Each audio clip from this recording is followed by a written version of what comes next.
And we are live! That was weird. Had a whole moment there.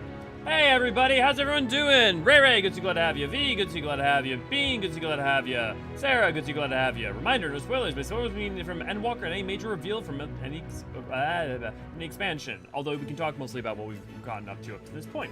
We have warranted spoiled for you, then unspoiled for others. Raven, good to see, glad to have you. Tracy, good to see, glad to have you. Jalali, good to see, glad to have you. A little quiet today. That's fine. How's my audio? Am I sounding okay?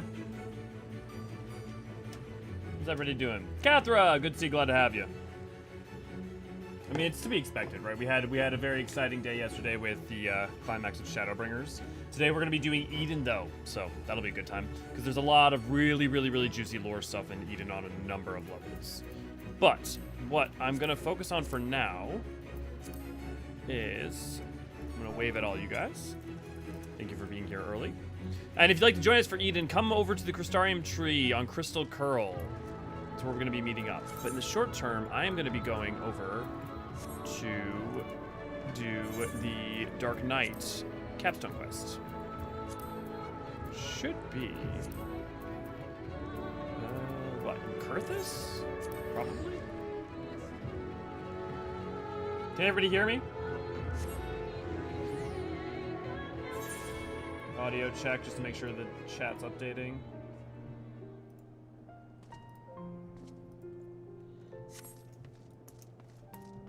Sounds good, Raven.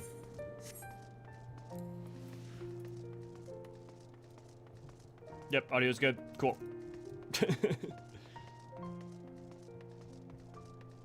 That's interesting. You don't usually have the little side quest down here. I wonder if there's something I've failed to meet.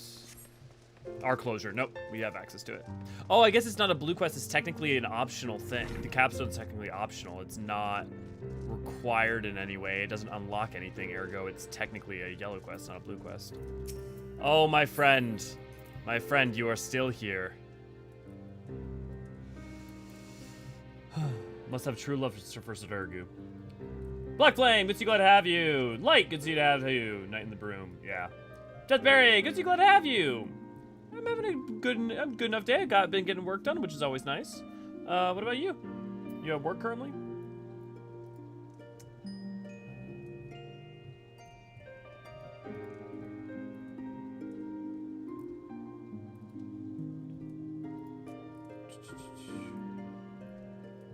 Lady, good to see, glad to have you. That guy must be a bot. I don't think, not necessarily. I mean, he can just be a player who just parks there. I mean, think about the Pope, the dancing Pope of Curl, or you know, the squatting Hrothgar, or you know, some people just like that's their end game. If they don't have new content, they like to like just do something like that. Shall we finish off the Dark Knight quest? If you don't remember, up to this point, we met Frey in the 1 to 50. In the 1 to 60, we met. Well, in 1 to 60, it's mostly about Frey and his relationship with Riel, right? And then 60 to 70 was Mist, I believe. Yeah, because 50. No. Yeah, that's Sidergu joins in, so it's it's 50 to 60 is everything with Sidergu and Riel, and her mother and all that jazz. But now we come to a close, the final step in the story of the Dark Knight. Elio, it so happens I have a letter for you. But before we talk about that, mind telling me what you've been getting yourself into? You and your scions, I mean. Of an inkling, perhaps. I went and saved another world. Come again. Reflections of the Source, parallel worlds, sin eaters. What in the seven hells are you on about? Something tells me this is only going to make any kind of sense if you walk me through it from the beginning, step by step.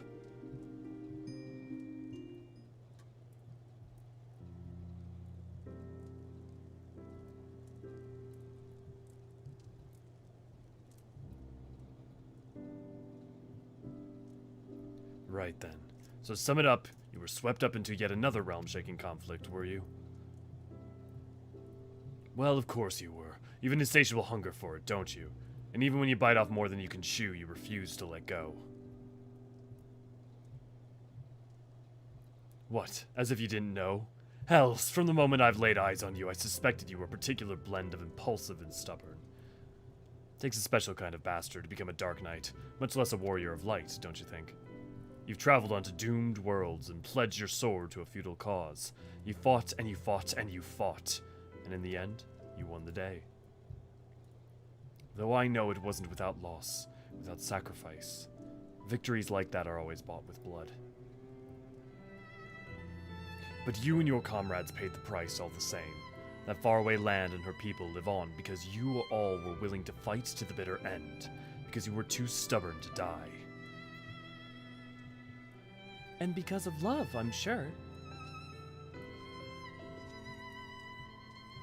Being grim and dark will only get you so far, don't you remember? It's like the Mughals.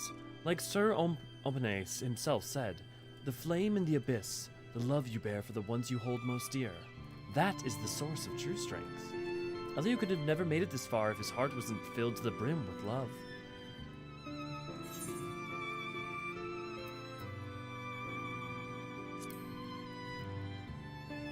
Is this a roundabout way of asking me my heart's desire? Let's not say we did, eh?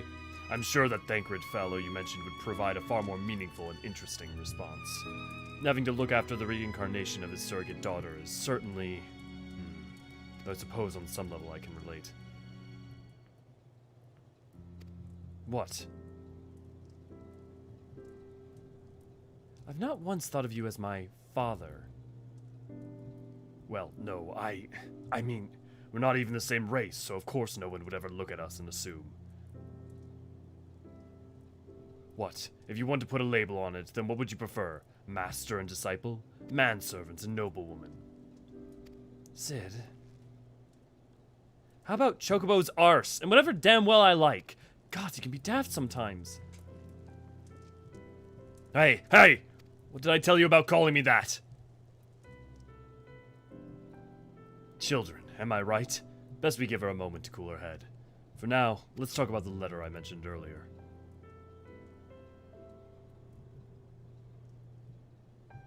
This is addressed to you, but who penned it I cannot say. It was delivered to me by a young woman of the broom. Lunia, I believe her name was. She'd said she'd seen us with you out and about in Ishgard before, and reckoned that if she left it with us, you'd eventually be around to pick it up. Before you ask, no, I have not taken a peek, so its contents remain a complete and utter mystery to me. As for the sender, you'll have to pester Lunia in the holy stables if you want to know more. Now, if you'll excuse me, I have an angry girl to mollify.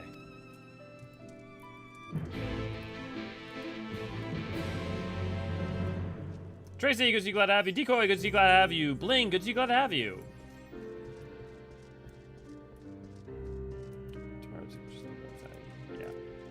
Yeah. When I played EverQuest, people would shoebox and leave one parked like that and play the other character.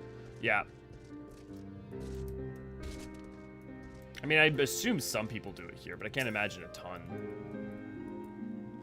Within the sealed envelope is a paper, which you unfold to find a message, written in a strangely familiar scrawl.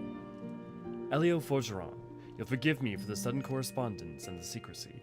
You helped me in a way, once upon a time. It's past time I said as much, and so, here we are. It feels like a lifetime ago, come to think on it. You've been through quite a lot since then, accomplished incredible things. I'd like to think that in some way I was part of your journey. Far from the best, no doubt, but for me and my own journey, I think it's safe to say that you've been, well, there's no suitable words to describe it, really. I've done things, made decisions. Looking back, I can't help but feel more than a little foolish. But such is life. And we have to seize what few opportunities we have for closure, even if it is through the written word and not face to face. So whatever you are, wherever you are, I hope you're happy. Still fighting, still adventuring, still doing what you love. Be well. The letter bears no signature or any obvious clues as to the author's identity. Perhaps Lunia can shed light on this mystery.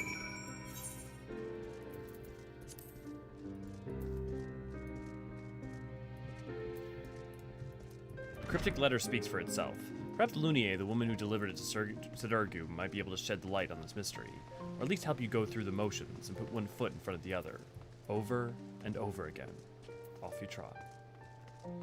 It's interesting, the description is just the letter's text. One of the better 80 quests, yeah. I mean, one of the better 80 quests, but also it's because it's your capstone for Dark Knight. I mean, it's basically the final part of your job quest. So it's, you know, there's a lot of good 80s quests. Or do you mean like, did you mean one of the better 80 capstones? Rather than just like level 80 quests in general. Yeah, it's there. I think there are some really good ones. I think there are quite a few that are kind of a little weak. But I think a lot of them are really quite good, and some of them are really great.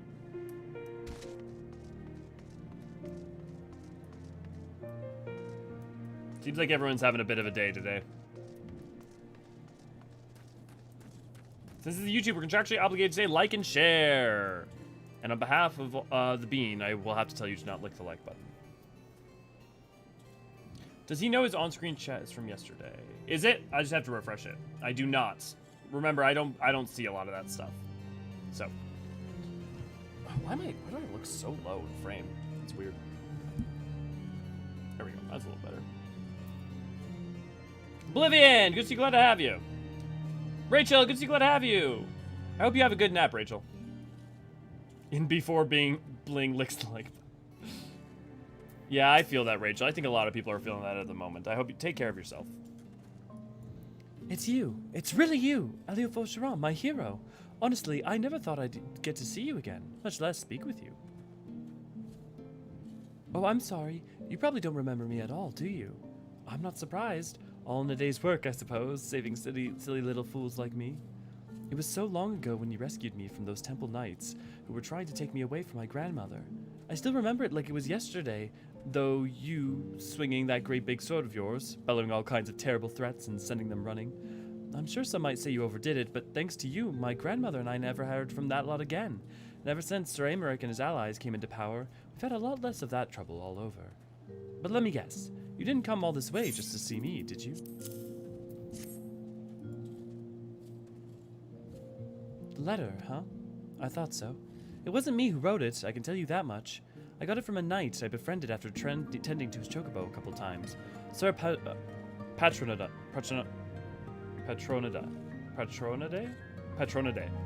He said it was to be delivered to the heroes of the Scions, a peerless warrior with 1,000 victories to his name. After he described your features in detail, it all fell into place, and since I'm certain you'll eventually pay a visit to your friends, I'd offered to take it to them. Anyway, he's the one you need to talk to if you're after the sender. Maybe check the congregation? I mean, that's where knights congregate, I presume.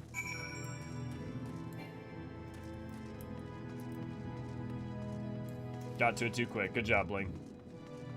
Hey! You and your milkshakes, Raven.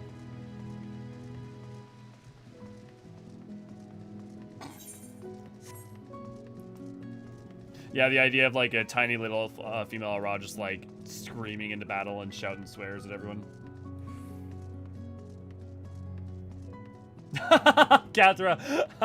I know exactly what you mean. Like, ooh. It is Pi Day, guys. Oh, hey, it's 3:14 right now. Where I am on 3:14. It's pie time. I really should have got a pie before stream, shouldn't I? I'd go get some French silk. French silk pie is the best pie.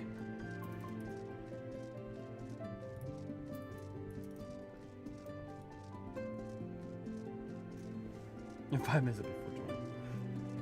It'd be 3:20 for me, but I feel like the principle still stands. You! How may I be of service, Master Eorzean? Oh, the letter. What a relief it is to see that it arrived unmolested. It was entrusted to me by Auriel of Ralger's Reach. After the battle at the Gimlet Dock, I spent a few nights there, you see. I can only assume that whoever sent it to the Reach had heard tell of the battle between you and Lord Xenos, and how you had been brought to the Barber. However, by the time it arrived, you had long since been spirited away to Ishgard. Had Lunier not recognized you from my stories, I do not know how I might have seen it in your hand. If you seek the author, mayhap you should pay a visit to the Reach? I know only what I told you, but surely Aurelia could tell you more. May the Fury watch over and keep you, friend.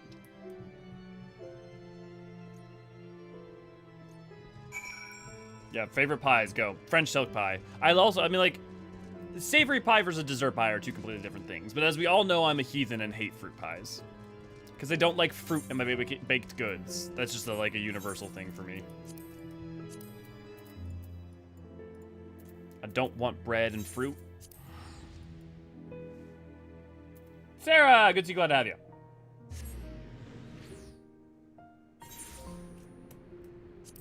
Does pumpkin pie count as a fruit pie? For me, all intents and purposes, for me, it does.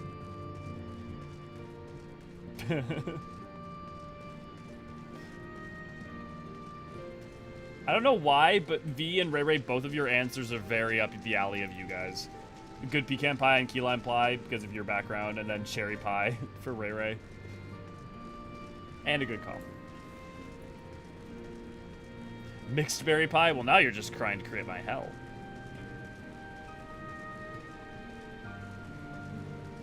I do love that there's multiple times throughout the game that they make you kind of retrace your steps in experience, like in non-MSQ stories, like to like refresh your memory, to really make the events that happen not, oh, okay, you're done with that, on to the next thing, but like that the past matter, right? Your actions at this point matter. Drop Zone, and thanks for the Archon. Enjoy your emotes. A pleasure to see you. Lost that long-haired boy of yours again? This is about the letter, is it? It came with a shipment of supplies from Little Alamigo, as I recall. I can only presume the sender was hoping that Commander Hext would see to it personally, but I'm not surprised it escaped her notice, given the chaos of the Gimlet Dark and after. It's found its way into my medical supplies, and as you well know, I decided to let that Ishgardian Knight take charge of its delivery. In any event, I'd advise you to continue a search in Little Alamigo. If anyone there knows aught of the letter's author, it would be Gundabald.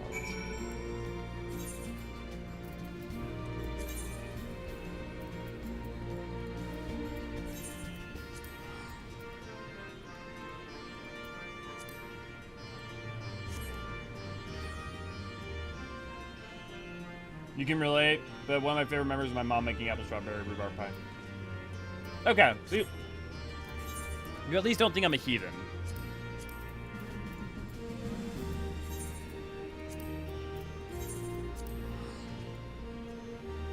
Favorite pie is my mom's blackberry pie. Okay, I'd be willing to try a, like, black currant pie. I wish black currants were more common stateside. But we're not allowed to have them here because they bring a disease that kills a lot of North American pines. So that, like, as a flavor, it's not very common.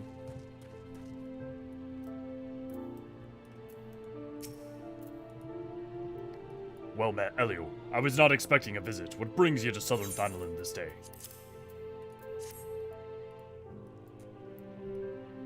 Oh, this letter, you say, and you seek the author. If you read it, then you know their heart, what you meant to them, how you changed their life for the better. It's a feeling I understand all too well, which is why I agreed to send this letter with the supplies for Ralger's Reach. Yet you never were one to let a mystery remain unsolved, were you? You seek answers, closure. Will not deny you this. I can say on a personal level, I relate so much to the idea of, like, seeking and needing closure. I mean, it's a very human thing in general, but it's like, in my life, it's a thing that, like, I kind of doggedly pursue a lot of times, or I mean sometimes fail to, but like desperately need.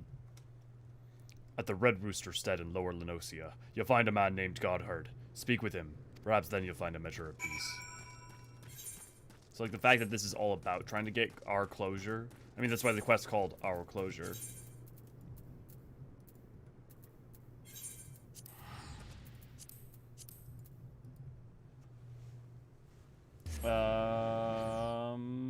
Made with berries from her garden. Nice. I know that Ray Ray, but all talk of fruit made me think of it. Cherry cheesecake is good too. Cheesecake is not pie. No, but it's better than pie. Cheesecake's so good. One time I had cheesecake from this, like, I was on a mountain in Japan in Nikko. And I was in this, like, house that was converted into a bakery. And this Japanese lesbian couple just made, like, I went from hating cheesecake that day to cheesecake being one of my favorite things, and it was a magical experience. It was truly powerful.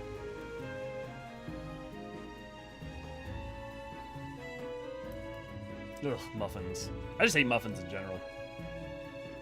I was doing the Unwalker Crafter Travel Quest and got insta-gibbed by an enemy while walking back to the quest giver. Yep, that'll happen.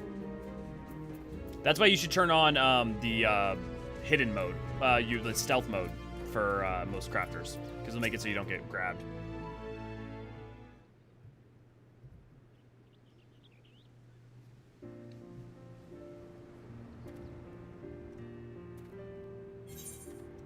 If you don't remember this guy, you remember the guy that we yelled at before? Oh gods, it's you! But why? Why are you here? I'm just following down the letter. You really don't remember any of it. The Kukern bandits, a certain merchant who may have overstepped his bounds just a trifle. You were a right bloody mess when you returned to the dry docks with me wares, and I do mean bloody. I say is none of what I'm telling you ringing a bell, really. Not even the part where I refused to thank you and you demanded that you pay me restitution for the property you yourself returned to me. Well, seeing as I've already confessed it, I may as well reiterate. It was me. That was just the beginning of me bad luck, as it happens. A string of bad decisions left me in debt to some very unforgiving fellows. Before I knew it, they had taken damn near everything I owed. I was friendless, penniless, hopeless. And let me tell you, running afoul of the warrior light had not done me any favors either. There was a time when I couldn't help but blame you for all my misfortune. And then, one day, when I was rummaging through my meager possessions, I had an epiphany. I stumbled upon a package from that shipment you recovered from me that ill-fated day. Flower bulbs, stained with Kukern blood, but viable for cultivation, still brimming with the potential to grow and thrive. Before I knew it, I was cradling the package to my breast, sobbing and moaning like a mad fool. For a fool is exactly what I had been. I had been offered a kindness without a leet or lean, and instead of thanking this generous hero, had spat in his face. And so I left that life behind, save for the bulbs I brought with me here. Apprenticed myself to the botanist and resolved to start anew. And wouldn't you know it, the stubborn little fiends finally bloomed for me. Suppose it's only fitting that you'd show up again that very day. I've a thousand regrets, but none greater than how I spoke to you. I'd say this not to beg your forgiveness, but I tell you how you changed me for the better, and to thank you for the opportunity.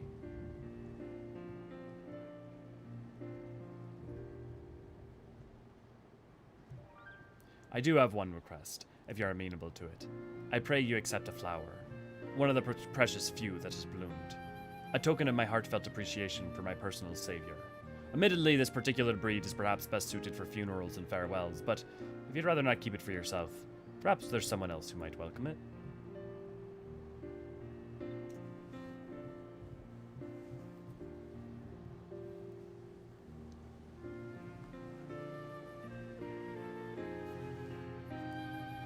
Frey. Because remember, Frey was a person and did die too. Not the Frey of us, but the actual person. So a eulogy to them might be good. Someone else, indeed.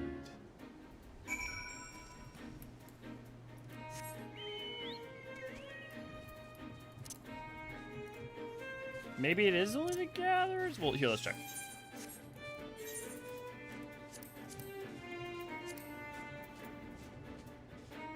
You might be right.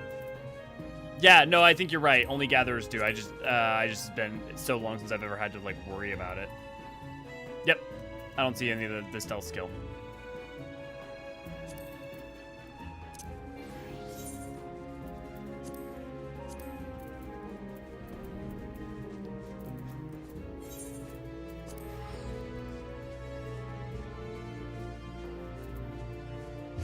Felt the same way about carrot cake. I mean, carrots with cake, but that's yummy too. Gross.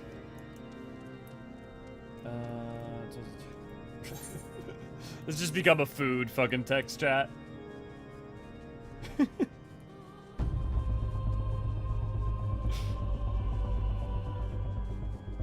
This is one of my favorite cutscenes in the game coming up. It's not like the absolute most powerful, like in standalone, but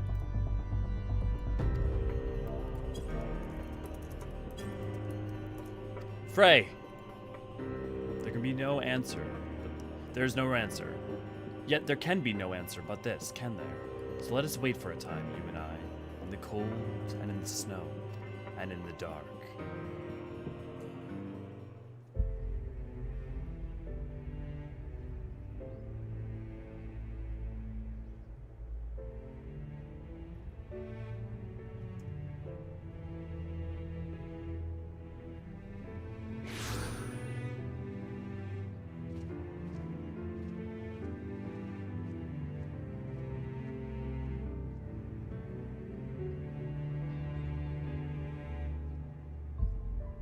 This is why it's the best finale.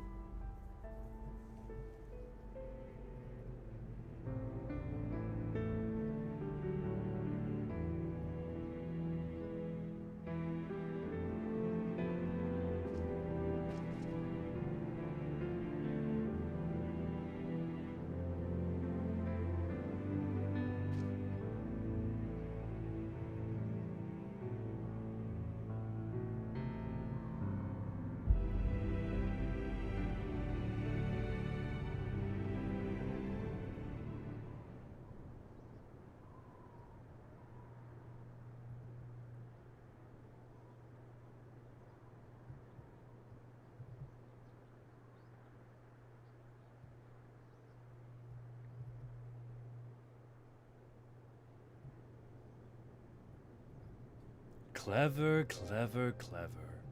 Or are we just playing it by ear? No matter. I wanted this once, more than anything, a chance to speak and be heard. But neither of us needs it anymore, and if we were to look deep within ourselves, we'd realize that we never did.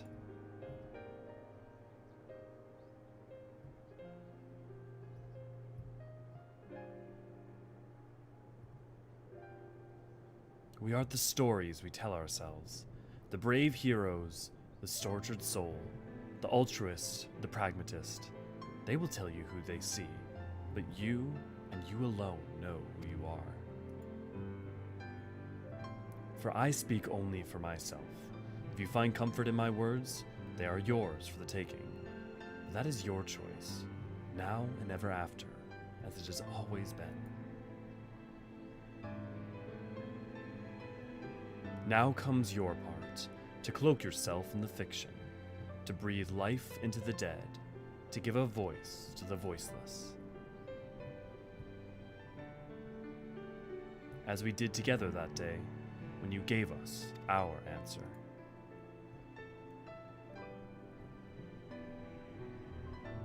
Was it ever mine?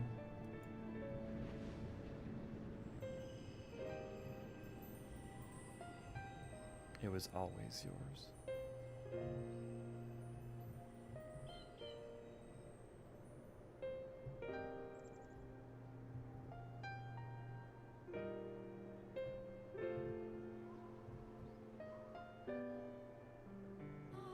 Good shit. Scarlet, good to see, glad to have you. And yeah, I love how that is exactly how I feel about it. It feels so genuinely personal, despite the fact that it feels deeply, deeply personal, despite the fact that it is scripted. That's a great way to put it.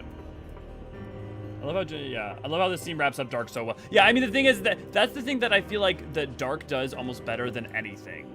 The Dark Knight capstone is, I think Scholar also does the same, but Dark Knight is just a perfect encapsulation of the story so far and putting it to bed. Like, if there was no more Dark Knight quests, that's fine. I think there's other jobs where I'm like, I kind of want more, but for Dark Knight, I'm like, I'm fine if there's never another one. That story told itself and it got to end where it needed to. If they have a good idea, go for it, you know? Awesome, Oblivion. Yeah, so yeah, I get why people say Dark is so good. Yeah, okay. See, okay, that's the other thing that's great. What I love about Dark is that, obviously, not every time, but Dark is one of those things where it gets hyped up, but I've very rarely found anyone not get to the end and be like, okay, I understand why it's hyped. I'm assuming middle of nowhere is probably the quest. Something about back-to-back swords over the soldier both look so damn cool. Yeah. Yeah, okay. Also, reminder, we're doing Eden today. If you want to join in for Eden, you want to go to the Crystarium tree. We will, and if we have more than enough people, we're going to make 2 groups. We're having a cooking with Elio chat. Maybe one of the things we should do next. I have the Final Fantasy cookbook. So maybe one of the next things we should do is, like, for one of the rewards for super chats, is to do a cooking stream if people are interested in that. Hey, Maura. Good to see you. Glad to have you.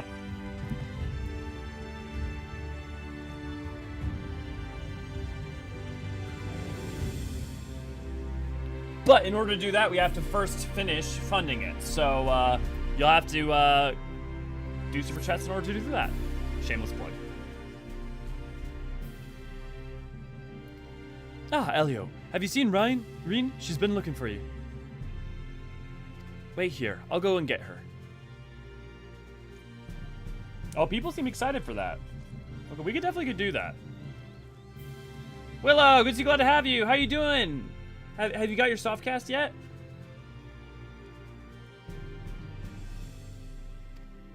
There you are. The truth is, I need your help.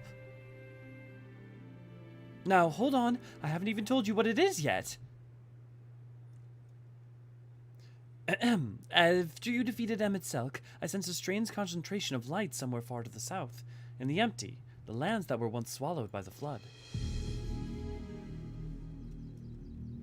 I can't tell what it is, but we have to find out. For all we know, it might even be another Light Warden. But whatever it may be, I don't intend to stand by and watch.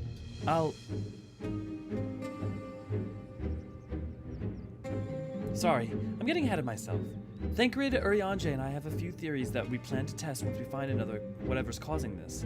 The three of us were reluctant to ask for your help, considering everything that you've been through. The thing is, you're the only person who can defeat a Light Warden without becoming one yourself, so we have no choice. While we don't want to jump to conclusions, it would be a good idea to have you there, just in case. So, will you come with us? I wouldn't have it any other way. Thank you, Elio. This means a lot. First of all, let's head to Derek and Amarang. Thancred and Eorzean should have everything they ready by now. How many of you guys have done Eden, and how many of you guys haven't done Eden? I'm curious. Is that character from Endwalker, or can you mention that character without spoiling? But I could probably help you, and if not, I can probably help you over in the Discord. Don't forget that if you have a specific question for me to at me, as it's a lot easier to respond to those. Because you can drop their name without spoiling things, too.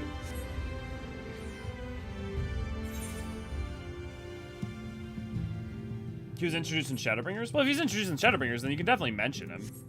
Just, like, maybe hold off the question. The only thing we haven't done so far... I mean, the thing is, I've done everything in Shadowbringers. I just because I haven't on Elio doesn't mean I haven't done everything. It's Emmett? Oh, yeah, I mean, what about Emmett? I mean, we just finished Shadowbringers yesterday, so, like, we finished the MSQ at 5.0, so, probably should be pretty easy to talk about him. Well, Raven, why don't you join today, then? Either Group 1 or Group 2, and you should be able to get it done.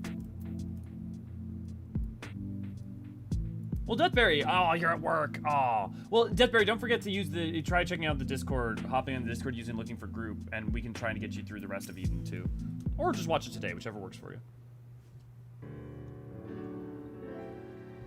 I hope the desert creatures didn't give you too much trouble on the way here.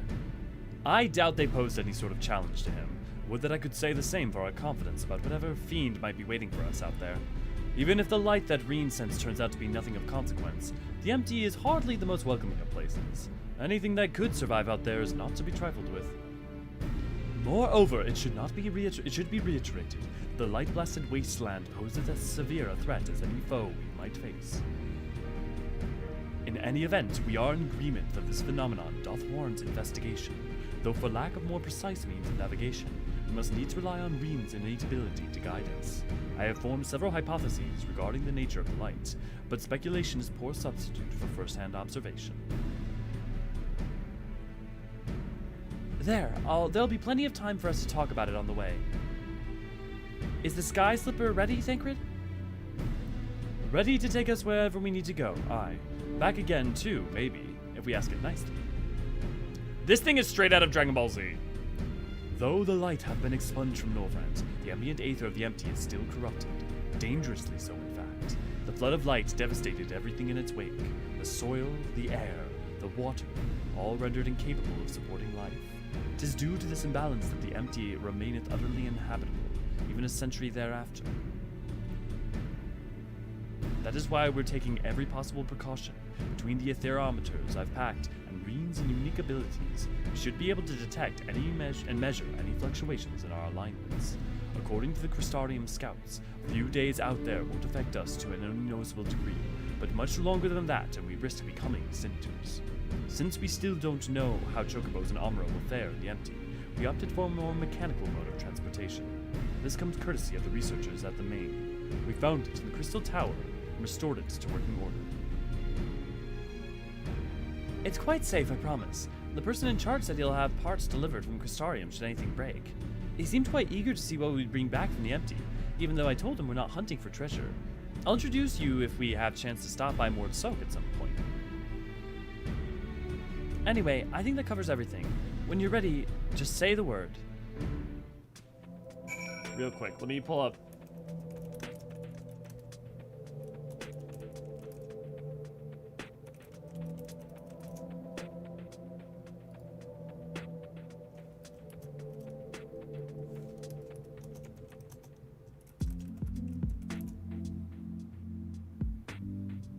If you don't know the hovercrafts from Dragon Ball Z.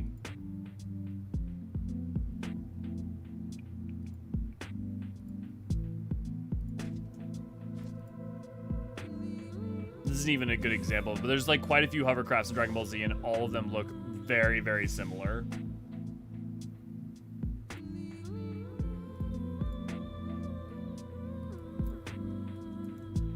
Akira Toriyama cars, yeah, literally.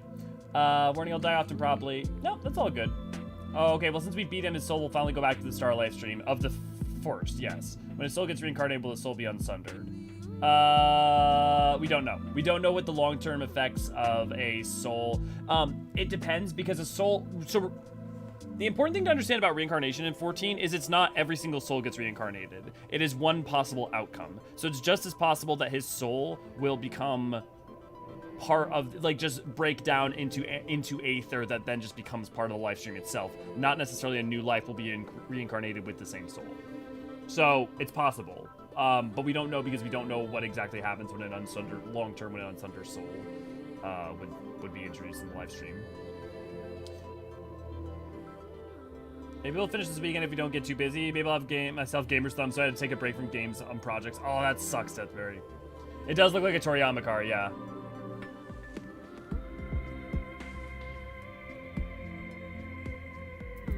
Oh, that's really cool, Black Flame. Makes sense, thank you. Yeah, no, thank you for asking lore questions. I will always love answering lore questions like that. What I would suspect, based on certain pieces of dialogue I can't reference at the moment, is that his soul will not reincarnate. I also want to remind people that the ethereal seeds of each reflection is separate from the source. So it's not, there's one ethereal seed that connects all reflections. Each reflection has its own. And if you wanted to travel between them, it would take specific effort on the part of something. Well then, shall we? Yeah. I'm pretty sure Willow would be excited for him to come back as a button boy.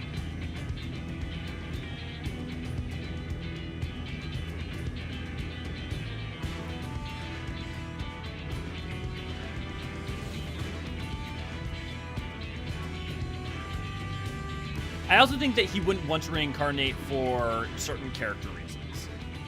With a name like the Empty, I wasn't expecting much in the way of a pleasant scenery, but this is downright depressing.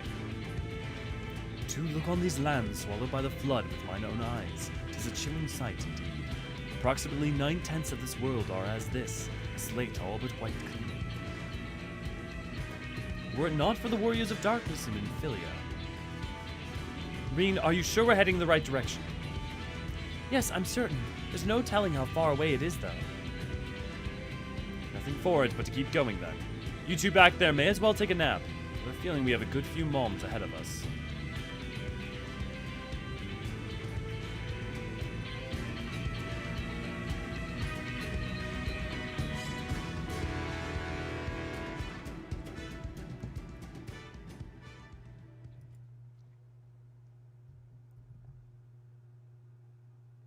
I have to say, it's a touch larger than I was expecting.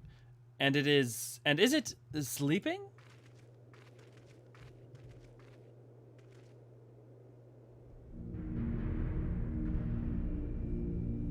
I do love how they managed to make the burn and the empty look different.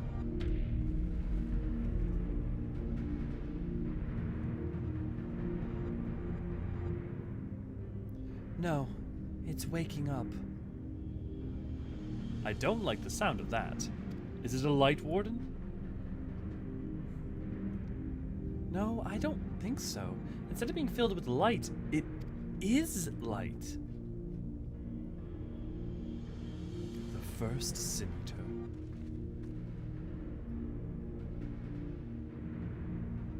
Long have I strived to unravel the mysteries surrounding the flood of light, to discover what set that terrible cataclysm in motion. Every thread led to the same conclusion, the same single point. Or single being. Yeah, we could talk about that in a second, Amra. I have reason to believe that the entity we see before us is the first Sin Eater, the instigator of the flood, the very foe Minfilia vanquished a century ago.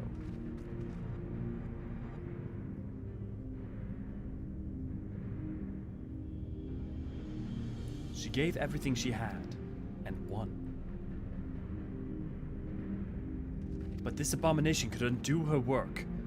Aye, the possibility cannot be denied, though it is oft said that destruction and creation are but two sides of the same coin.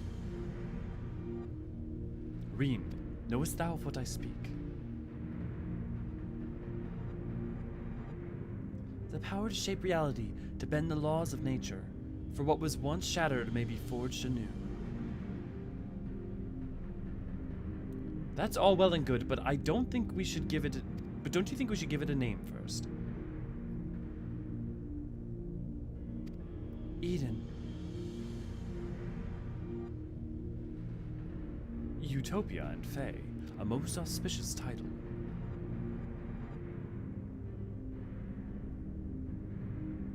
Now that's settled, perhaps we should find a spot to set up camp. I even brought a couple of tents on the off chance, but pitching the damned things is something of a fine art. Does anyone fancy helping me?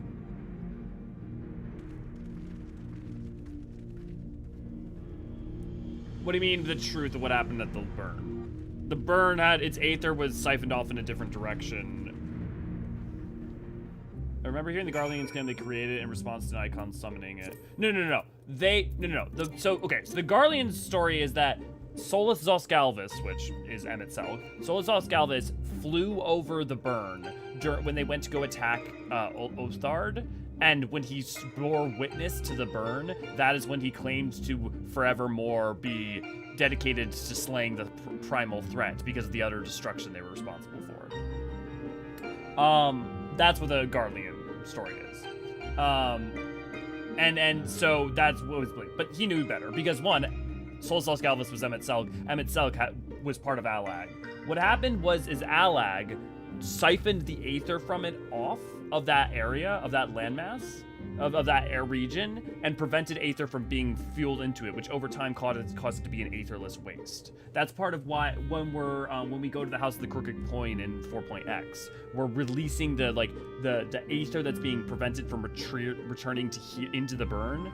We undo that barrier, and we also use that flow of aether in order to power say Ryu's wall. As for lore, the most reasonable thing might be geomancy because of the way it's tied into Hingan lore, Domin lore, potentially into Mericidian lore. Beyond that, pretty much everything that anyone would come up with is speculation. I have theories, and I have a video I'm working on right now about the different jobs. But there's a couple of jobs that are supported with some stuff in lore. But beyond that, you would mainly look, instead of to the game's lore about jobs, more right now towards past games and statements by Square and Dev Team 3.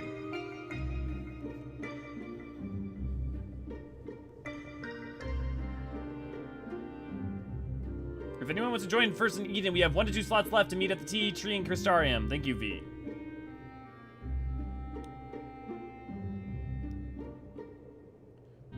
It's not stagnant or still aether, there's just no aether there. Yeah, the burn has no aether. This is all umbral. This isn't, there's aether here. There's so much freaking aether here, but it's all so umbral that it effectively is lifeless. The Aether is basically frozen completely in time, for lack of a better way of putting it. I mean, it's not literally frozen in time. But in the burn, there is no Aether. Yukio, good to see you, glad to have you.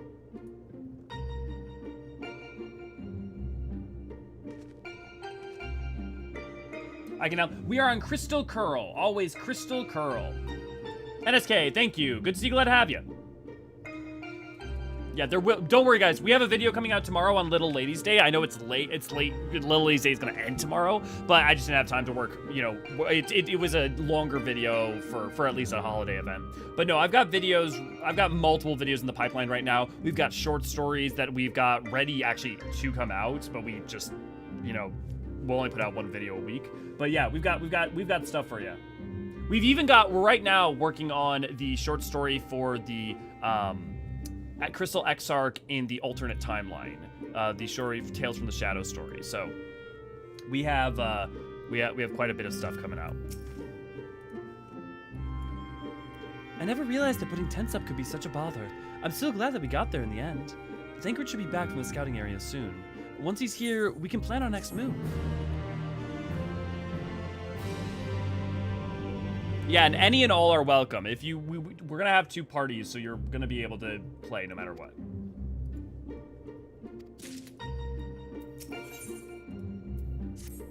Just know that this also might go a little long today, as there's quite a bit of story here and quite a few fights. So we may be going an hour or so late. I wonder what's taking Thancred so long.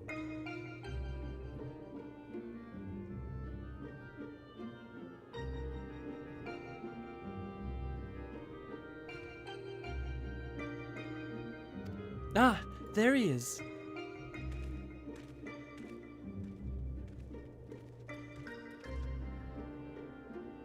Well, that was rather uneventful. Not that I'm complaining, mind you. Did you find anything? No, thankfully, there's naught but barren plains in every direction, apart from Eden, obviously. I tried approaching it, and the brutes didn't even seem to notice me. I thought it best not to tempt fate, so I withdrew. We should act now, before it's fully awake. Meaning what, exactly?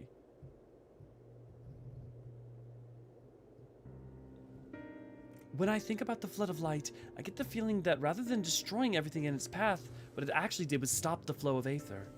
Of course, that meant that all of the plants and animals and people here could no longer survive. They must have crumbled to dust in the years since. But the Aether is still here, lying dormant. Important. Everything she's saying right now is also relevant to the 13th, right? The void. The Aether of the void isn't just gone, but it's so astral that it's torn apart and rent asunder and unusable, right? So like you think about the empty, there's a ton of Aether here, but it's unusable, so there's effectively no Aether. But it is there. 13th is the same. It's just too astral. Yu-Gi-Oh! Thank you for the 137.50 P. I may not be able to play, but let's get to that drunk stream. Sounds good, Yu-Gi-Oh! Niniri's looking forward to it too. But this is why Eden is very important to understanding certain things about the 13th, even though the plot has literally nothing to do with the 13th. If Eden is the one that caused it, maybe it can get it flowing again. I don't know for certain, but I think I can use Eden to bring life back to the empty. Now hold on a minute. What makes you think that's even possible? And how do you expect to control that kind of power? Reen's aspirations may not be as preposterous as thou dost surmise. I believe Minfilia halted the flood of light's advance not by destroying Eden, but by silencing it. And in so doing, she hath gifted us an opportunity too precious to waste. Even now, the flame of hope burns on. Aye, as Minfilia's successor, it standeth to reason that Reen doth possesseth the means to exert her will over Eden, but such a monumental task is not to be taken lightly. What sayest thou, Elio?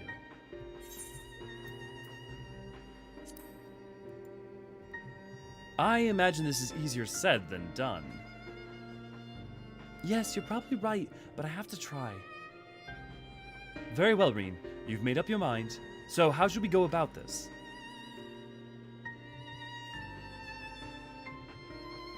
I have an idea.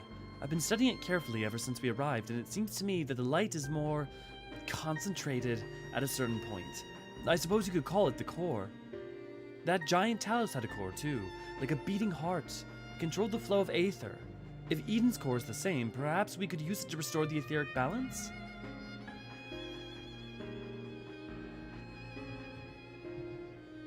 The theory is certainly sound.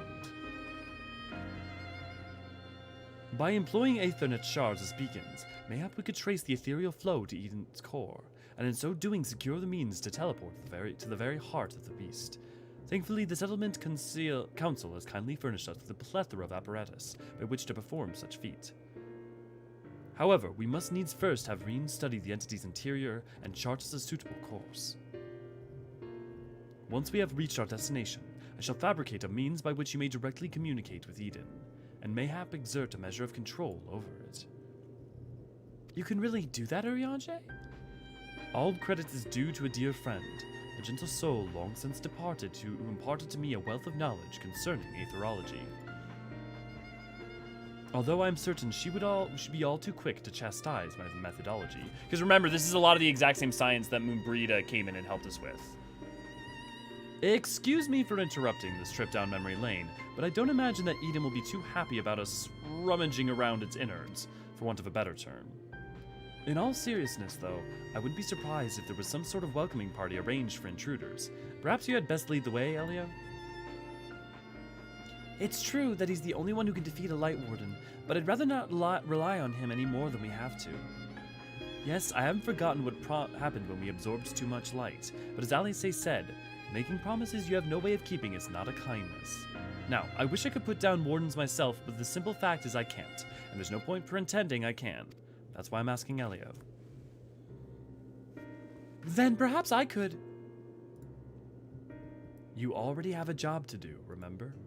The only reason this plan even has a chance of success is because of your involvement.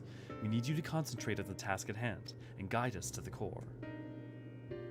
Not only that, you'll have to keep an eye on Eden itself. If we somehow manage to make it angry, get us out of there.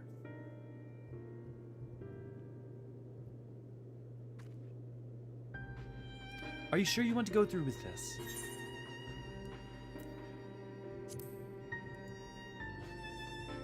This is what I do best. Don't worry. I won't let you down. Though we will remain here, Reen and I shall do our utmost to guide thee along the ethereal stream. After thou hast breached the exterior, we shall remain in contact via these link pearls, courtesy of our comrades in the Crystarium. Being relics savage from the Crystal Tower, I fear they may be somewhat less reliable than those to which thou art accustomed.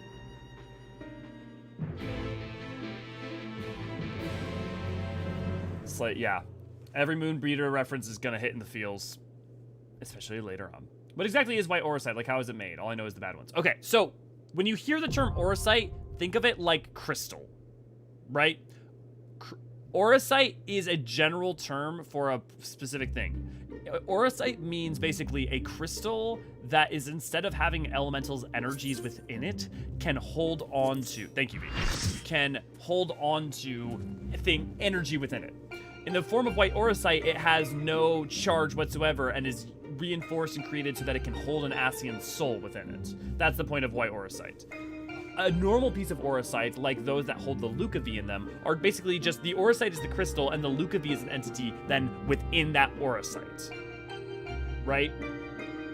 So the Eorzean as a term is just not technically, but basically is a crystal without charge that is a container rather than a elemental piece of something. So it's a glorified container. Yeah, I mean, you're not wrong. It is a glorified container for high density etheric things. What those things are can range wildly, but the point is it's basically a very big battery in a very small package with no charge, so it's able to hold a bunch of charge.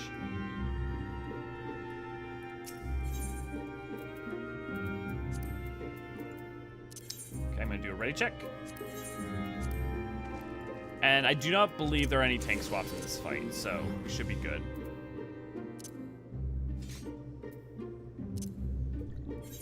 Okay, let's hit it. Oh, V, can I get party lead?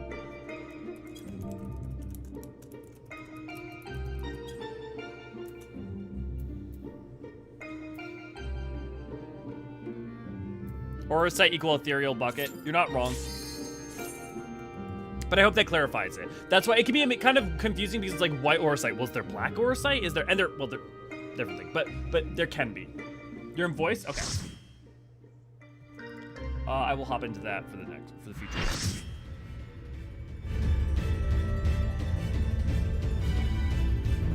Well, you know, fuck it. Let's hop it. Be careful! Huge amounts of aether are rushing to the core. Wait, what's that?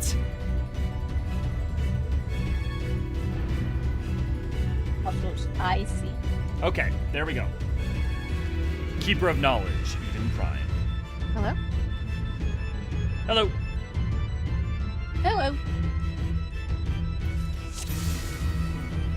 Okay, readying in 5.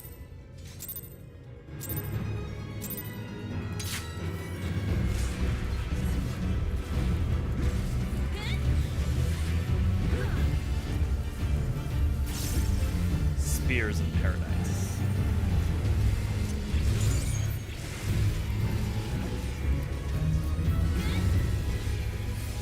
I feel like Eden is one of the first times where they first really started to get down their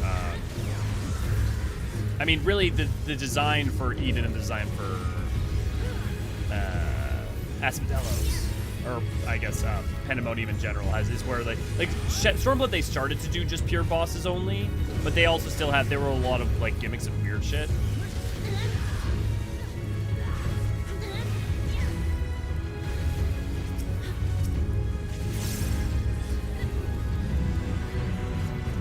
Get away from tanks.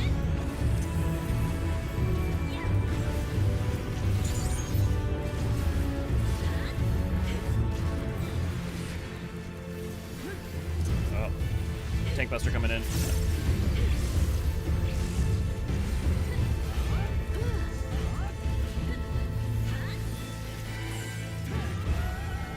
Get behind him.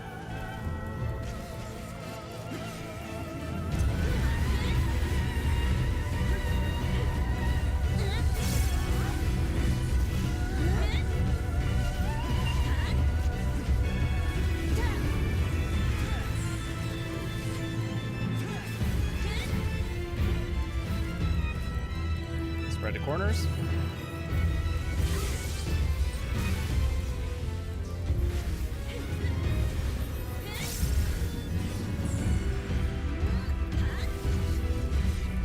Eden Primes are really good first boss, I'll say too.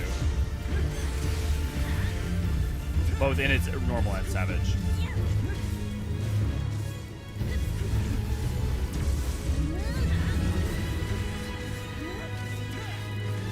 Dodge around, but be ready. There's going to be a point where he's going to go to a corner, and you're going to want to run behind him.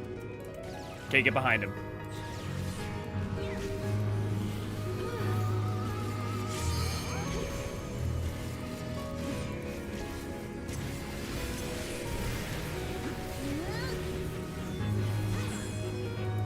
Doing great.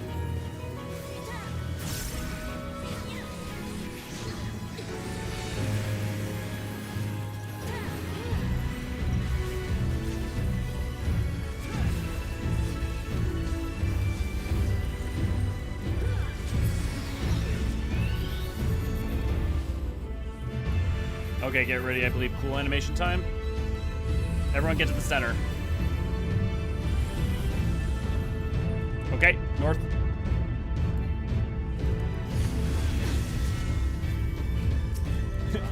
Careful of the wall. I got Guardian of Paradise. Crap, they have the same name.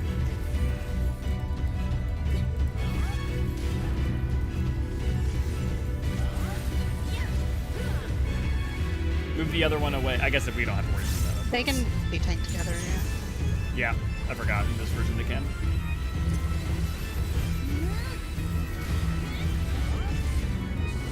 That's the problem with having done Savage.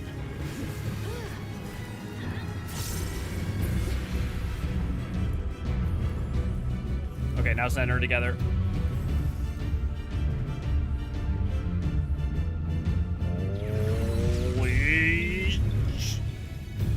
I do love, like, look, just watch how long this takes. Watch all of this, and then... I would have laughed if they had inserted the 999 damage.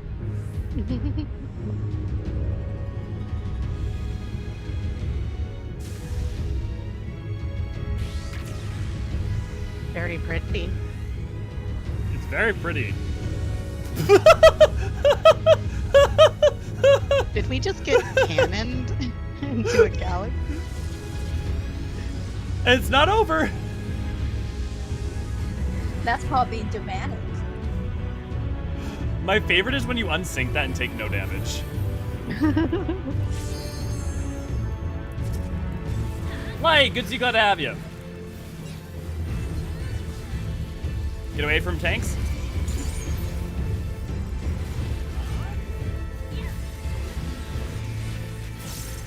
Tank buster.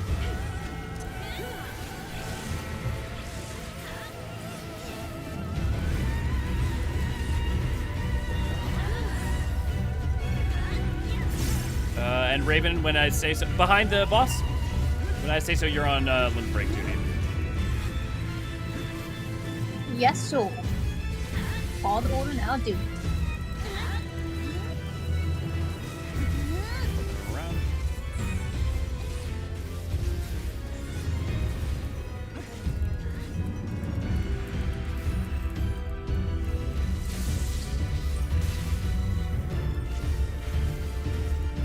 As far as I can remember, I don't think there's any new mechanics here on out. Nope, I think Trade wide.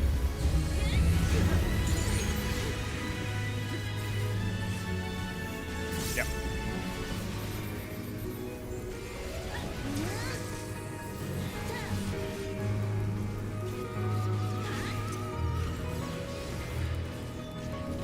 Remember to look for the boss and get behind them.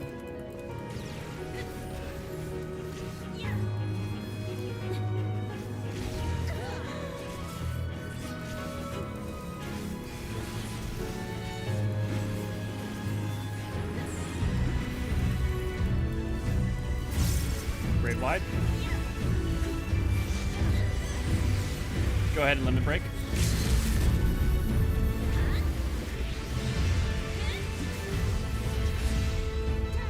And good clear, guys. See you in the next one.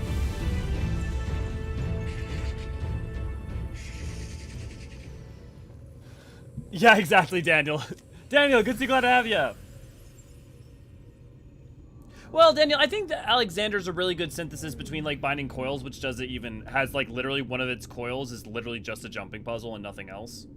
So I do think Alexander's much better than coils in terms of being less weird about that. And it comes from a lot of the originally being inspired by WoW raid rather than the like way that they do it currently. Oh, I got a 90. Oh, sure. Now I freaking get. Oh, here, if you guys need those, I'll just pass them those.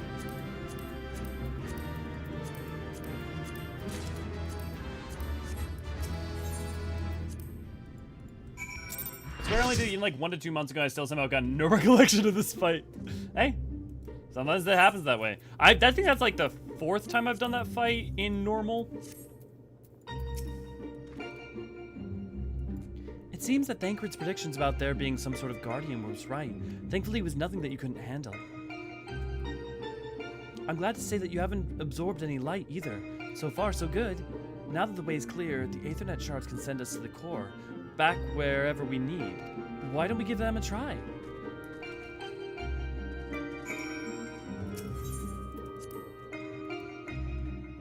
Yeah, we definitely have had some written questions, Light.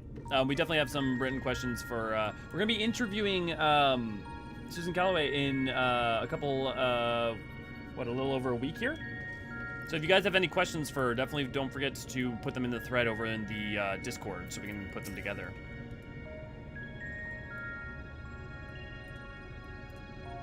Once Eorzean has activated the device, it's my turn.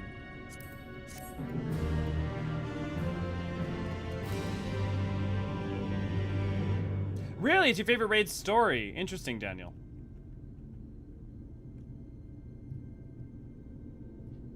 I feel like so far each one's been better than the last for me in terms of the raid stories. Like, don't get me wrong, I really like Alexander, but I do think I would say pretty much without fail each one's better than the last. I mean, maybe Coils might be... Coils almost the only... Coils gets to ride off the tailcoats of a couple other things, though. But yeah, I mean, like... Yeah. The time hath come, Reen.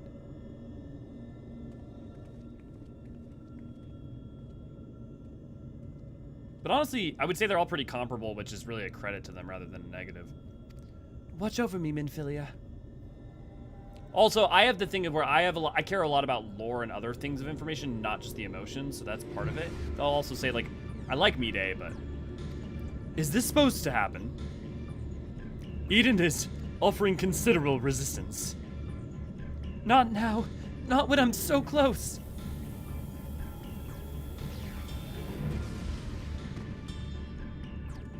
Eorzean! I am unharmed, but what a ream. No, you listen to me!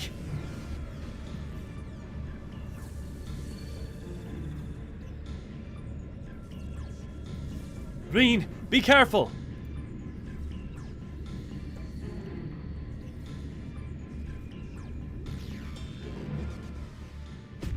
I have no idea, Yukio.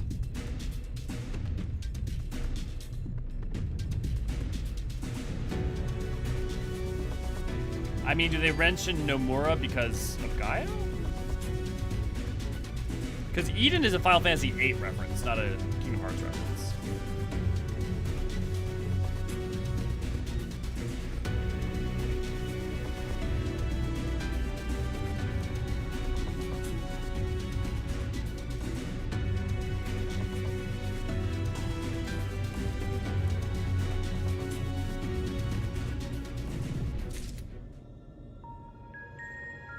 I wasn't a huge fan of Circles. Yeah, I can understand that. It definitely is a lot of dialogue, and I think that's true of Abyssos too. And if you don't want to like have to read as much dialogue and characterization, then yeah, totally, I can totally understand liking the Pandemonium so far less than for those reasons. I would say give it another chance if you're in a less burned out state, or you know, I guess you could always watch the recap that we did so far. Because I actually do think that at least it's not vacuous, like it's not like what Ivalice does sometimes, where it's like it takes 3 times as many text boxes to say the same thing, whereas I feel like in a bit of Asphodelos it's less that and more there's just a lot more things to get through, and so there's just a lot of dialogue. No idea. Eden has a lot of FFA references. I mean, makes sense, right? Because are we allowed to say something about Pandemonium soundtrack? I mean, you can say whatever you want about the soundtrack, unless it's like super story based. Speaking of, if you haven't checked out our lyrical lore on Scream, you should. I'm very proud of that one. To be fair, I'm very proud of most of them. Oh, I love Iconoclasm. Oh, wait, I forgot Iconoclasm is the second one. It worked. I'm in control now, I think. Although I'm now linked to Eden, I still need to figure out how to give it commands. Pray tell, what caused it to convulse so violently? It must have been when Eden rose into the air. I'm still struggling to stop it from drifting too far from the camp. Even now, thou art... Warning, warning. Reen, what's going on?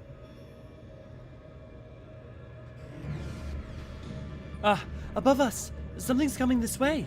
An enemy. But how does that... could it be a Sin Eater? I can't see them clearly, but no, that's impossible. What is it? They're inside, too. Lots of them, trying to reach the core. Uninvited guests, eh? If I knew they were coming, I would have tidied the place up. Japes are poor substitute for a viable stratagem. In that case, I suggest that you and I deal with the ones who are already inside. And Elio can welcome our airborne adversary. Reen, find out if Eden has any defenses we can make use of, preferably ones that don't recognize us as the enemy. I'm not sure about that, but I can use the Aether Currents to send you wherever you need to go. That's my girl. All right, everyone, we've got work to do.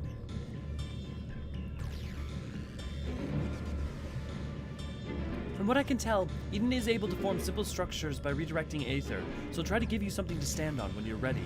Head for the portal over there.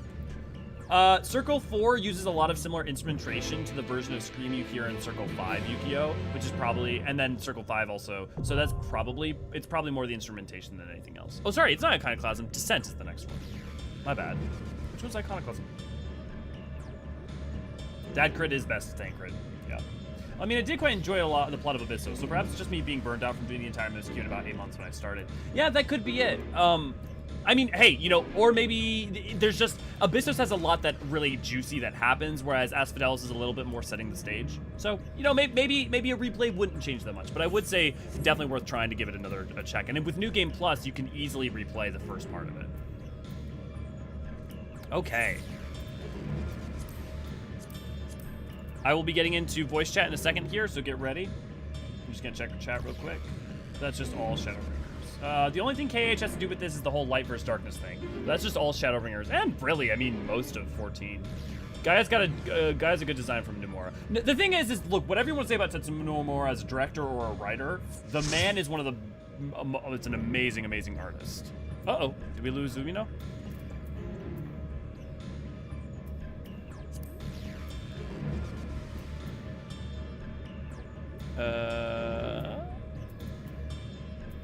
Okay, yeah. Right. I was really proud of Reen in this quest line. Yeah, me too.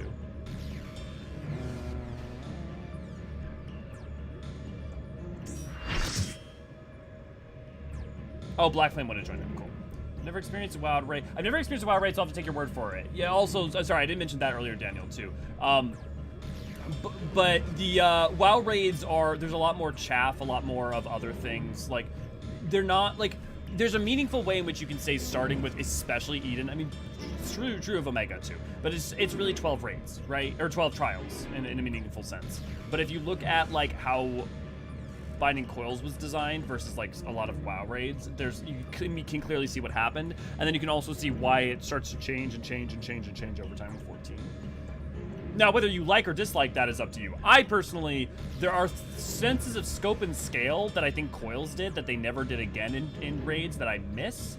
But on the whole, in terms of repeatable content and, like, things to play, I much prefer to give me 12 trials.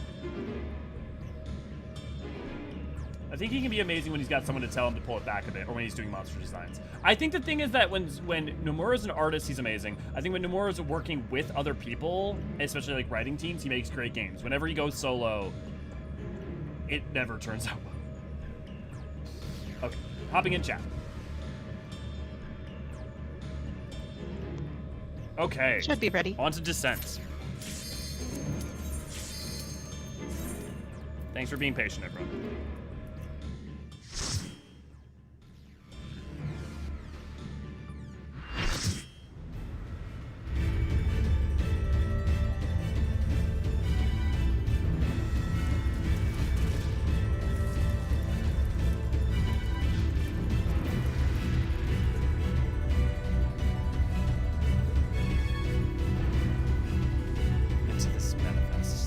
Antithesis Manifest. Oh, that's why I thought this was kind of classic. It's not. It's the one before it, but I literally, this is the second time I will have ever done this. Literally. Because I've never gotten this one in roulette. I have not done this since the first time I did it. That's crazy. All right, give me one quick thing, guys. And 5 seconds to hit it.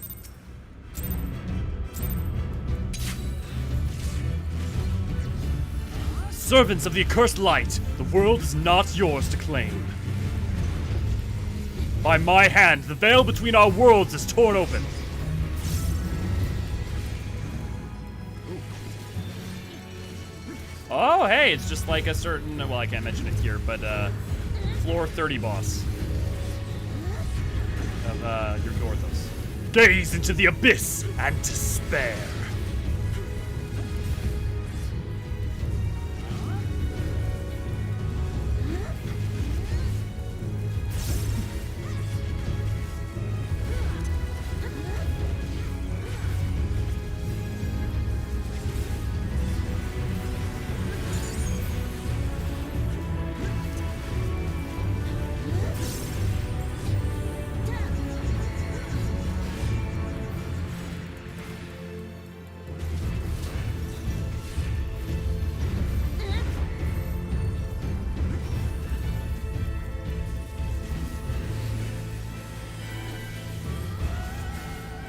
It's too late to beg forgiveness. Your fate is sealed.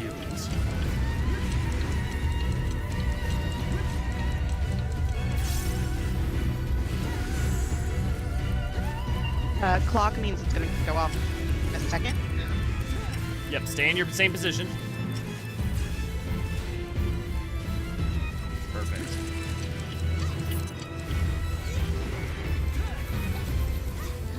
You ready for a second stack?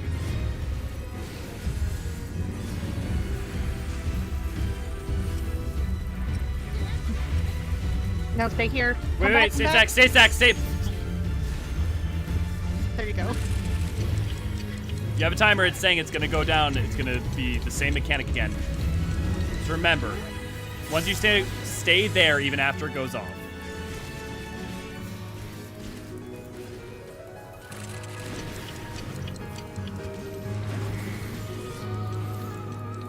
Stay spread. Hold if you got the clock.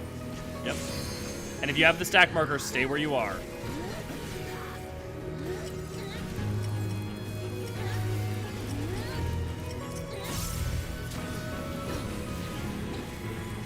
May shadow blot out the light. Great white? From beyond the rift, your doom draws near.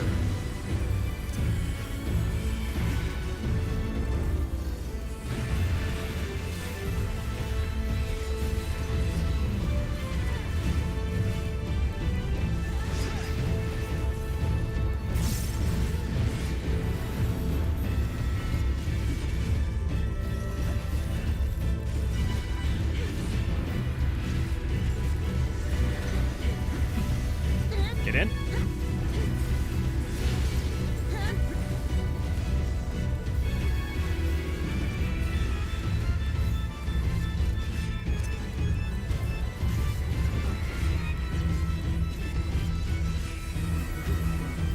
Wide.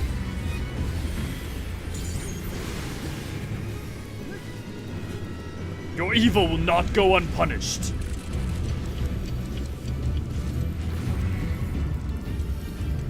Stay still if you're the stack marker.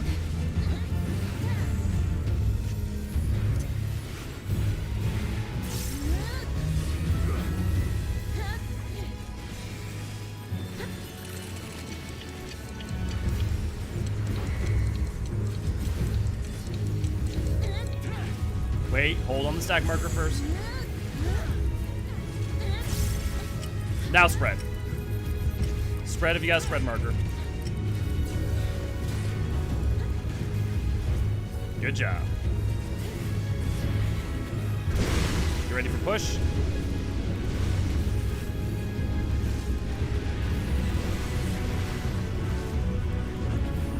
Make sure that there's one person on each one of those. Good job. Raid wide.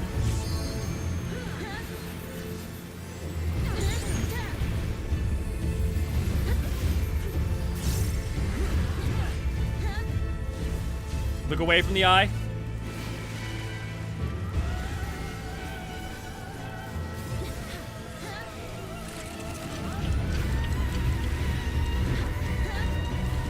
Look away from the eye. The eye's gonna take a while to go off. Make sure to keep looking away. Get out of the lane.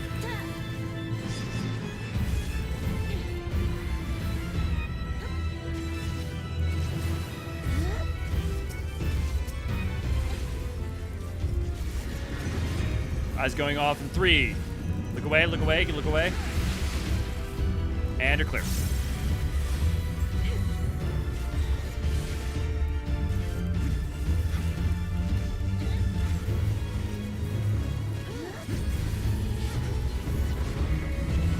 Raid wide.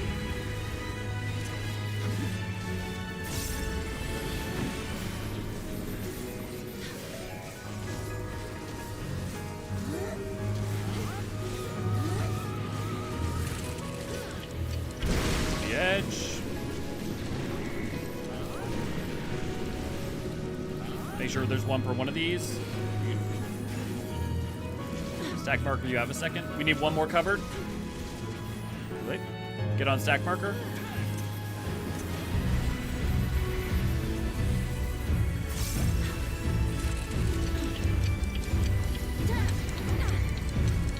Remember, we got time until those go off. You don't have to spread right away.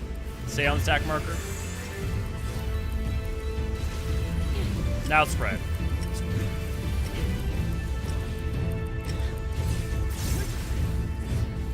There you go.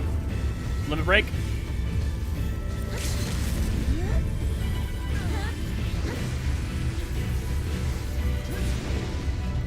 There we go. Clean, guys. Great job. See you on the next one.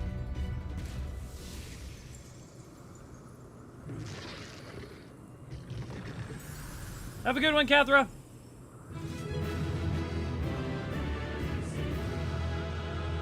Yukio, what did you say we had to retract that much?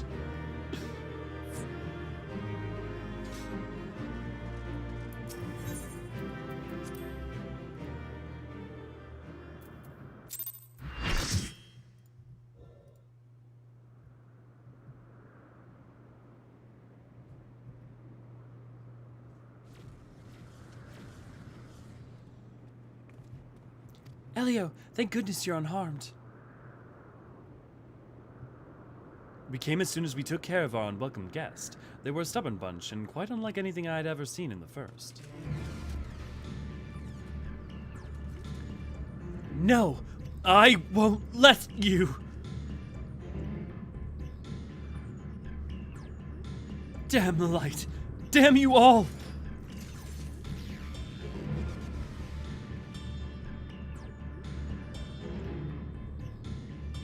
Who are you? What do you want? Why am I here? What is happening?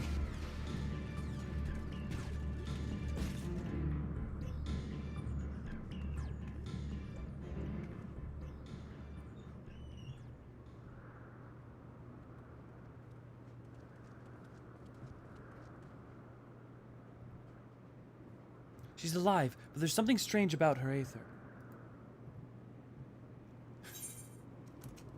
My partner just came in with a oh, my partner just came in with a piece of pie. Also, we had no fucking forks, so I had to use. They gave me a spoon. I'm gonna use some of that a little bit. That is some cool armor. That is some cool armor. Yukio, are you swearing or something? Because all your messages seem to be getting retracted. She didn't seem to be pleased with Reen taking control of Eden, which may be what caused her to appear out of the blue.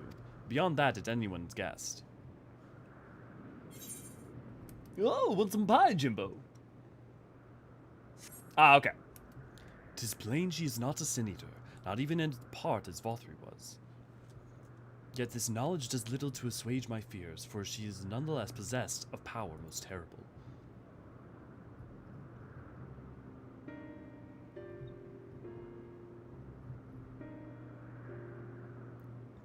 On the other hand, if she's feeling cooperative, she might be able to tell us more about Eden. I'll keep an eye on her until she wakes up. There's no telling what will happen when she does, but I'll make it clear that we mean her no harm. Well, no further harm at the very least.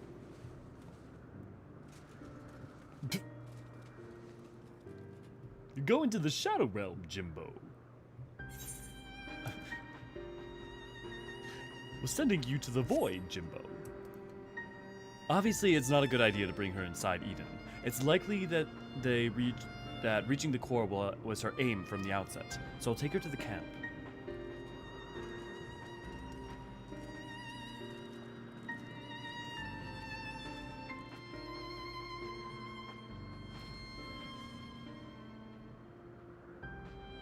Now that things have settled down, I should get back inside and try strengthening my link to Eden.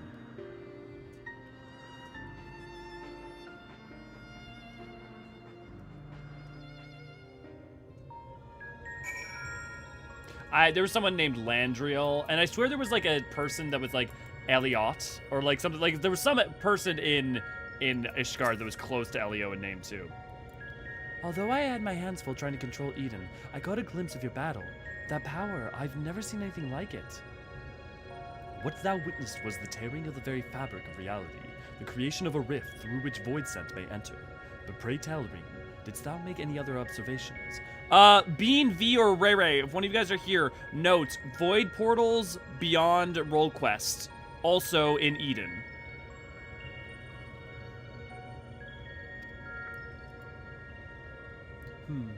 I couldn't sense any light at all in the girl or her servants. I can't really explain how, but she reminded me of Emet-Selch. Though I think it unlikely that she is an Ascian, she may yet be thralled to Zodiark. Maybe we'll be able to find out more once she's woken up. In the meantime, I'll try to improve my control over Eden. It seems to be listening more than before, instead of screaming at me like it was in the beginning. That's not all. I've made an exciting discovery.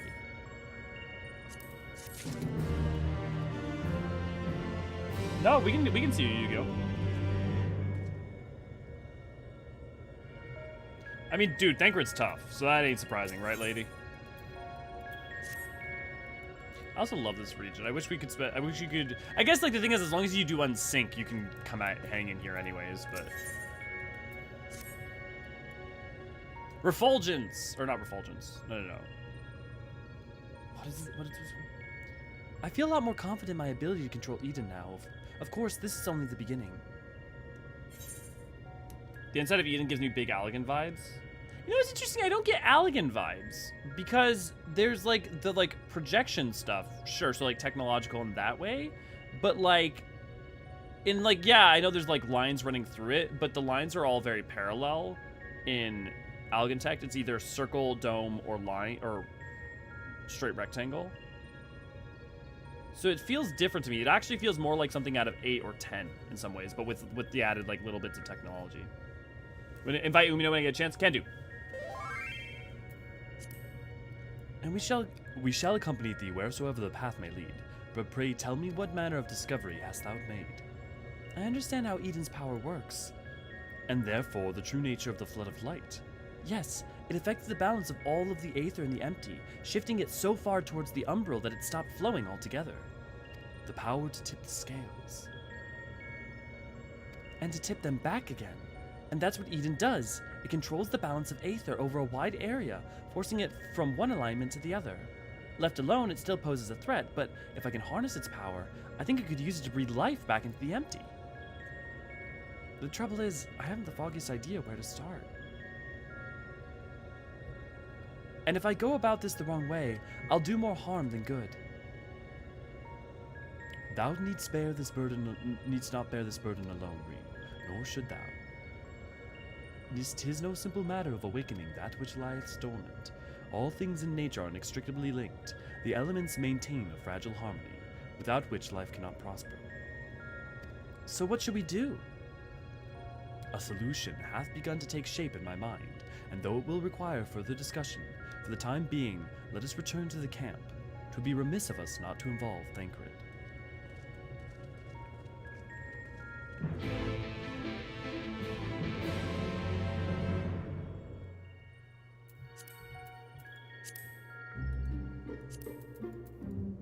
There you go.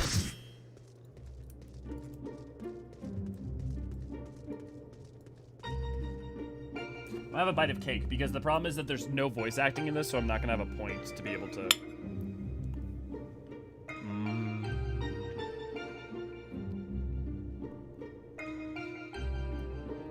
My partners are the best.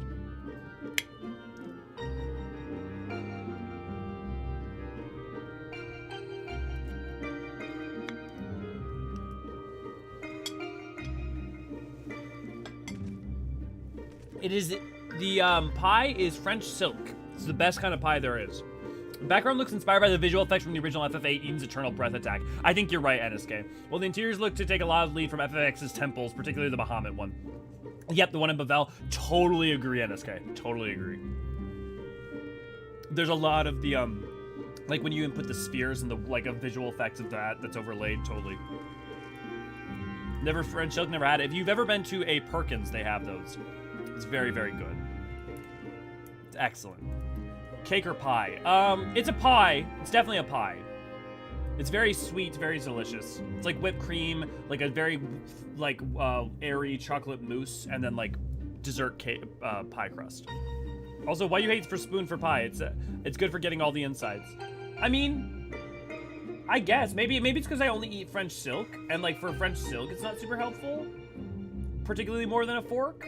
And the thing is that part of for French silk, like chopping the bottom and getting that off is, honestly, it's fun. I mean, like, it's not a problem. I just bet that my partner only brought it to me because we don't have any forks right now. I thought I heard cake, my bad. I might have said it too, lady. But also Deadpool gives you the puppy eyes for food like pie. Yes, Deadpool definitely does that. And we'll definitely get Deadpool on here soon. In fact, maybe we'll do it after the 4th trial. My friends, I believe I have struck upon a method by which we may see this world restored. Eorzean, before you go any further, allow me to make a potentially very long story slightly shorter. The plan is to control Eden and realign the Aether of the Empty, right? In essence, yes. However, unleashing the elemental energies haphazardly will not suffice. In addition, the Empty is unfathomably vast. Were we only able to effect change over one small region at a time, it would take many lifetimes to complete even a fraction of our task. Instead, our energies would be better spent revitalizing each element in order, and we might set in motion a more widespread transformation. One at a time. I hate to say this, but I don't think Eden will be able to draw out a single element without affecting the others. For that very reason, we shall select a location in which the ambient aether we wish to restore is at its most potent. Even in dormant state, certain elements will be more prevalent and therefore more easily manipulated. Then we rebalance the aether and return it to the land, whereupon it shall be borne on ethereal currents to the farthest reaches of the empty. So take the aether that's strongly attuned at that point, use astrality to reattune it, then release that aether back in. Makes sense. But it's interesting to do that rather than turning everything, just using astrality all at once. Probably because the amount of chaos that would ensue. Yeah. But what's to prevent the empty elements from breaking free of Eden's hold and causing a disaster of some sort? It must needs be contained. The question is how. Elio, indulge me for a moment, if thou wouldst. Pray, imagine a corporeal manifestation of each of the individual elements. What dost thou see in thy mind's eye? Surely you don't mean... Mayhap thou art afraid to utter the fateful words, for to even speak the name primal is to invite misfortune. Though invite it we must, as the aether is drawn forth and realigned by Eden, we shall perform a summoning as Master Louisoix once did on the fields of Carteneau. As one who hath laid low countless primals, thy memory will shape the aether into a deiform entity, which must subsequently be dispersed in the traditional fashion. So, defeat it, in other words. But is that even possible? Basically, summon a primal take a bunch of aether of a certain element out of the land, use astrality to quicken it and bring it back into full force, make that element into the form of a primal from our memory, and then slay that primal to release the aether more naturally out into the landscape, rather than one giant, huge mega burst. Instead, it's like a big burst, but it's spread wide. I am the Spoony Bard, lady.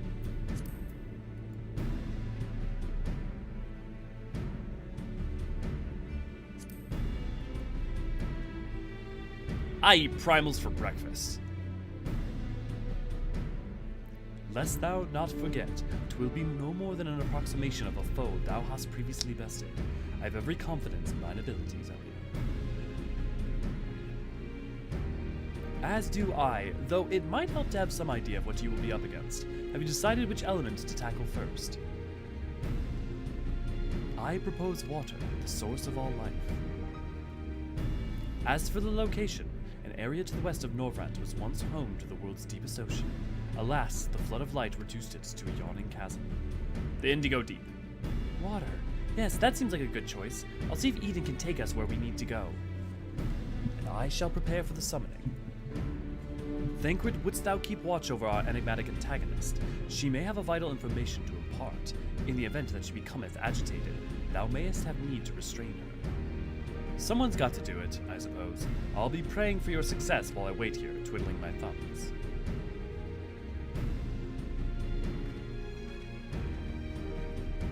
Okay, it's water then earth next. I forgot. The one I'm thinking of is in the next 4. Still, I must say I don't envy you being caught up in yet another one of Eorzean's madcap schemes. Though, come to think of it, if the creatures you must fight is born from your own memories and imagination, why don't you try thinking of something a bit tamer than the primals you fought in the past?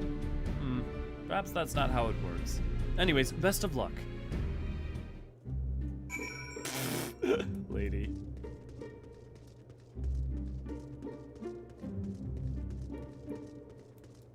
Why don't you have forks? Because you have to do dishes in order to have forks. The element of surprise. I mean, I guess astrality is the element of surprise when you think about it, right? Elemental chart. I just want to look real quick. No, okay, we don't follow the, I was looking to see if we followed the chart in any meaningful way, but we don't. Leviathan is the ideal candidate to embody the element of water. Be warned that circumstances of said summoning differ greatly from that of the primal encountered in the source. The results are difficult to predict. Aiden seems to be responding well to my instructions, so we should reach our destination in no time at all. So right now we're headed west towards the Indigo Deep, like to the west of Vilbrand, where the Sahagin were, who also summoned Leviathan. Alright, this is the place. I'll see if I can draw out the water aspected aether. So there used to be the ocean here, so the water, even though all the aether is umbral, so you can't really, it all seems the same, the aether is, in that region, is very water attuned, so if you were to bring it back, it would be very water. Des, good to see you, glad to have you. The rest is up to you, Elio.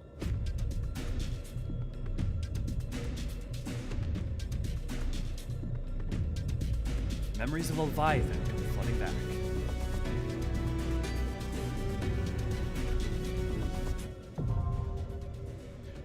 Eden's Gate Inundation, now accessible. I will say, one of the funniest lines in all of Shadowbringers and one of the funniest dialogue options in the game is coming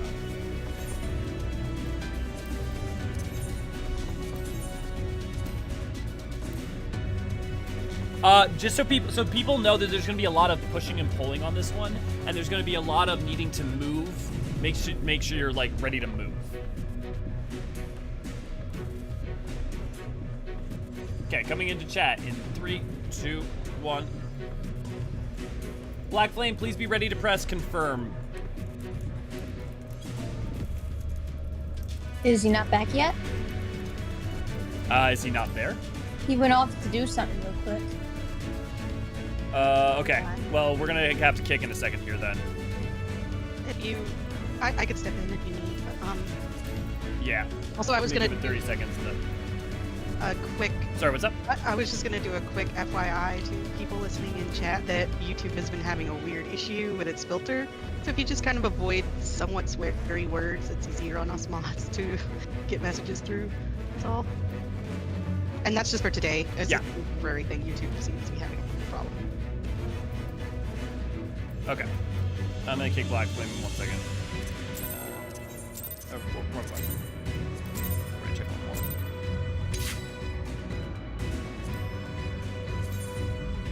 Okay. Inviting UV.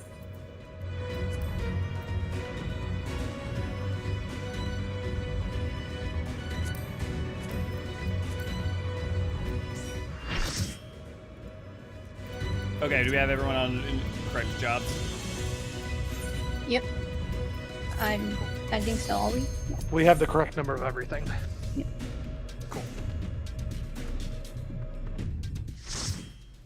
This may be the raid that made me worry about the Warrior of Light. Their imagination concerns me. What, because it's vibrant and wonderful? Time to go to the Splash Zone. Warrior of Light self-insert fanfic. Yeah, literally. Only done this once. This one's not terrible. They'll just be ready to, like, move. There are parts where you gotta be washed away and also where he'll destroy parts of the arena. Erator of the world, Leviathan. God, I love the reimaginations. They're all really good. Okay, and...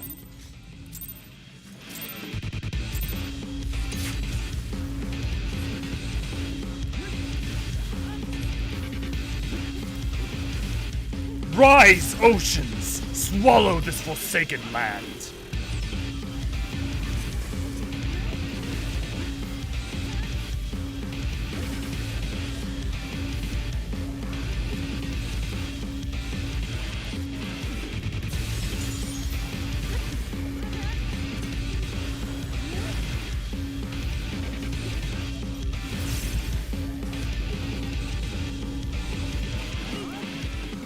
And you're all good, Black Flame, just like we can't wait around for very long, so sorry.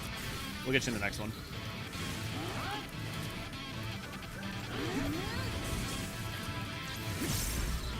Keep moving.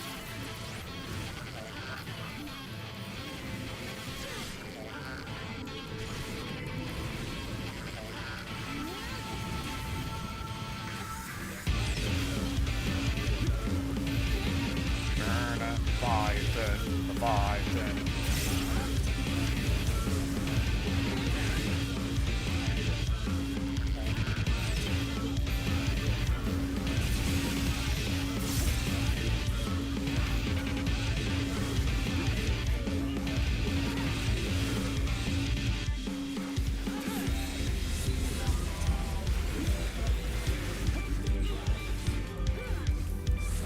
Wave's gonna push.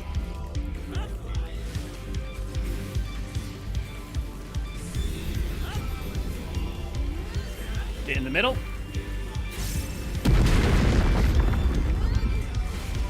He's still gonna do. Elio, I'll use Eden's power. He's still gonna do the blast thing. We're gonna have to be ready to get to the sides. Stack on stack. Get to the right.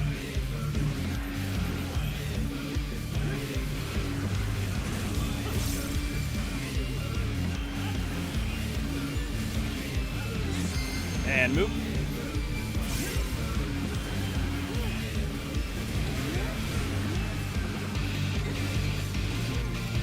This should be hold. This should hold for now. Be careful.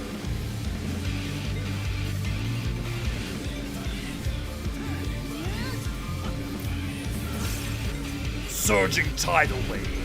Crash. Let none be spared. Great wide. Early on there. Blackest Night. Go to the corner if you've got that, and follow.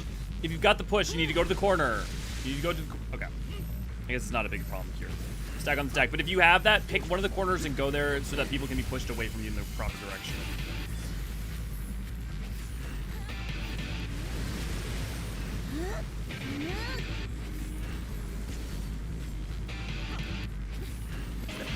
Was that a Dorito that wasn't stacked together? I don't know, but all I know is that it works even if you don't. Oh.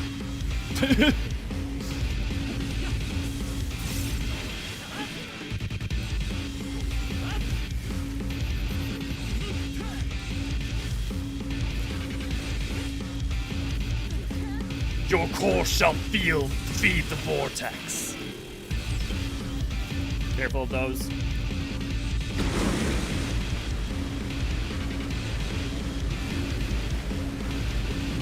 Watch for where he appears on the side. Behind us. Get ready, these are gonna explode in AoEs. Don't be near these when they explode.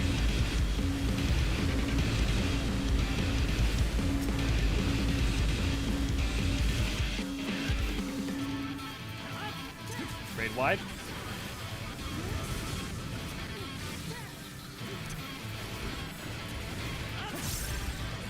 Away from Elio.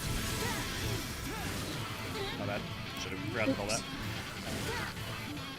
It's okay, Elio murdered you. Yep, it was my fault. I needed to move Look, away. it's an honor. We won't get by you. Get towards the waterfall.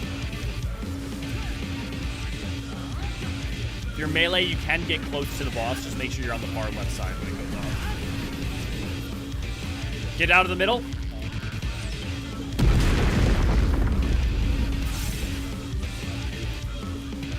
Not again. Hold on. I'll try to rebuild it.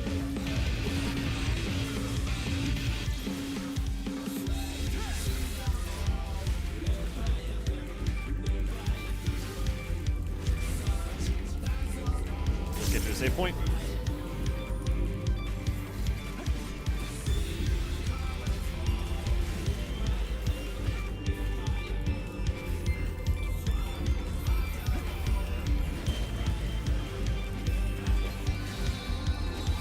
That's it. Eden.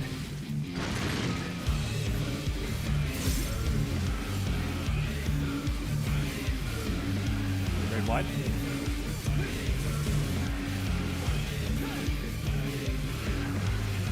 Another one.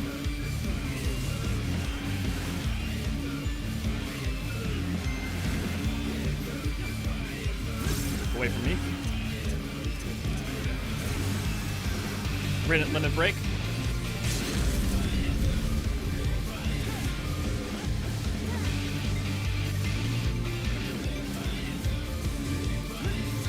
Just keep damaging. We got him.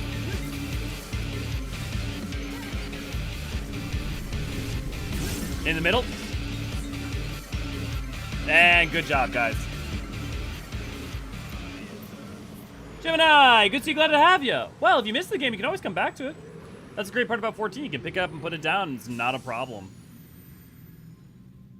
Some people may find that a stressor, but I think a good thing. Okay, guys, thanks for that. On to the, we'll see you on the next one in just a little bit here. We're making great time.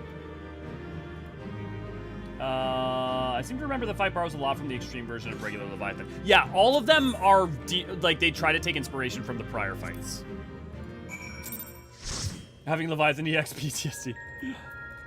Well, speaking of fighting a primal and PTSD over their mechanics, some of the next conversations will be going to that. Yeah, Black Flame, seriously, it's all good. Here, V, I'm passing it back to you in case... Oh, V already left, so I'll go ahead and invite you back.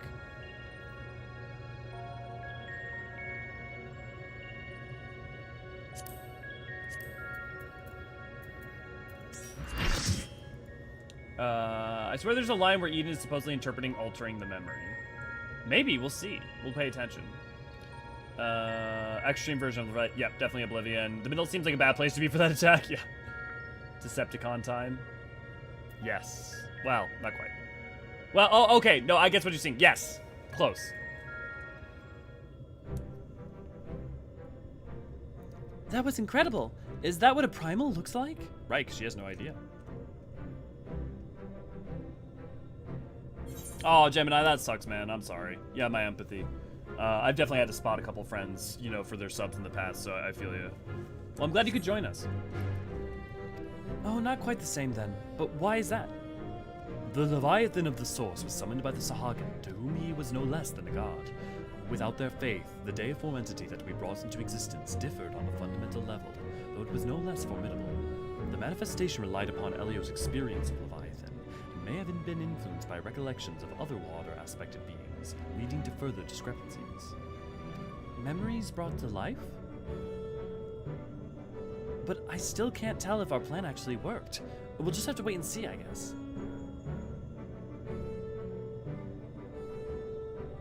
How goes it? Well, we killed one of them.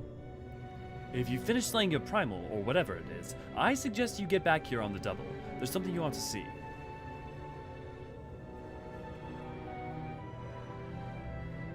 Apparently the Thinker's got news for us. Should probably go check it out.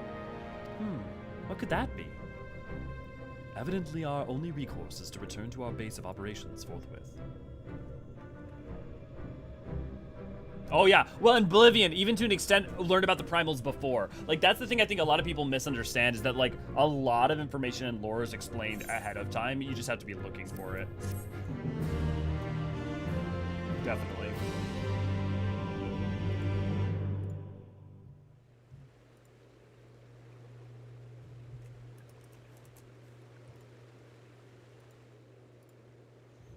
I love this part of Eden. Not like just this part, but every time we come back and it's more alive. Oh, thank you, lady.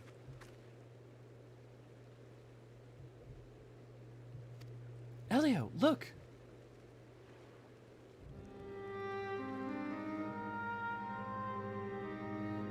Think about what that means, right? Most of the world lost. But for once, there's a bit of hope. The world might be able to not only move on from its pain, but maybe even heal. It's good shit. It's one of the reasons I like Eden a lot as a story. By the 12's good grace, 'tis a marvel to behold. It also has one of the most beautiful moments in all 14. I mean, like, just literally beautiful. I never thought that whole lake would suddenly appear like this, and we're just getting started. I only hope the burden is not too much for you, Elio. So far, so good. Yeah, Raven, that's the plan.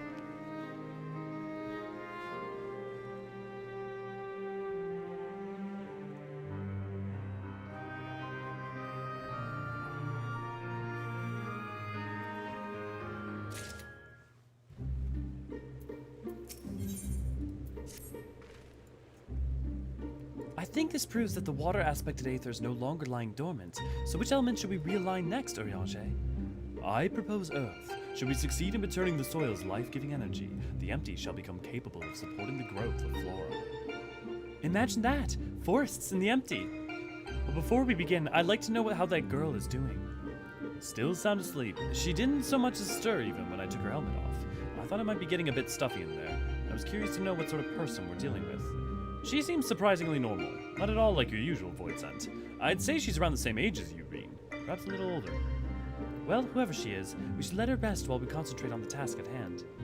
As much as I'd love to go with you, I'd best stay here in case she wakes up and is feeling less than cooperative. And while I wait here, wishing I had someone to read my thoughts, wishing I had something to read, my thoughts will be with you as you fly off to face your next opponent. It must be a strange feeling to bring something into existence through your own willpower, only to slay it immediately after. I almost feel sorry for the poor things. And all the same, I wish you luck. Indeed, lady. If all goes well, you won't be waiting for long. The sooner we get this over with, the sooner we can see the results. Also, look at that blueberry candy. Delicious. Which one of you guys sent me that comic recently about the Forbidden Rock candy? I feel like it was a very Raven or Yukio move. No, you cannot eat it, Raven, at least not without dying. Though that may be a sacrifice you're willing to make. Okay, wait, here's the dialogue option coming up. Now, before we embark on our journey, there's one question I feel I should ask. Where are we going? I would suggest a certain region that lieth east of Norvrant, which was once home to the great mountain Atlas. The great mountain Atlas. Mount Atlas. I wonder where... I don't think I've heard of that one. What's it like? East of Norvrand would be Ilsabard. Oh, no. Wait, no, east...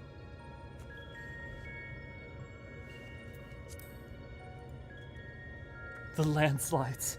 The landslides. It seems like you had a rather traumatic experience. But if our last battle is anything to go by, this one will be different from the Titan that Elio remembers, yes? Oh, I see. And for the Earth-aspected primal we wish to invoke, what could be more fitting than Titan? I don't know, must have clicked over that somehow. As such, thou must need conceive a new stratagem. If thou art to triumph in the battle to come, past experience will avail thee naught, I fear.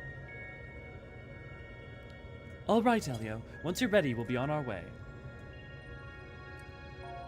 What kind of books do you think Tancred reads? I think mystery novels, cheesy action adventures, trashy. I'm kind of on the trashy romance vibe. It took a while, but we're finally arrived. Ready, Elio?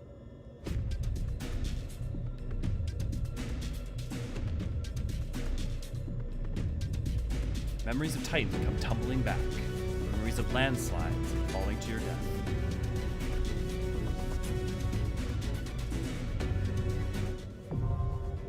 To be fair, a giant rock aether-filled boulder is effectively what Titan is. Hey, decoy, vroom, Titan. It's Mr. Rocky Road. Indeed, indeed, indeed.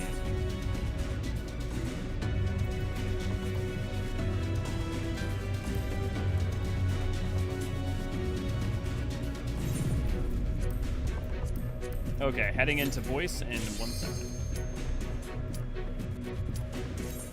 And I'm here. Welcome back. Tancred reads Harlequin romances and puts himself in the role of the dude instead. Eden Gates, Sepulchre. I almost said Sepulchre, but it's not Sepulchre. Erator of Crags, Titan. It's funny, some of the original versions, like original Leviathan, I like better than new Leviathan. It's so much more classic, but I will say, new Titan's pretty dope. Get ready for some moving around.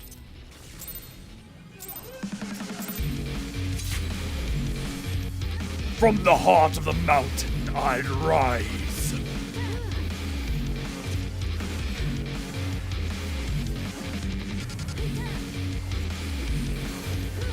Are you the Tank Buster or the Raid Fighter?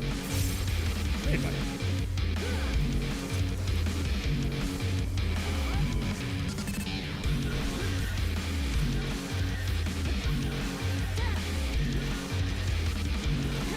The symbol is where it explodes from. So if you need to know where it's going to start, that's where it will. There's the tank.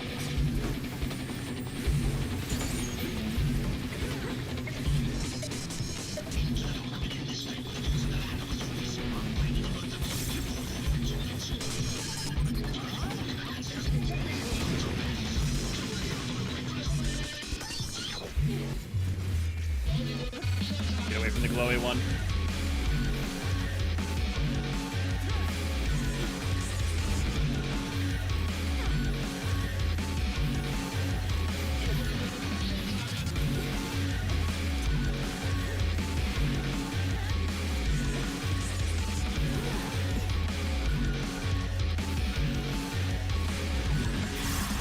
Tempered the flow of the mountain's core, my rage is eternal.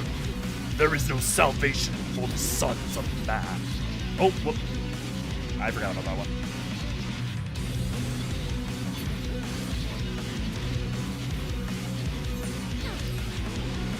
I love these two, like... Oh, down over 12, but even faster. Oh, that's not gonna be it. Sorry, Raven. All good. We can recover.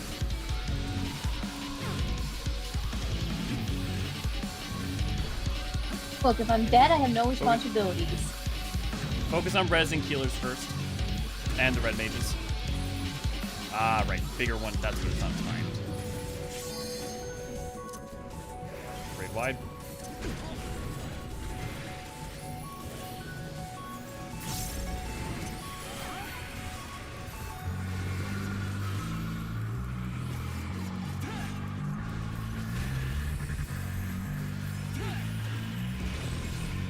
I am unbreakable, unstoppable, Kimmy Schmitz. Wait, what? I shall grind you to dust, mortal. Oh, I didn't realize it was going to be an auto kill. I knew it was going to be a knockback. I had arm's length, though. Your fleeting, meaningless existence ends here. Bow down, Overdweller. Titan.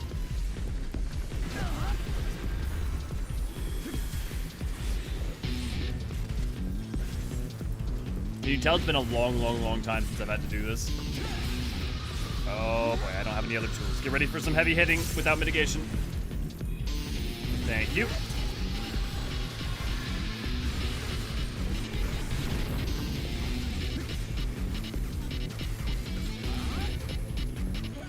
Small AoEs on the rocks, and then wait till for them to explode and move into the ones that are glowing currently.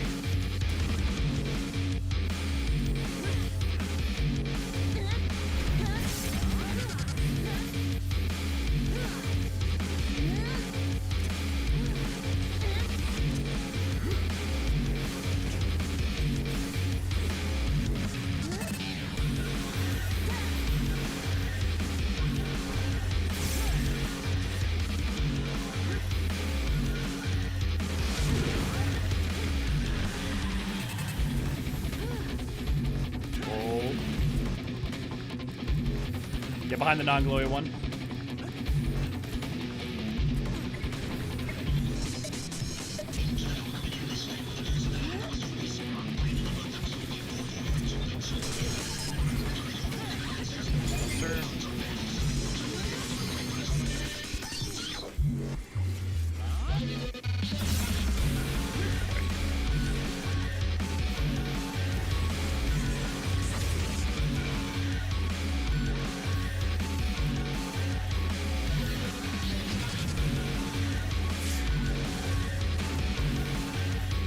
Can't be in the same row as him, and then you have to make sure that you move in.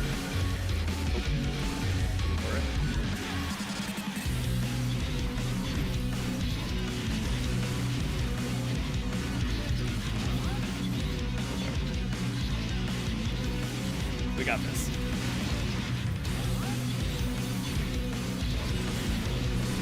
Pounding a gorilla, pounding a gorilla, pounding a gorilla.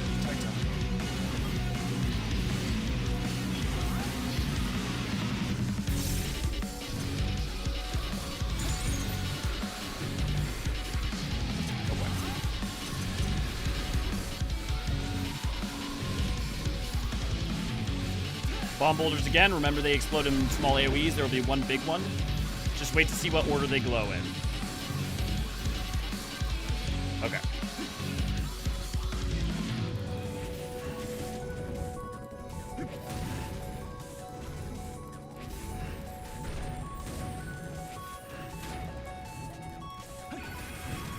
Remember, you have tons of time to wait for the move in between explosions. Don't accidentally get yourself a double hit.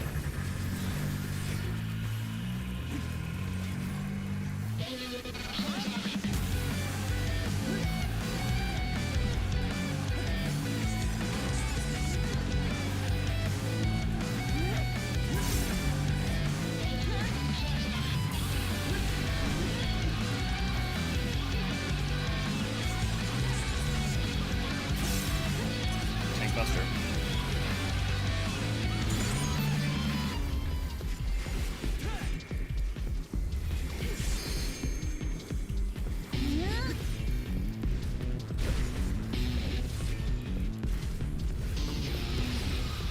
He's gonna do a robot mode again. Remember, do not be directly on top of him. Oh no, actually do. Sorry, do for this form. My bad. That was my bad. Let's judge which form it is. It's a motorcycle form that you don't want to be in front of him on.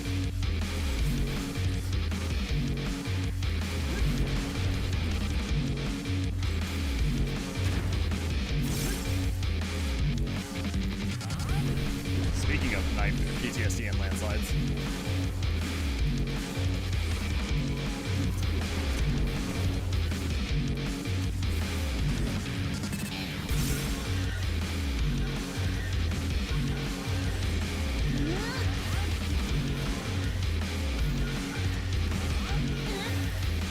You guys are resting up.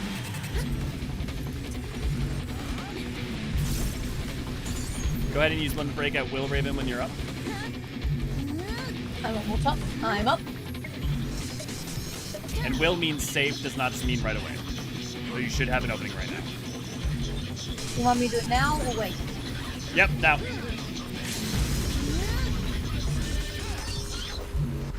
You ready to move into boulder position?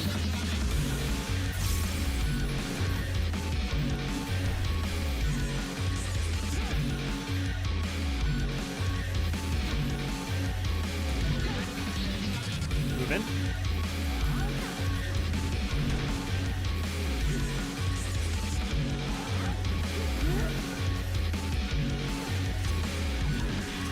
Trade wide.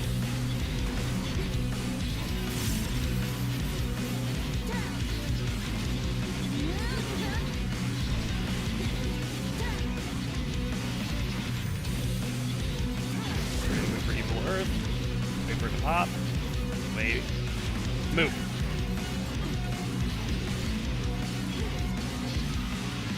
Move behind the safe one, not the glowy one.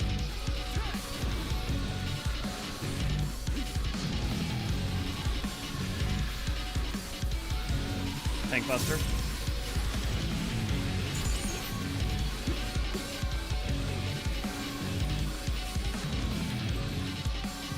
Be ready for form transformation.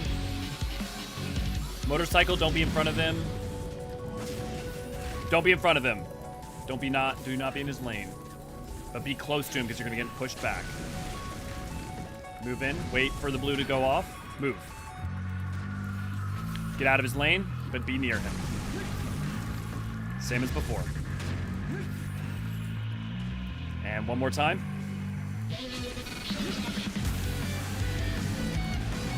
Get close to him right away. Donut. If you're not in the death donut, you're gonna die.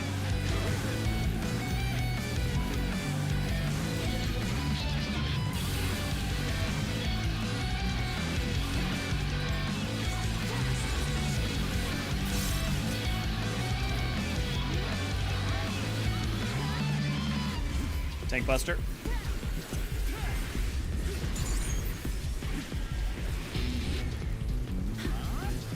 AoE bombs coming up. Make sure to wait for the third ones to be placed and go to them. Okay, in this case, there's only 2 sets, so go to the second set.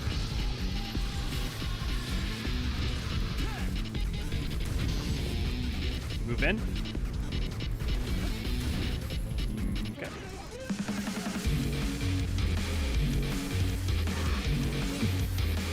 Raid wide.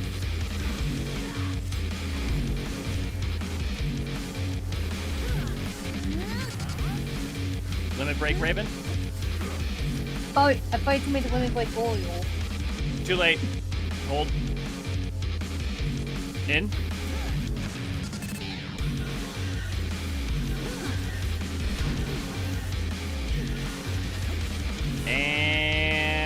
right, 4 down, 8 to go. Good job, everyone. See you in a bit. That feeling as a tank, yeah, definitely Oblivion. But can you pound the gorilla? Yeah. Yeah. It's funny, I did the Savage a ton of, like, a year or 2 ago. And for some reason, I just apparently just didn't remember the fundamental mechanic of the normal. And it's just also in the Savage, I think. Weird. Fight on Savage is so freaking hard. The problem with Savage is the final phase. Everything else is pretty easy. Not easy, but it's pretty straightforward. Oh, cool, mini. Nope, not getting that.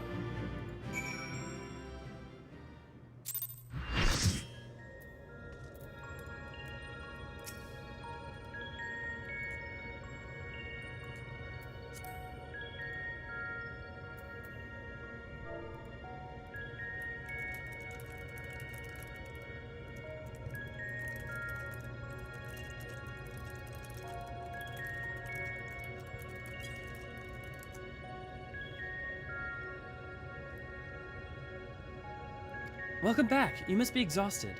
For a creature made of rock, he was a lot more agile than I was expecting. I wonder, was the Titan of your world a tough opponent too? Yeah, if you stepped wrong, you died. So, all it would have taken is his momentary lapse of concentration. I don't like the sound of that.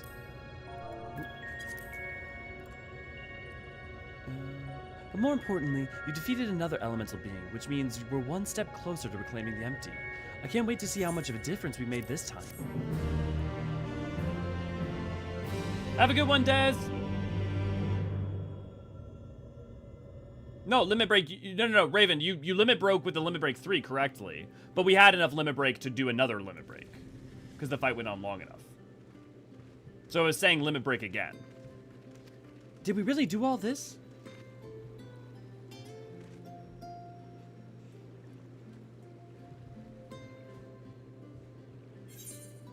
I'm still surprised they don't have this car as a mount. That would be cool to ride on. Yeah, I guess it would be. The problem is that I wonder. Well, I bet they could make it work. I bet they could make it work. Yeah, it is surprising, Gemini, that I wonder if they wanted to, but it was a much bigger hassle than just making the car, because they end up having the Dragon Ball Z car be the thing. Yeah, Raven, just make sure you have your limit break bar up so that you always know how much limit break there is. Aye, it would appear the balance has returned to the elemental of Earth, and yet the transformation hath affected only the immediate vicinity, whereas the lands beyond this lake doth remain unchanged. 'Tis passing strange indeed. Did we do something wrong? Though this falleth short of the outcome I'd envisioned, 'tis plain our efforts were not in vain. Mayhap this localized phenomena is the result of the intersection of ethereal currents. Therefore it is reasonable to assume that similar locations in the empty hath undergone comparable alterations. Welcome back, Rachel. I'm sorry you couldn't sleep, but enjoy hanging out with us. Then the aether will spread out from these points to cover the rest of...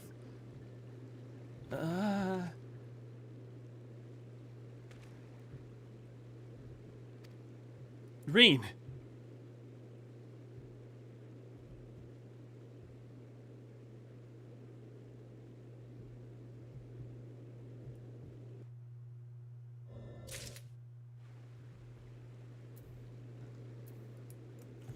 But yeah, so it's important to know, like, for instance, we start recover this section and there's pockets. And the thing is, because if you have one pocket that started recovered, that also can help try to push the rest of the empty back towards normal as well.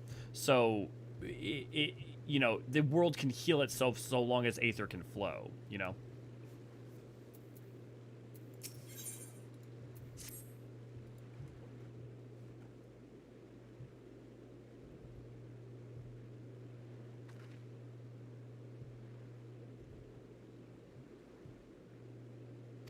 It's nothing. That didn't look like nothing to me. You better lie down for a while. No, really, I'm fine. Anyway, we still got work to do. Nay, Thancred hath the right of it. 'Twould be unwise to exert thyself overmuch. I appreciate your concern, but I do wish you'd stop fussing. Reen, thou knowest not the strain thou dost place on thyself. Though the elements of water and earth have been restored, continued exposure to the empty, stagnant aether may yet sap thee of thy remaining strength. Now that you mention it, I have been feeling a bit out of sorts ever since we got here.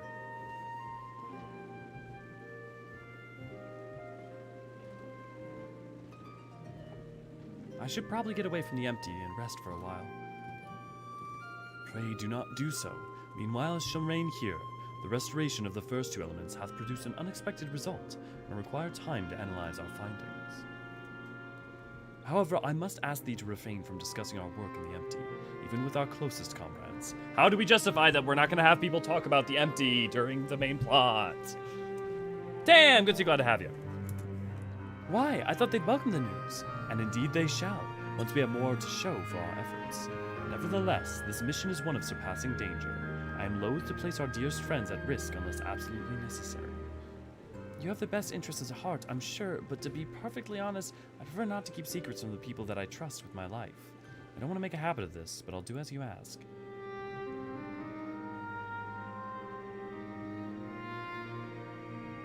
It seems to me that Reen isn't the only one who would benefit from a change of scenery. Our sleeping beauty would likely fare better in more hospitable surroundings. But we'll need to have our associates from the Exarium organize a safe place for her to stay. If you and Elio could go on ahead and have a word with them in Ward Soak, we'll catch up with you once Eorzean is finished. Whatever it is he needs to do.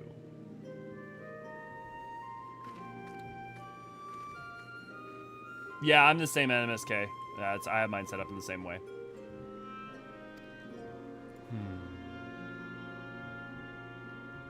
Perhaps thou too shouldst accompany her on the return journey. I dare say she would be glad of thy presence. No, not this time. She's come a long way since we first met, and I worry that relying on me too much will only hold her back. We won't be staying in the First forever. The time will come for Reen and I to part ways and for her to follow her own path. I know you understand this too, Eorzean. I see you trying to pass on as much of your knowledge as possible while you still can. And to her credit, she's actually taking the most of it. Reen is possessed of natural affinity for aetherology, unlike some who shall remain unnamed. A natural affinity for staying awake during your lectures, more like. Though, come to think of it, she doesn't really take after me at all. However, like thee, she is predisposed to brooding in silence and to voicing her concerns. Says the master of keeping his cards close to his chest. Anyway, Elio, you'd better take the sky slipper with Reen. It's true that she's been through a lot lately, but so have you. We'll need you ready for the challenges that lie ahead, so go on and get some rest. We shall await news of thy safe arrival in Almera. I'm healing the first. Sounds like a Chakra's explanation from Avatar The Last Ender. Pools of energy have been unblocked up, but if unblocked will flow clear. Yeah, I'm forgetting his name, but yeah, the guy that they meet at the end of the explanation that he gives at the end of Book 2. Definitely, very much that.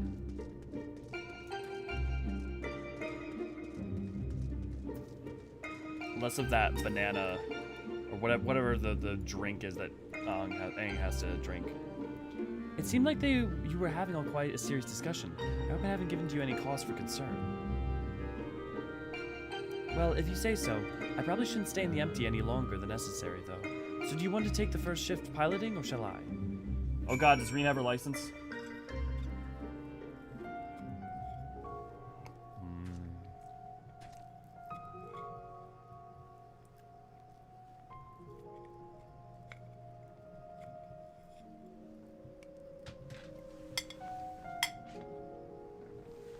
Banana onion juice, that's what it was. Thank you, Yukio. Whew, I'm glad I had you there to keep me company. I had no idea how I would have passed the time otherwise. Now that we're here, I need to find our contact from the Castarium.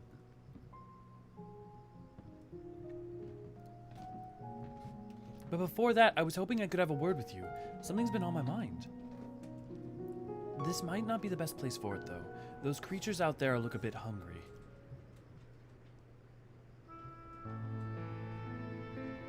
Yeah, lady, she definitely would be.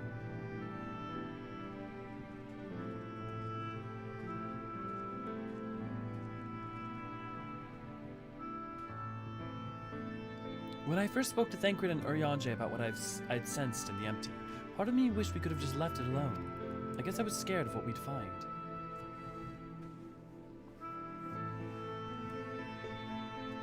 But now that we found Eden, I know that I made the right choice. And if I had given in to my fear, I probably would have spent the rest of my life wondering what might have been.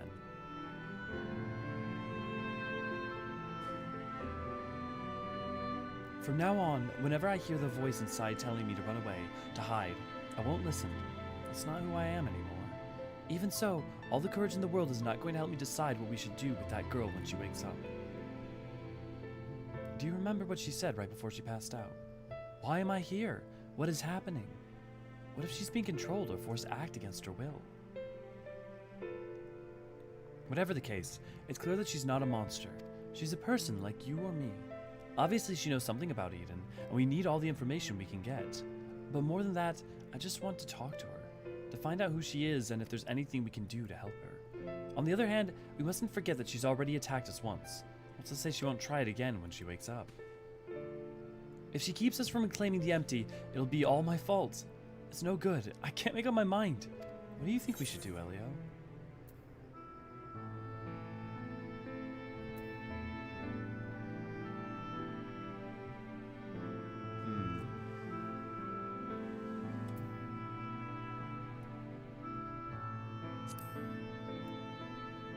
There's only so much we can do until she wakes up. I'm sorry, I probably shouldn't be deciding her fate before we even know who she is. In the meantime, we'll have to be patient and hope that she comes around soon. Until then, I'll try to concentrate on the here and now. Speaking of which, I still need to see Eorzean's errands. People were on our way to meet Lentus the Sky Slipper, and most of the apparatus we've been using, and since we've been sworn to secrecy, I assume the same applies to them and their colleagues. Anyway, once that's over with, we can find a place to relax.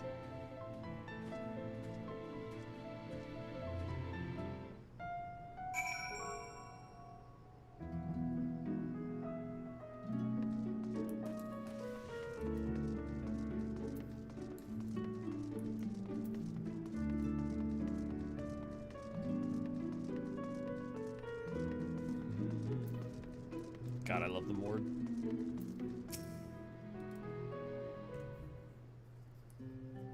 Fear is healthy, yeah. Now that we are here, allow me to introduce you to two of our members of our inner circle, or whatever you want to call it. Look at that boy. That's Gulgul, who's interested in trading for any relics we find in the empty. Apparently, he mostly deals in exotic weapons and whatnot, but he's agreed to keep us supplied with whatever else we can get from the Crystarium. You can't get from the Crystarium. Now, the ones we came to meet should be around here somewhere. Ah, Reem! What a relief it is to see you returned unharmed from your expedition. I'm sorry to have kept you waiting. We were gone a bit longer than we expected. Elio, I'd like you to meet Lure. Hey, it's a pleasure to make your acquaintance. As a representative of the Settlement Council, I'm here to oversee the delivery of equipment deemed necessary to your mission. I will be on hand to provide any assistance you may require. Actually, there's something we'd like to do to take care of. It's probably best not to talk about it in the middle of the market, though.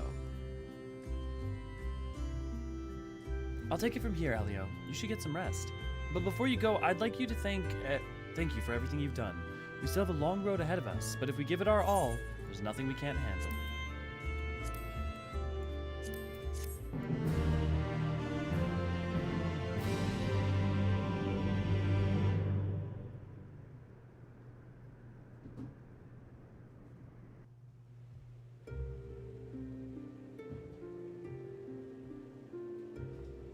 I didn't notice the rock element. Oh, that's funny. It's appropriate. I see. It is mere supposition. It would behoove us to proceed with caution. Moreover, I would refrain from discussing the matter with Reen and Elio until we know more. Well, I appreciate you telling me everything, even if it is too soon to be sure. I'm the one watching over her, after all.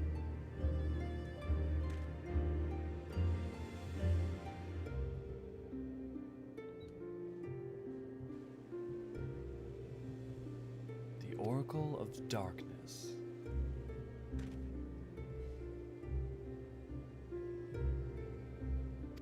pray it's not true.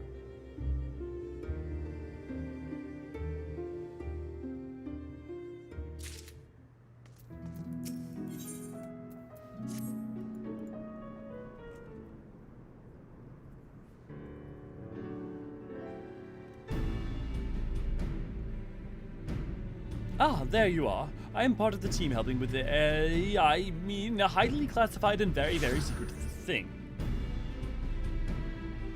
The fact of the matter is, I've come to inform you of a rather interesting development. It's about the girl who was brought back from the empty. She's finally woken up, you see.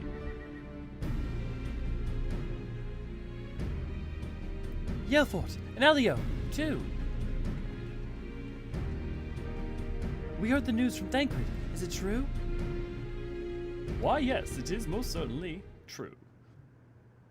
Apparently her name is Gaia. She claims to be a free citizen of Yulmore, although she remembers nothing of the events leading up to her attack on Eden. She lost her memory?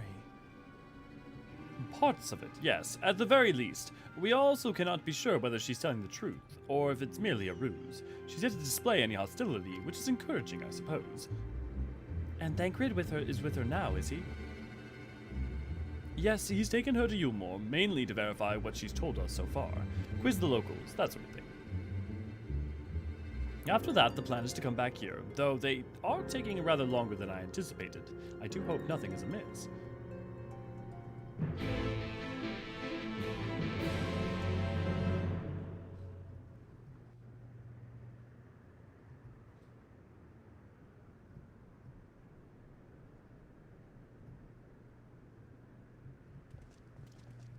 Good grief, are you always this slow? At this rate, I'll be dark again before we know it. The night sky returning is all well and good, but it does make each day seem awfully short. And are you still dragging your heels back there? At least act as if you've got a purpose, would you?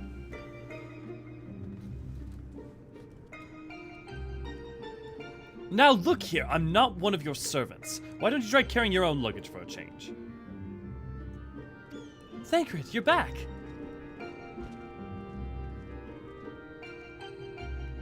You lot are a sight for sore eyes, yet even you, Eorzean. Gaia and I have just finished shipping her personal effects from Yulmore. I'm glad we could finally meet, properly, I mean. Did you learn anything useful? Other than where she lives, not an awful lot. Her supposed neighbors barely knew the first thing about her. Hells, she barely knows the first thing about herself. Recollection of her life in Yulmore is patchy at best. But she seems convinced that she'll regain her memory if she accompanies us, so she invited herself to join our merry band. And for her first act, she ordered me to carry her luggage. If you insist on standing around talking, I might suggest finding a place to sit down first. My feet are killing me. Is the passcode 1234, Tam? Then perhaps you should have chosen more sensible footwear. Still, it's not such a bad idea. Shall we?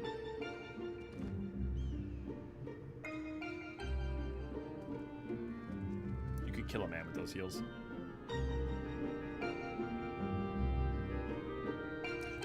Lady, there is a voice actress for Gaia, as we'll see later on the fourth fight of this.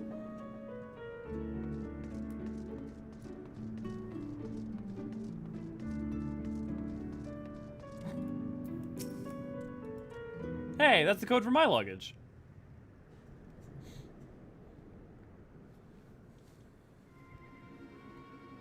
So you don't remember anything at all? Not attacking us? Not falling unconscious?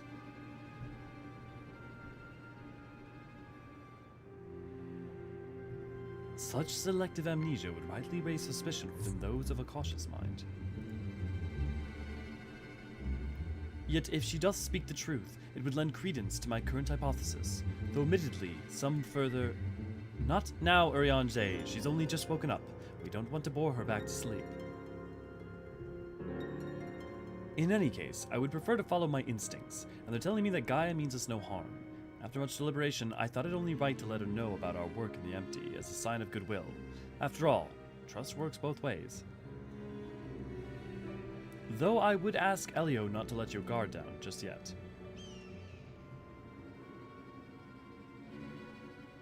So you're the one I'm not supposed to have fought.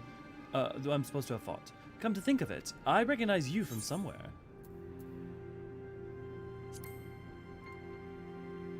Maybe I just have one of those faces. Or perhaps you just didn't make much of an impression. But to be honest, I do feel that since meeting you, those hazy memories are becoming slightly clearer. It's like remembering fragments of a dream, only to realize those things actually happened. It's as though my whole life has been leading to this. Thou speakest as though thou didst expect these events. I guess you could say that. It's what the fairies tell me. I can't see it, but it's as though there's someone else in my head, and I can hear its voice in my head. It whispers to me and lets me use its power. Magic, I suppose you'd call it? Not that I know much about that sort of thing.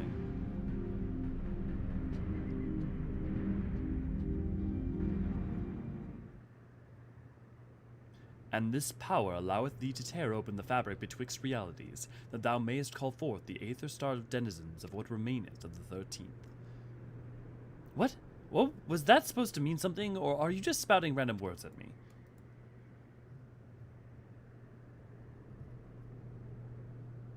Honestly, I don't know how you all put up with this. I've only just met him, and his insufferable prattle is already giving me a headache.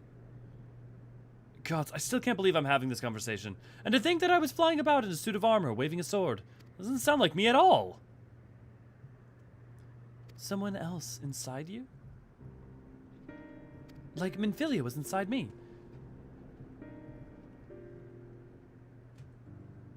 Aye, the similarities cannot be ignored, though it is too early to say with certainty. Gaia may well be the Oracle of Darkness. The Oracle of Darkness? What does this mean? It means that you may have been right when you said she has something of common with Emetselk. Those who have been used as a living host by an Eorzean have no recollection of events that occurred during their possession. This I know from personal experience.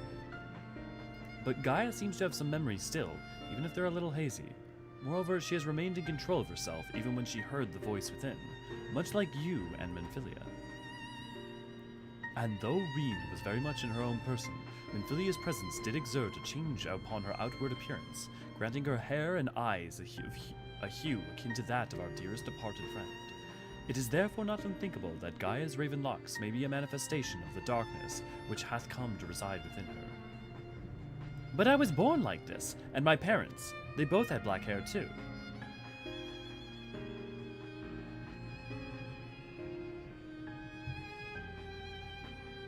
Or at least, I think they did. It's been so long since I saw them, I can't remember too well now. But enough about me. You're Minfilia, aren't you? The Oracle of Light who they were hosting in Yulmore. That's right, though imprisoning is a better word. They kept me locked away and I didn't know much about Yulmore and its people, or the rest of the world for that matter. I see. How exactly did the Oracle of Light come to run with the Warrior of Darkness? Well, it all started when... a long, long fucking time ago in a town called Crystarium.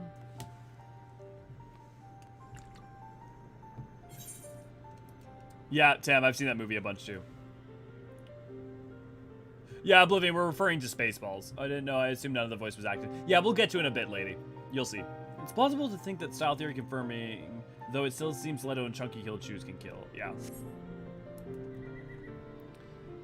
Yes, I still remember the day everyone went raving mad and Lord Valthree fled.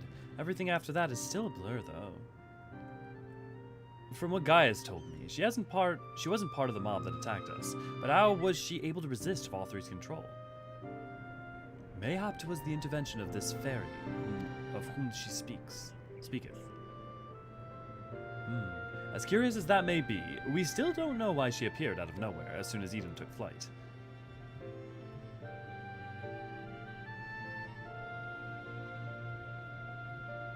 This is just a guess, but I'd say that the fairy reacted to it in some way, and for whatever reason, made me go after it. Yes, that seems like the only explanation. I don't know about you lot, but I've had enough nattering. I'm going back to Eden. But, what? But why? The fairy wanted something from Eden, and knowing what that is will bring me a step closer to discovering what exactly has been living in my head all these years. Besides, my memories aren't going to restore themselves, and certainly not through idle chit-chat. So I'm going. That's that. Wait, Gaia! Insufferable? Utterly insufferable. And yet we can't well leave her to her own devices. Come on.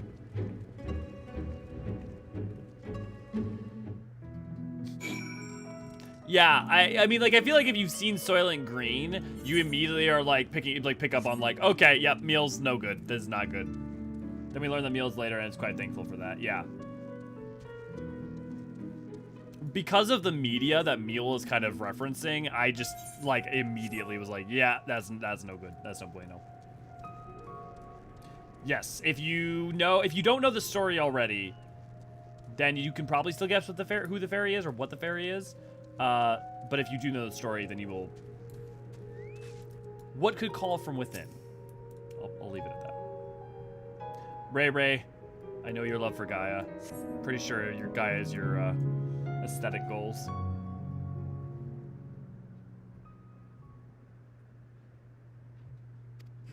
Get away from me! A swallowed telephone. Yep, definitely.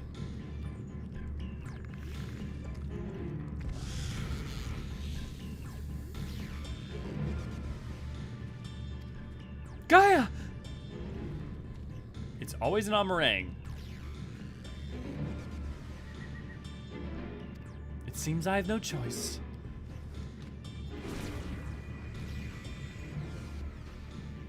Cool.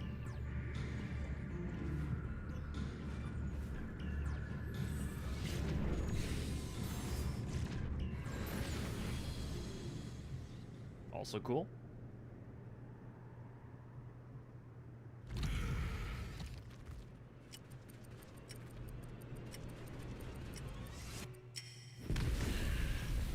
Triple cool.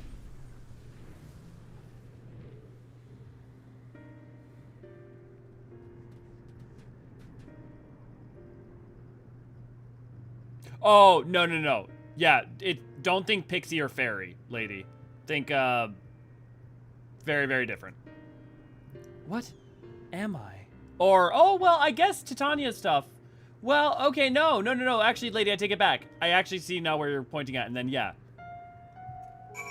Not inapt. Oh, Laffy's gonna join? Cool.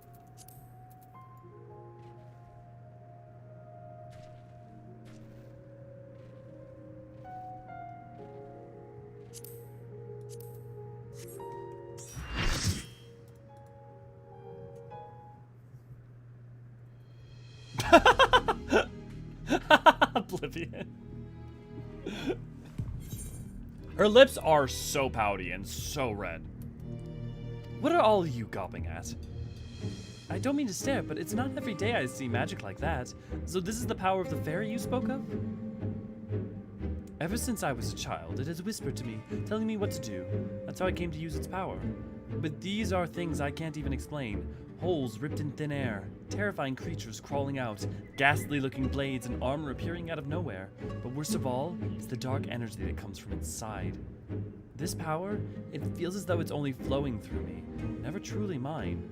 And even when it answers my call, it always takes a few moments for the spells to work. So, in summary, you don't have control over the magic. Well, it's not as if I've ever tried to control it. I haven't made a habit of fighting wild beasts.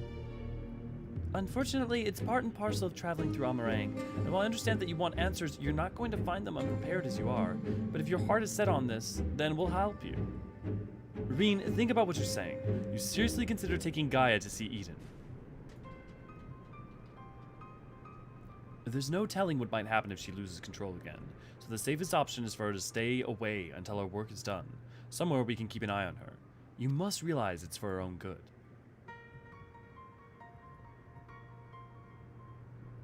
I must concur with Thancred's assessment. At present, we know precious little of Gaia's origin, and less still of her powers. If she is indeed the Oracle of Darkness, her presence may complicate a task already fraught with peril, placing our mission and our own well-being in jeopardy. In full knowledge of this risk, dost thou still wish to pursue thy course? I do. It wasn't so long ago that I was living in isolation, being held against my will. Maybe the people keeping an eye on me thought that was for my own good too.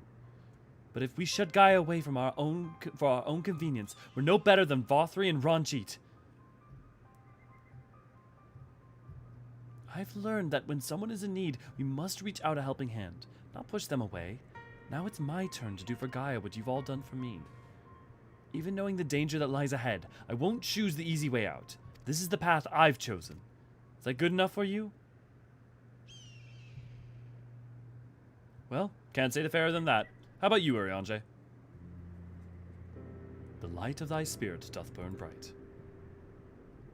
Mine apologies, my dear, but we felt it necessary to test thy resolve. Let it suffice it to say thou hast left no room for doubt. Have a good day, Deathberry! For what it's worth, Reen, I never doubted you. But make no mistake, the danger that Eorzean and I spoke of is all too real. If you're prepared to go through with this, we'll be right there beside you. That means a lot to me. Thank you. I couldn't care less who I travel with, but if we're going to go, then let's get going already. There's supposed to be some sort of craft waiting at the southern watchtower, yes? Come along then, and do not fall behind.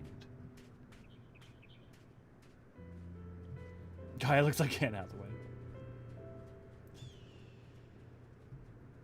Yeah, I need to do E12S for a bunch of glams too, Tam. Just, you know, we have a lot of events.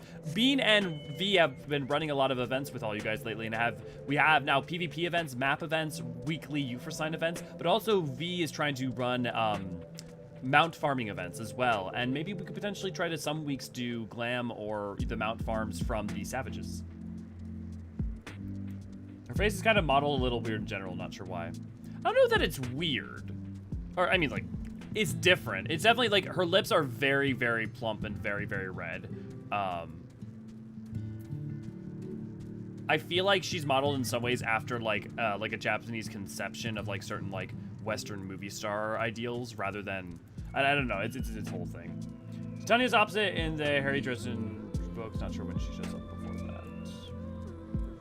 Titania's opposite. I'm not sure what I'm not sure I fully understand, lady. The amount of times I've cast a benediction on tank just to see them drop to the floor dead while my benediction still gets put on cooldown is far too high. Yeah. Would Kill Square Enix give us NPC hairstyles? I mean, they do. I mean, if you want more, that's fine, but they do give us hairstyles. A lot of NPC hairstyles. Like, I mean, there's tons of them. I don't know if Gaia's is in there, but also I think part of the reason that Gaia's isn't in there isn't so much just about the hairstyle specifically. It might also be the length because of a bunch of clipping issues due to the length, but I don't know. I could be wrong about that. Yeah, doing older savages for glams and mounts sounds fun. Yeah, we'll get that going. I'd be interested in trying to do that now. I think I wanted some glams there too. Yeah, okay, cool. So we'll get that going. Don't forget to join the Discord if you have if you would like to be able to do stuff like that, or talk about lore and 14 in general, and just be part of the community. Memoria EX with you guys for glam. Light, I can run you through a Memoria EX tonight. If you want to do it tonight, it's like very fast. It's fun, and I don't need anything from it, so I'd be happy to just run it for fun. It might be a bit of a tight squeeze with the 5 of us, but we'll manage. Perhaps Eorzean can sit on top of our luggage. I don't know why, but I really like the Memoria EX fight. Like, I just think there's something about its design that's just fun rather than stressful to me. And just kind of is, for the not all of it, but for a lot of parts of it, pretty intuitive. So there it is. Thank you, V. Yeah, Reen and Minfilia, Minfilias would have problems because of the front things. I mean, that may not stop them, but I can imagine that's part of the problem. Particularly long-haired style tend to look odd because there's only like 2 bones for it to use, so it moves in 2 big chunks. Yeah, exactly. NSK is spot on. So it looks odd, but then also you have major armor clipping problems, which, look, there's already major armor clipping problems across the board, so don't get me wrong, that may not be actually a motivation for why they don't. But the fact that there's this consistent thing of like not having it makes me assume it's something along that line. Eden, where I'll find the answers I seek.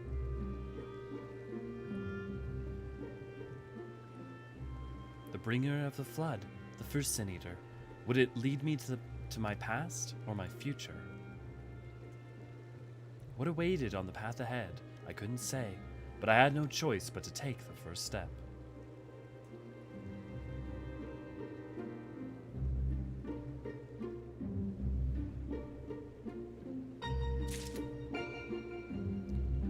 Yeah, even if we don't get it tonight, like, we'll get it.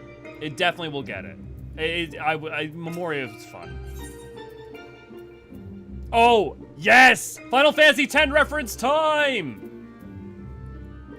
For those of you who have played Final Fantasy X, remember the Thunder Plains.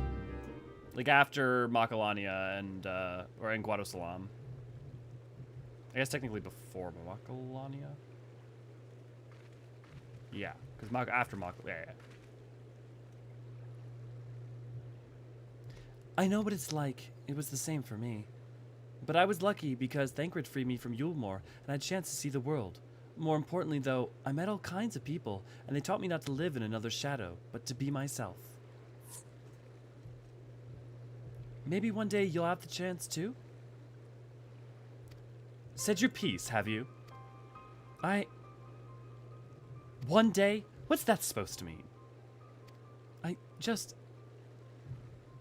I don't know how the great Oracle of Light sees such things, but for someone like me who's only known life in Yulmore, there was no tomorrow. There was no future, only the here and now. And while we waste time on these meaningless conversations, I feel each moment of my life slipping away. Time won't wait. Not for me. Not for anyone. I don't know how much longer I can hold on to who I am. I'm sorry, Gaia. Gaia? Huh, that's probably not even my real name. It isn't? When Thancred asked me my name, I couldn't remember.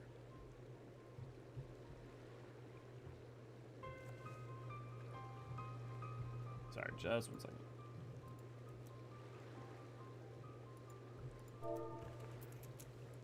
That's when the fairy whispered to me, Gaia. But if you grew up in Yulmore, surely someone there must know who you are. Everyone I once knew had either disappeared or had been turned into a Sin Eater. Those whose faces and names I still remembered, that is. In the end, we found not a single person who so much as recognized me. As far as I can recall, I've never been the most sociable person, but still. Well, even if it's not your real name, I think Gaia sounds lovely. If you're happy with it, then that's what I'll call you. And if you're willing, instead of Oracle of Light, please call me Reen. It's not the name I was born with, that's long forgotten now, but the one that people whom I consider family gave to me. Is that so? Well, as much as I'd love to keep up this chatting, there's something that's been bothering me. I thought the fairy would have reacted to Eden in some way, but so far, nothing whatsoever. From what I gather, it wasn't until Eden started moving that I appeared out of the blue. It's true. Perhaps if you were to actually try flying it somewhere, the fairy might break its silence. If you've got elements to restore, or whatever it was, why don't you hurry up and get it over with? At once, your ladyship. It may be the best to resign ourselves to her mannerisms. A good thing we're not wholly unfamiliar with attending nobility, given certain company in the Scions. Of whomever dost thou speak, I wonder?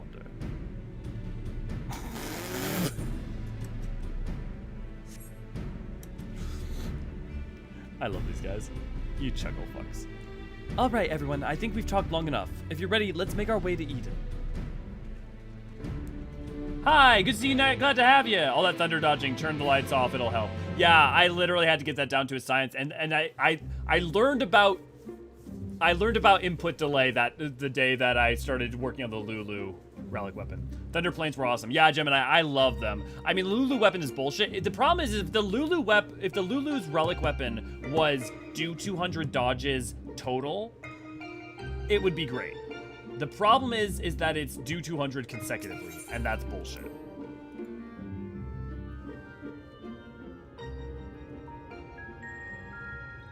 Yeah, you can invite next. Okay, Flames, who I'm inviting. Cool.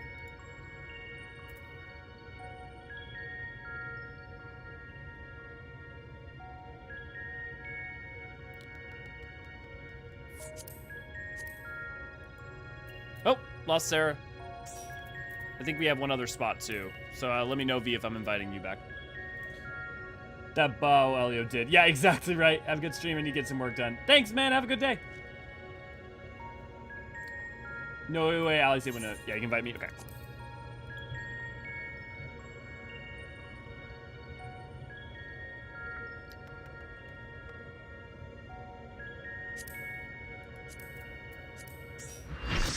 At a piece of paper, I was marking down dodges every 10. I would take a moment to rest. Every 25, and I'd go do something else for a while. Yeah, my problem is that I was really bad about being consecutive. The given name, gang. But yeah, so if you remember the Thunder Plains from FFX, make sure to look in the background when we go into the next boss. Following the initial changes wrought by the release of water and earth, the empty app displayed no further signs of alteration. Stability, some may call it, and be satisfied. Oh, that's interesting. We are doing them in the triangle order, though, because lightning, water, and earth are part of the dark triangle. Here, look. I know that. I know this from the top, off the top of my head, actually, weirdly enough.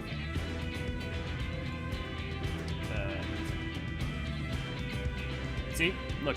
Earth, water, lightning. And then you've got wind, fire, ice. What's interesting is it's not... It's these three are the astral elements and these three are the umbral elements. So I'm not exactly sure what these triangles are actually supposed to depict. But it is interesting that it's like the dark triangle and then the light triangle. But it's not literally the elements of light and dark. Because those aren't... There's no correlation that I can think of unless they're going to tell us one here. That'd be cool.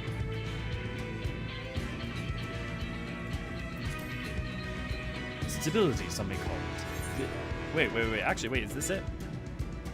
Wrought by the release of water and earth, the empty hath displayed no further signs of alteration. Stability, some may call it this, and be satisfied, but in truth it is passivity. A passivity stemming from light's ever-pervasiveness and presence. If we are to break the status quo, we must needs employ a catalyst, a third element that shall rouse and stabilize those unleashed energies and activity. Therefore, I propose lightning. So the primal would be Ramu, yes? From what I've heard, he's a guardian of the forest and not particularly keen on conflict. But you've actually fought him, haven't you?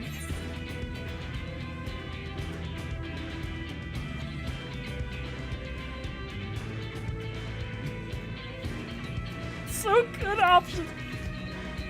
Yeah, he was half man, half beard, and another half beard for good measure. Ah, yes, Thangrid mentioned that he was more closely resembles a person than a beast, unlike most other primals, and apparently he tends not to move about as much. I'm glad to see our lessons have paid off. Well, it's like you say, if we want to call forth an accurate representation of the primal, I should picture it in my mind as clearly as possible. At the very least, it's worth a try, but the rest is up to Elio. He was the chill primal, it's true. In order for this to work, we need to actually fly somewhere, yes? So rather than sitting in one spot while you exchange anecdotes, why don't you get this blasted thing moving first? One must admit the suggestion is not without merit. Reem, might I suggest that Gandalf Thunder Plains is our next location? These plains, it is writ, were perpetually blanketed in storm clouds, the only source of illumination in the ceaseless barrage of lightning. The ambient aether that lingereth there shall provide an ideal condition for the summer. And that's where we're heading. Come on, Eden. We've got a job to do. So I guess this would probably be where the Gimlet Dark was? Maybe? This should be a good a spot as any.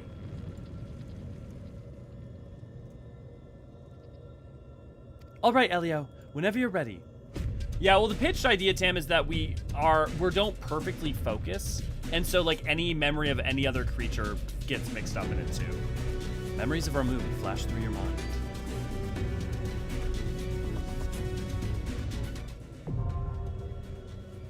Eden's Verse, Fulmination, now available. I do love, this is one that, I love this remix so much.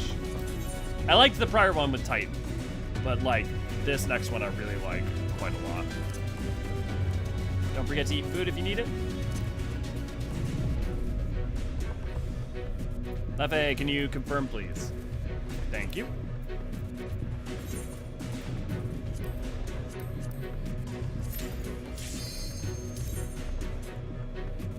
And hopping into chat. I don't know how. I don't think there's a lot of any of these that I've done in a long time. And I'm in. Hello again. Thank you. Wait, there was a lightning horse too, right? It's because of our memories of Eorzean. That's why I think he gets the bottom half that he does. Because if you notice, it's There's Eorzean's no turning bottom back. half. Get ready. See, there is some voice acting.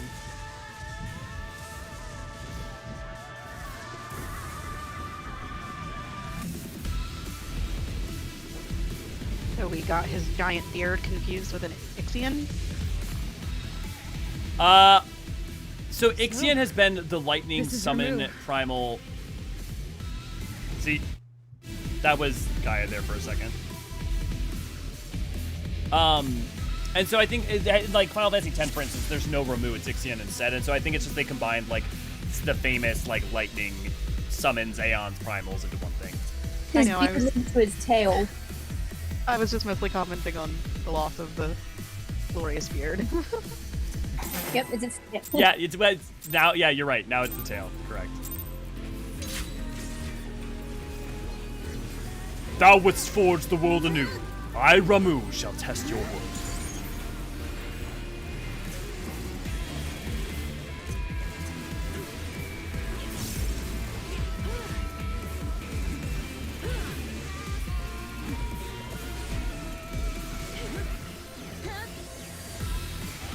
Spears of lightning, to me!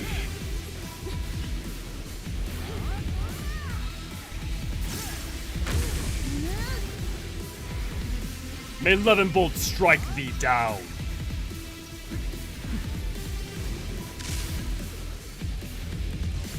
Make sure to pick up an orb. Make sure not to pick up too many orbs.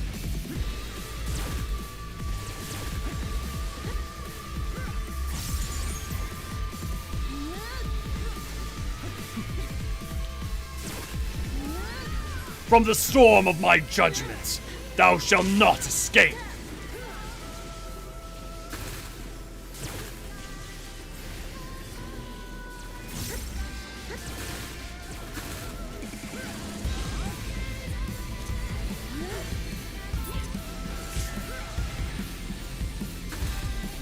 The rolling thunder foretells thy doom, mortal. With all my might I smite thee.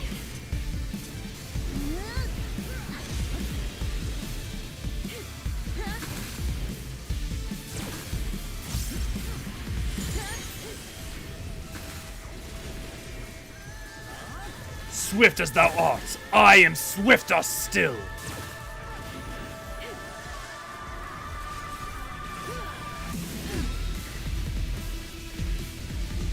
I love that animation of knockback. O noble beasts of the Levin, may none withstand your charge. Get away from the one that they're gonna charge from. You're gonna charge in lanes. He's gonna start combining these mechanics too.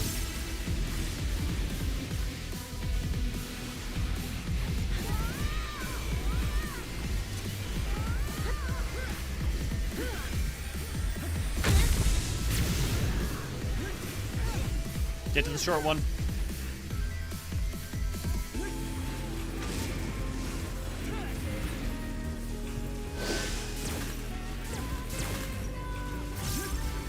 Fury's bolts.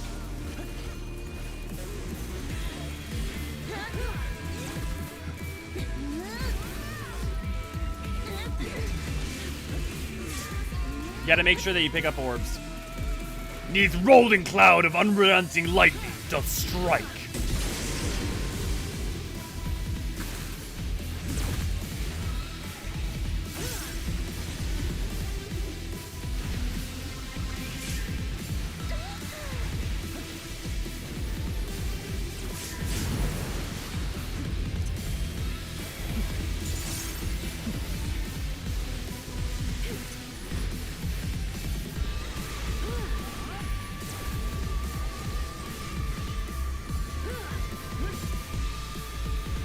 Get away from purple people.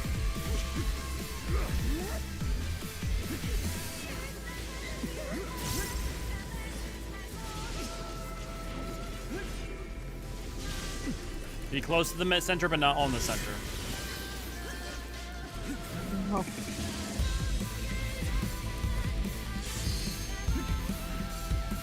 If there are lightning clouds, you have to be nowhere near them, just so it's clear. Otherwise, you will be constantly damaged. I can keep myself alive, if you want to focus on resin.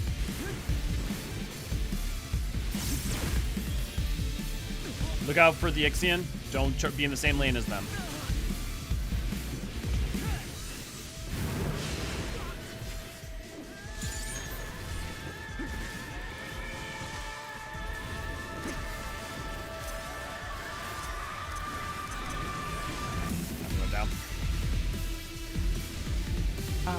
Well, we should probably reset this one. Yeah. Yeah. We'll go ahead and wipe. Just beat yourselves. Yeah, okay. So if people have that purple on them, that means they're going to summon a lightning cloud. You need to not put that over everyone, and if someone does happen to put it over you guys, you have to move out from under them. Otherwise, it will just keep spiking you and kill you. You also have to make sure you are picking up orbs. You have to make sure you can have a stack of up to 3 without it being a problem. Okay, so I can have up to 3. Okay. That was going to be my next question.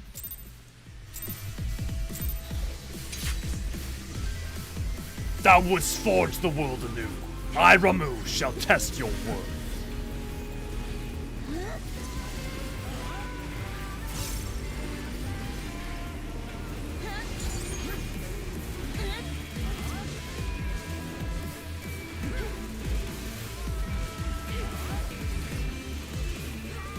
Spears of lightning, to me. Short. You always want to go to the short one.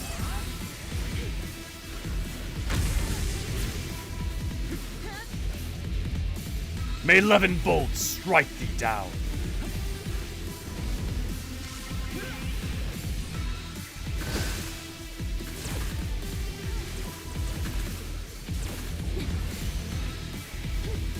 Remember, if you have purple, get off of everybody else. Fuck your uptime, get off of everybody else. From the storm of my judgment, thou shalt not escape.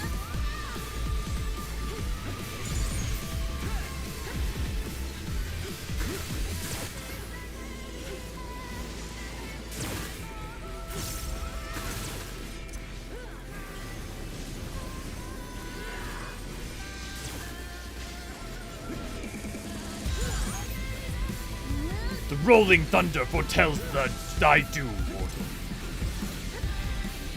With all my might I smite thee. Very wide. Swift as thou art, I am swifter still. I might have stolen yours. All good. There is enough for everyone.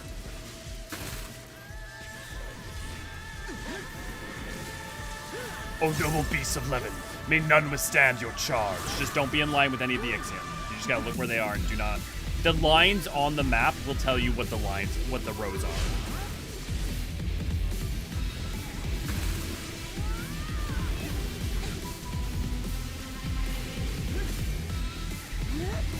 Okay, he's gonna summon spears. Go to the short one.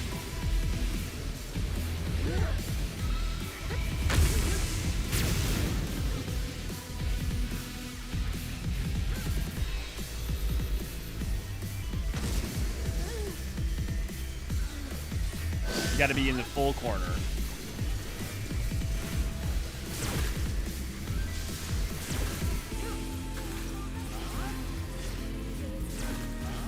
Remember, if you have a purple on you, get off the crew.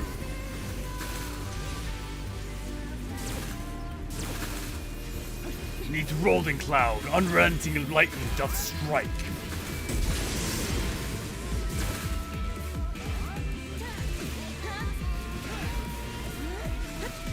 Just keep moving.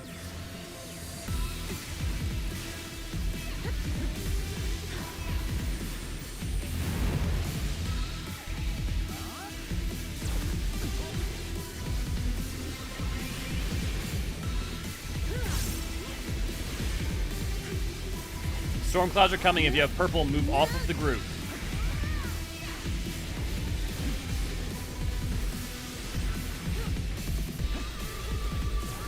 Get ready, get out of the middle. But be close to the middle, but be out of the middle.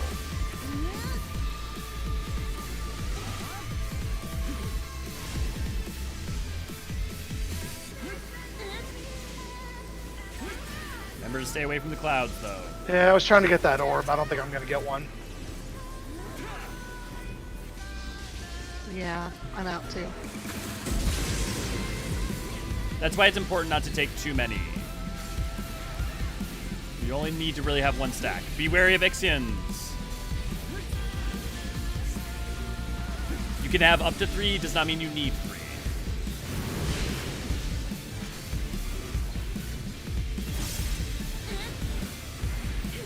Doesn't matter if Ixian or AoE.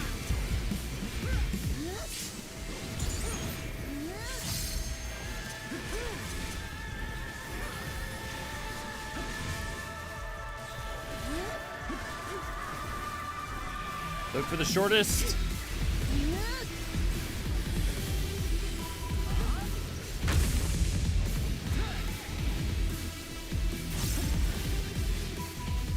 Get away from the purples.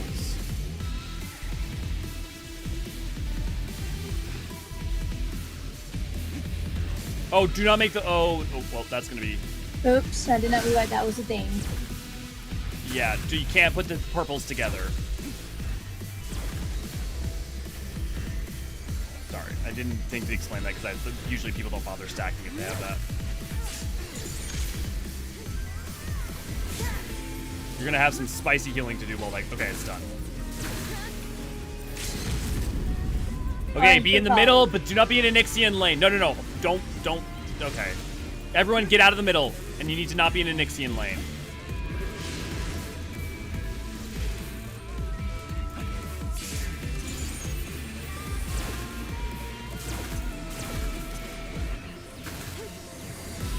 Spicy.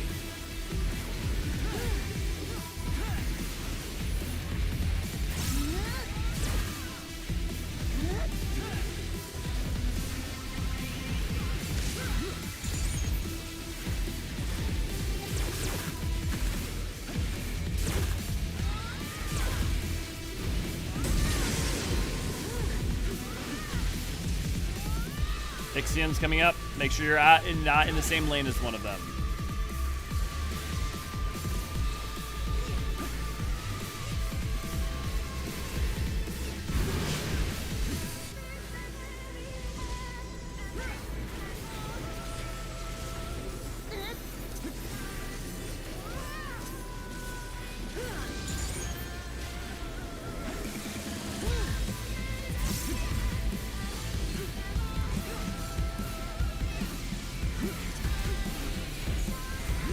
Go to shortest spear.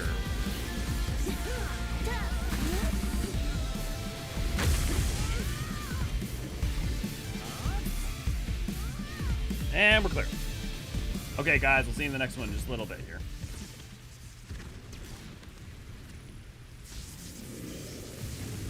And Odin's horse popped into our head. Oh, that's an interesting idea.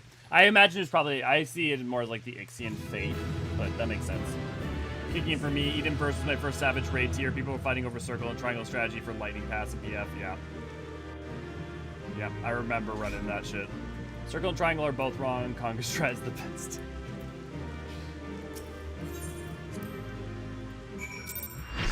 Dance and Umina, what else do you expect? You eating your last slice of pie? Speaking of, I'm gonna have my last slice of pie.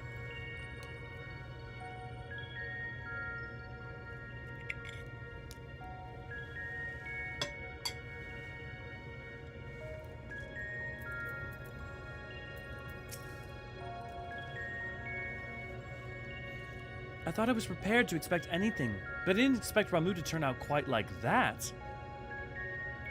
Appearance aside, he was quite aggressive as well. The sylph's belief in him as kindly guardian clearly making the difference to his temperament. Anyway, I'm just glad it's over. Let's get back to the camp and see if anything's changed.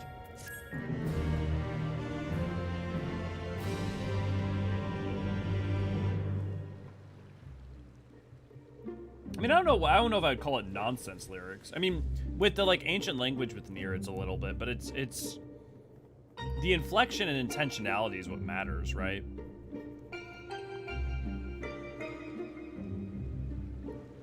The boy's good. I can get the boy if you guys want to go see the, if you want to see the good boy. Gosetsu, good to see, glad to have you. The crystal's a different color, but apart from that, it looks the same. It may look the same, aye, but it feels different. The air has grown slightly more humid as it does before rain. I have to say, I'm not exactly prepared for wet weather. If Eden can control elements and so on, can't you tell it to send these clouds somewhere else? Speaking of which, I'm not very impressed with its so-called powers. If changing yellow crystals to purple is the extent of its ability, it's no surprise the fairy didn't bother showing up. I hope that's whatever's next is more worthwhile. Yellow? That was a very orange crystal to be yellow. Rather than influencing the ground beneath our feet, Eden hath brought change to the firmament above. Yet tis clear that the more dynamic element is required for the natural cycle of precipitation and the evaporation to be complete. So we need movement. Would wind do the trick? Most certainly. Oh, iconoclasm is what, 7? Or maybe it's 6. It seems we have a plan. Let's not dwell too much on the effects of each individual element, and instead focus on seeing them all restored.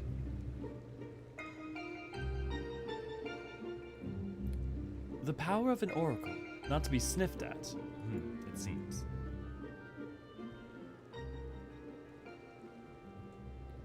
All my life you were a constant companion, your voice ever seeping into my mind. Why then of all times did you abandon me? Deaf even to the crashing of thunder, or were you simply biding your time? Good, Raven. I'm glad. Look at you, right? Like, you're not even stressing about the mistakes, right? Like, just trying to focus on the improving, because that's what all you can do. Yeah, iconoclasm is E8. Is iconoclasm 8? I'm pretty sure 8 is ice, isn't it? Maybe I'm wrong. Let's check. No, iconoclasm is 7. Refulgence is 8. Yeah. Fur is next.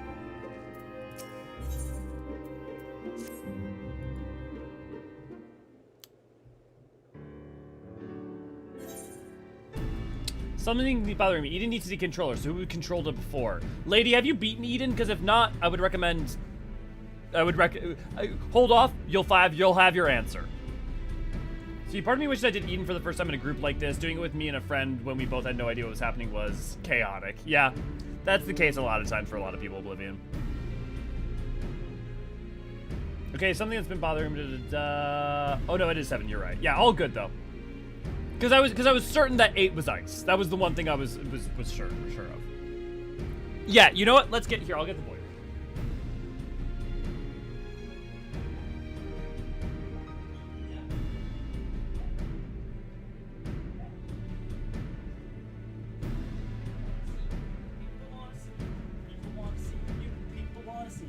Come here. Hi, buddy. Come on. Oh, yes. 1, 2, 3. Oh, da.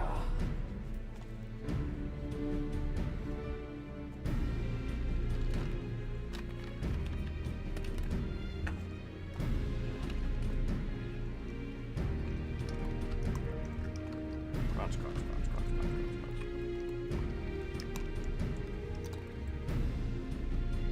QA there, everybody.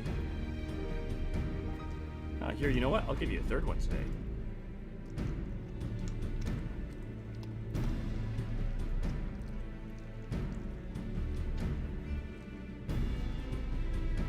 Here you go. Can you get a high five? Thank you for the high five.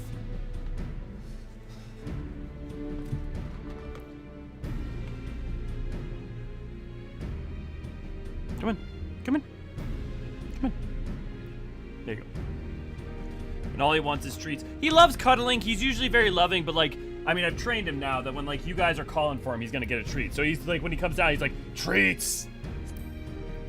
Ere we set out once more, I might ask thou art familiar with the process by which rain is made to fall? It's an Allegan conspiracy? It certainly would not be beyond the Allegans to manipulate the weather, if such is thy suggestion. But it is of naturally occurring phenomena that I would speak. With the restoration of our first element, the empty was once more blessed with the most essential ingredient in the cycle of precipitation, water. Under normal circumstances, the heat existent in the atmosphere would cause water to evaporate from the land's surface. As invisible vapor, it is borne by the wind high unto the firmament, where it doth condense as clouds, before descending once more, returning to the land in the form of rain.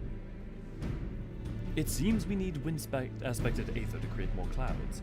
Oh, it seems we need more wind-aspected aether to create more clouds. That it hasn't rained yet much must mean that there aren't enough. And even before that, we need fire-aspected aether to make the water evaporate. It seems to me that's one's not much good without the other. Why don't you just draw out both elements together? You're suggesting that Elio fight two Dayform entities, each one as deadly as Ramu, at the same time. Do you realize how absurd that is? And yet 'tis a notion that doth warrant further consideration.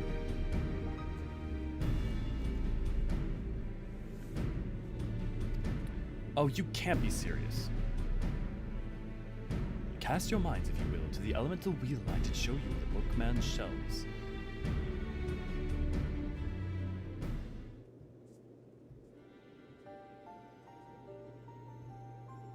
Wind giveth rise to lightning, whose spark doth produce a fire.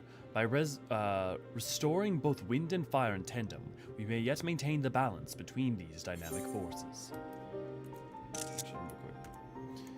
In the future, for anyone who wants to just get a... Because I know this won't be in a cutscene, so if you want to be able to have this shot, just so you can... Because it's a really good high-res, straight-on shot. But yeah, so as you'll see, these are the elements. I'm actually going to take this time to... So, there's the astral and umbral. Umbral is associated with passivity and light, astral with darkness and change. The elements of wind, lightning, and fire are associated more commonly with change, water, ice, and earth more commonly with passivity. These are the 6 elements that all make up basically everything in 14.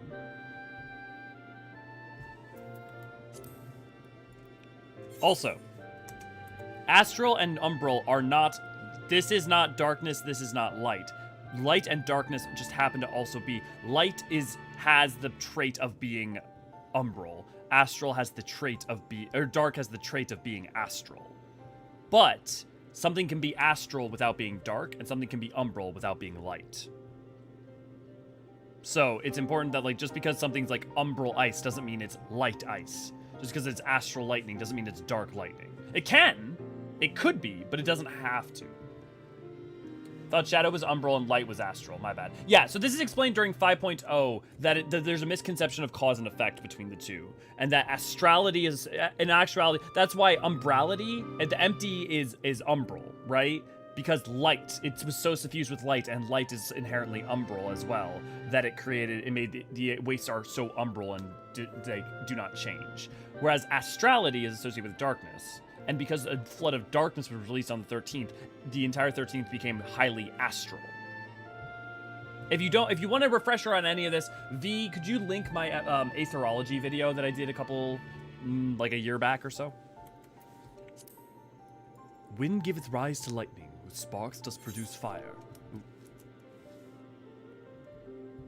By restoring both wind and fire in tandem, we may maintain balance between these dynamic elemental forces. The ensuing battle shall indubitably present an ordeal unlike any Elio hath ever faced. I believe, however, that this path does lead to the prize we seek.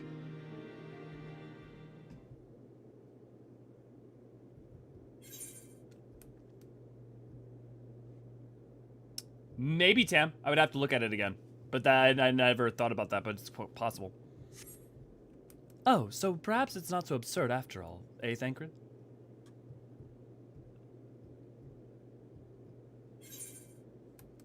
No, umbral is passive in order. Astral is aggressive chaos. I mean, it's not... It's change. So change is part of aggressive and chaos. And passivity is passive and order to an extent. You know? But... And so that is correct. Reverse that. Umbral, chaos, astral, order. Yeah. So no. Umbral, like... The part of why that's confusing is because umbral is like umbra, right? And astral, like astral, light, stars and stuff. So that's why people would typically assume so. But it's important that umbrality, passivity, astrality, change. Darkness is inherently astral, light is inherently umbral. But astrality and umbrality are not synonyms for light and dark. There's a lot of nuance in there. It's like high and low entropy. Yeah, exactly. And that's why if you think about it as high and low entropy, that's the fate of the 1st and the 13th. The 13th, right? Complete change. Yeah. Oh, okay. So light is always umbral and dark is always astral. Yeah, but the other elements can be either or. Yes. So if you think about it this way, a still pool would be an umbral example of water, right? But a waterfall would be an astral example of water. It just isn't. It gets the idea, right? A blizzard would be an example of astral ice, whereas like a still glacier. I mean, I know glaciers move and change, but like a glacier would be an example of umbral ice, right? Unchanging, unmoving.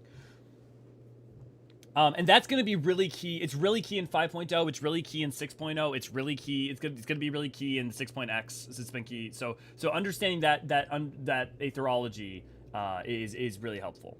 A battery is umbral lightning, but a generator is astral lightning. That's an interesting way of putting it. I don't know that I would depict that as elemental lightning in the same way, but in terms of energy, the idea you're getting at, I definitely think is really cool.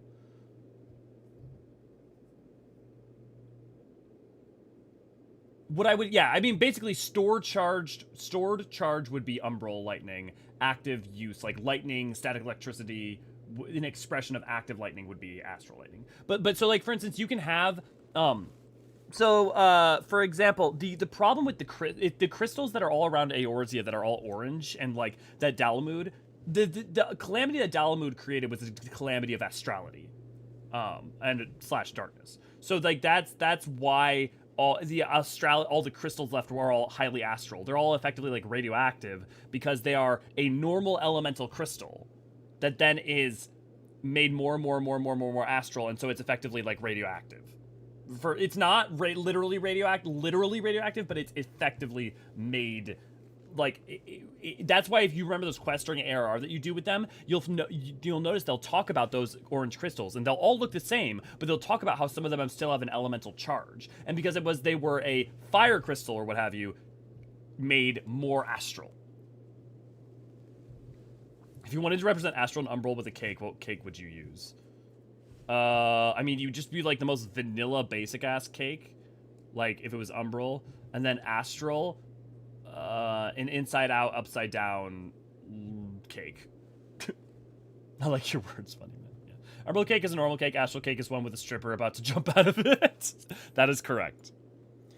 I wouldn't dream of questioning Urianger's grasp of science behind it, but my concern is for the burden this would place not only on Elio, but Reen as well. What do you both make of this plan? If Urianger thinks it'll work, I'm willing to give it a try. As long as you know what you're letting yourself in. You're letting yourself in for. You're letting yourself in for. That's a weird phrase. You're going to need all the strength, so see that you've got plenty of rest. An astral cake is just a cake in a blender? Not wrong. Gaia!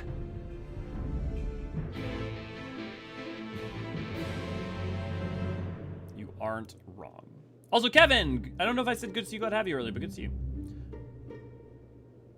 Light is always umbral and dark is always astral, but the other elements can be either. Yeah, just go back over it.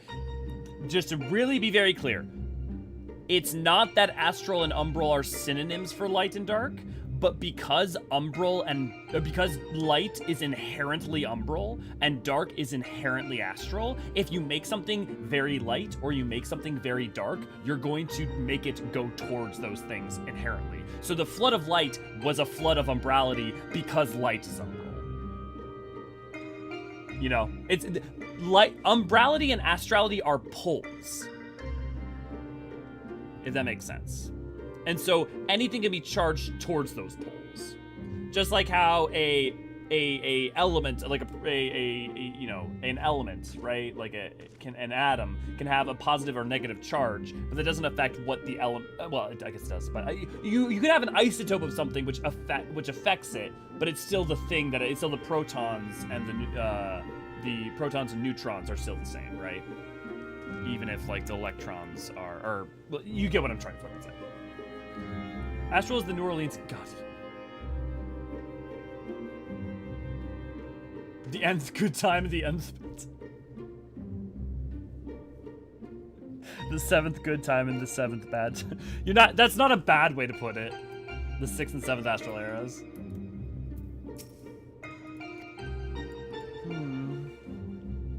Welcome back, Rachel. Dude, the rally animation's so funny to me because it's like I'm gonna punch you. Haha. Yeah, definitely. Aren't you so excited? Punch, punch. Haha. Punch, punch, punch, punch. Just punching Reen in the boob over and over again. That's okay. We're doing atherophysics. Yes, you're right. There's no use in trying to pilot Eden while I've got other things on my mind. Like how tasty that crystal is. It's about Gaia, you see. The truth is that apart from Alice and Alfino, I hardly know anyone my own age. I thought that I should make an effort to be nice to Gaia, but, well, you've seen how she is around me. I understand that she's got her own problems to deal with, but I thought that maybe I could help her in some way. It's not my place to intrude, but I should probably just leave her be until we finish restoring the elements. After all, that's more important, isn't it?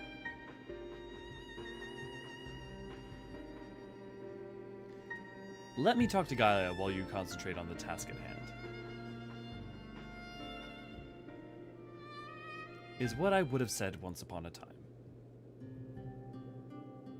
It seems to me that you're the one best qualified to take care of this little problem. I know she can be a bit prickly, to put it mildly, but if anyone can get through to her, it's you.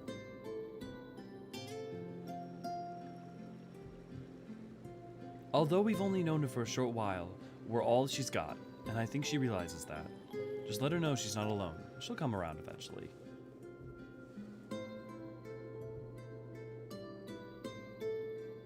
All right, I'll give it a try. Do you have any advice? Thancred certainly has the gift of gab. He'll know what to do.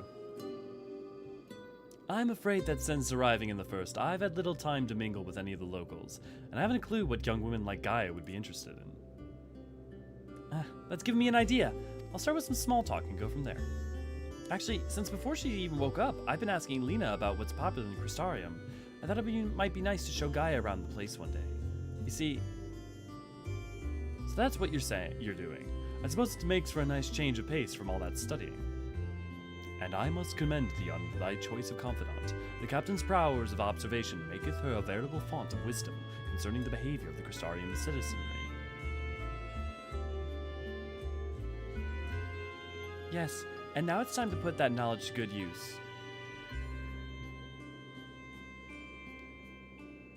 Don't let the fear of rejection hold you back. Persistence is the key. Speaking from experience by any chance? Whatever do you mean? Lessons I have learned from days spent in the pursuit of ladies fair, one might suspect. Gah! You couldn't help yourself, could you? It's all right, Thancred. Your secret's safe with me. May I remind you that the reason we're here is to create a better future for everyone in the first, which includes you and Gaia. While it might not be on the same scale as bringing life back to the empty, if you're able to befriend her, that'll be another way of contributing to a brighter tomorrow. So go on. She's waiting for you. All right. Wish me luck. Rena's ready to approach the decidedly unapproachable Gaia. You'd best observe the conversation from within earshot.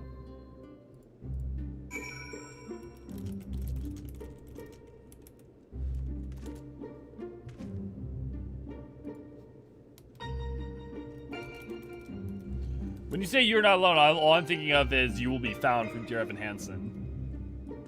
Have you ever felt like nobody was there? Ever felt forgotten in the middle of nowhere? Have you ever felt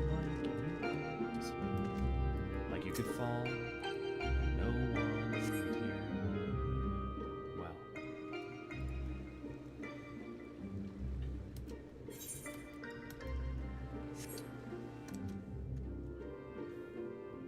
Why am I just doing squats? Whoever wrote fucking Eden just decided to have a fun time with the Warrior of Light.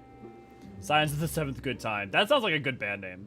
If you were to hypothetically eat Aether Sand, what would the outcome be? Asking for a friend. It would probably be like eating a red hot sand, and it would go through your insides, burning them from the inside out, and then you'd shit it out in a nightmare scenario.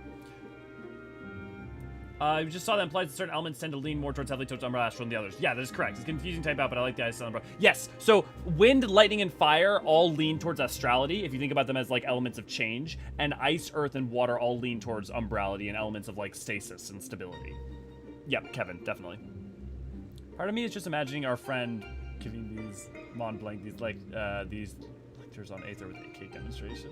Yeah. Montaigne giving these, lectures on Aether with cake demonstrations. That'd be really funny, Decoy, if you got to that in Endwalker. Fire, air, lightning tend to be more astral. Ice, yep. You don't do that when eavesdropping on others. Just doing squats during some downtime.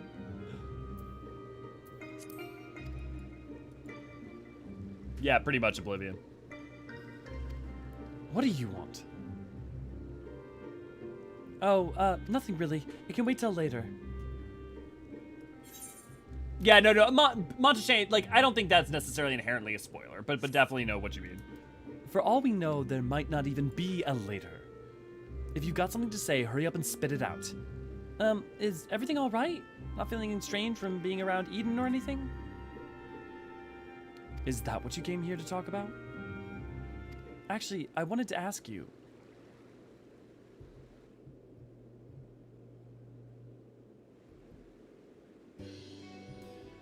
Would you like to go and have coffee biscuits with me? Look, there should be room for just allowing characters to have friendships and like not making everything shipping, and it's really important to me that platonic friendships and relationships between characters are not necessarily held as sacrosanct, but are allowed to just be without needing to make everything romantic. But that bitch just asked her out on a date. What? Coffee biscuits. They serve them at the second serving in the Crystarium. Everyone's talking about them, so I thought that maybe once we finished our work here, you and I could go there together? Let me get this straight. You came to talk to me about biscuits. Yes, they're light and crispy, and when you dip them in the coffee, they'll go all nice and squidgy. Not actually. Like, I think it's very clear that there's not, it's like, it is just friendship between them. The only reason you've even interested in that in the first place is because everyone else is doing it. Can't you think for yourself? I do what I want, when I want. After all, the world could end at any moment. That's not going to happen. Not if I've got anything to do with it. Listen, Gaia, I understand what you're going through. Believe me, I do. But you mustn't lose hope. A new day will come, then another, and another. Life's not so bad if you give it a chance. You'll see. Shut up! You think you know me. Even I don't know who I am. Until I find the truth, I'll never be free. Then we'll find it together. I've seen enough pain and enough loss, and I don't want to see any more. And that includes you, Gaia. Why do you care so much about other people? What have they ever done for you? I'm sure you haven't forgotten how we Umorians treated you, the precious Oracle of Light, like a bird in a cage. And you act as if none of that ever happened. So forgiving, so selfless. You and your family brought back the night sky, and you finally had the chance to lead a normal life. But instead, you're flying around in a giant sin eater trying to turn a barren wasteland into some sort of paradise. And for what? I may not remember much of my past, but I'm fairly certain I've never heard of anything so ridiculous. Out of morbid curiosity, I'll see it through to the end. But if you think that makes us friends, you are very much mistaken. Gaia!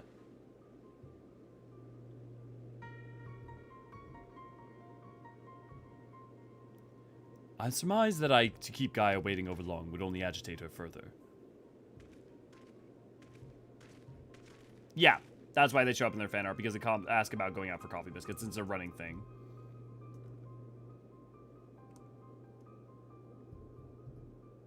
You know, Gaia, I know thanks would have sufficed. Yeah, very much so.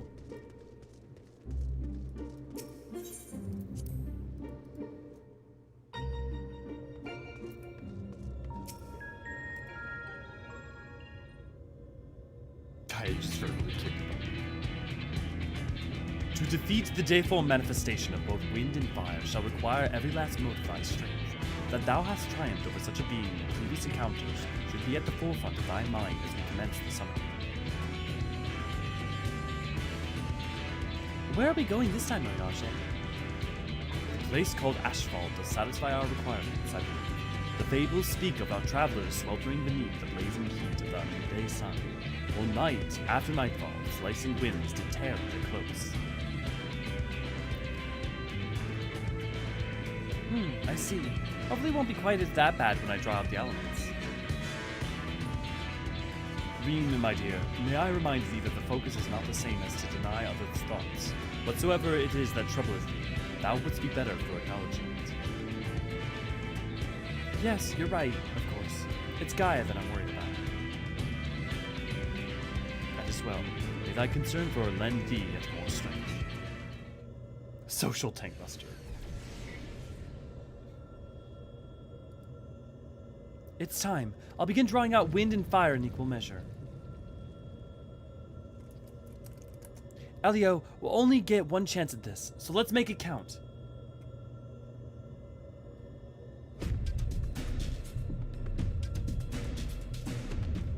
Oh man, it's almost... We got 30 minutes until 7.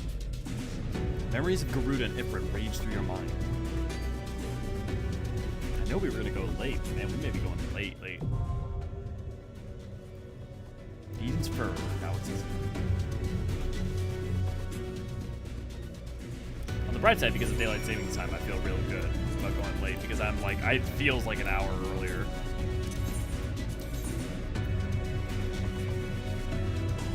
So no AR raise? Can't run that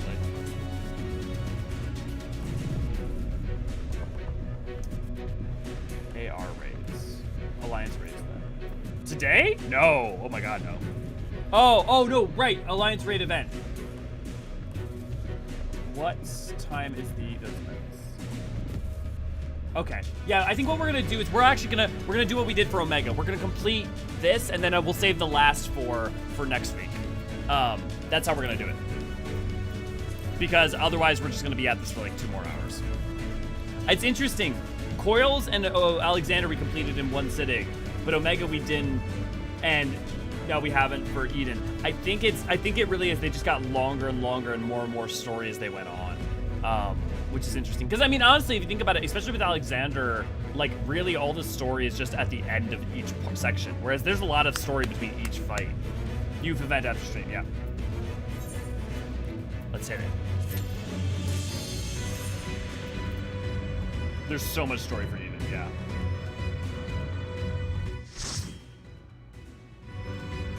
And I'm in. Okay, guys. So for this one, there's going to be parts where there's 2 entities that we're fighting, and then they're also going to fuse. Also, this song is so good. They fucking combined both. It worked. Both wind and fire have answered the call. Reed, are you alright? See, Gaia has a voice actress, lady. You only get little bits and bobs of her, but you do get her. Oh, dude, the Garuda. And I feel like I really love the Ifrit. I think he's a little basic in terms of like, but he's a great enemy look. But then the Garuda is just awesome. Food, if you got it. Such lowly creatures! I shall not suffer them to live, and I shall not suffer thee to fail. And I shall not suffer thee to fail, Garuda. Raid wide open. Those, so you're gonna have to look out for those blades, and they're gonna go and attack. They'll blast out in front of them in a fan. So don't be in line with their blades.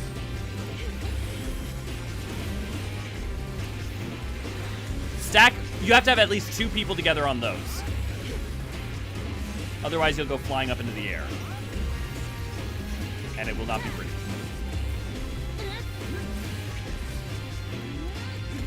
That's what the 2 symbol for that means. Be out of the center, but you will get knocked back, so don't be too far out. That's the 2 stack. You need 2 people in each of those. Just 2. Only 2.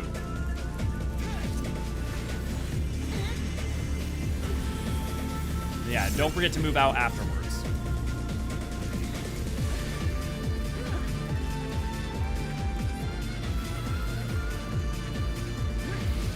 Look out for the people who are tethered. They're going to be blasted. If you got a tether for that, it's going to be the cone, just like the blade. So make sure you're not in line with anybody else. Be close to her, but not on her.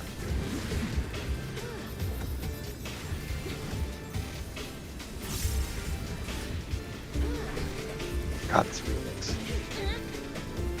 Watch out for blades. Those are gonna get pushed in. Don't be near them.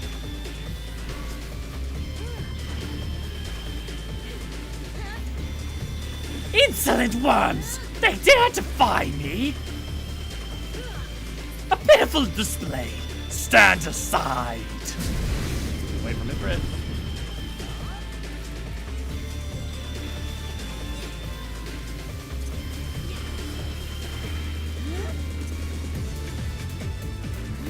Get away from his front. Or actually, sorry, I forgot. That was my bad. I forgot there's different for that.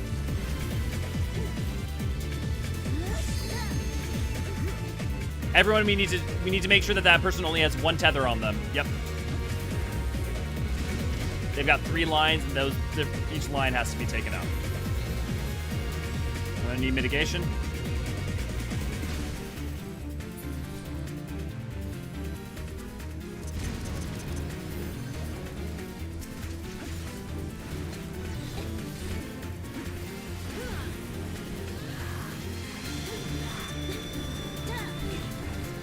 Away from fire orbs, they're gonna explode. He's gonna kick that one, get towards him.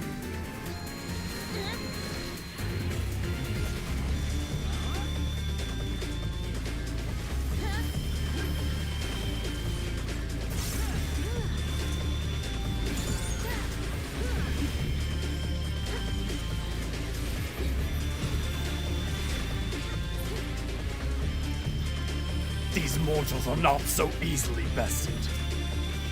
No more games. We face them together. Spread.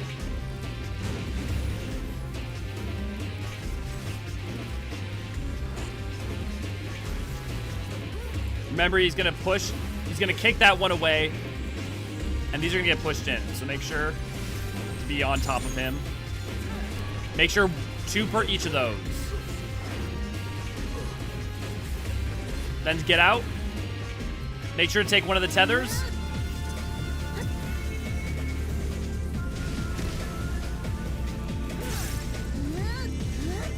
Look out for the blades. Don't be in line with them. We have some red mages res, please. Impossible. From where doth this strength spring? If you are a red mage, you are priority resing, please. Join me, Ifrit, by raging wind. Join me, Ifrit, by raging wind and engulfing flame. We are born anew. Yeah, there was just. Sorry, Rita. That's a good look. Risky and Black Flame, you need to be resing, please. Oh, get into the safe spot.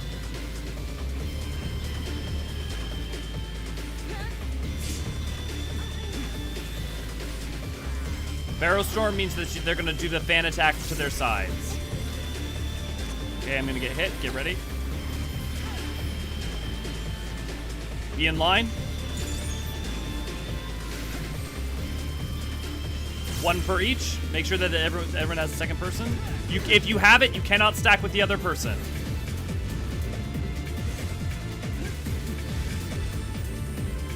Oh boy. Underneath.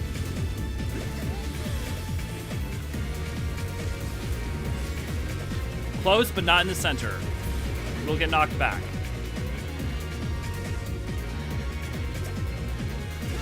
May howling winds feed the flames. Safe spot.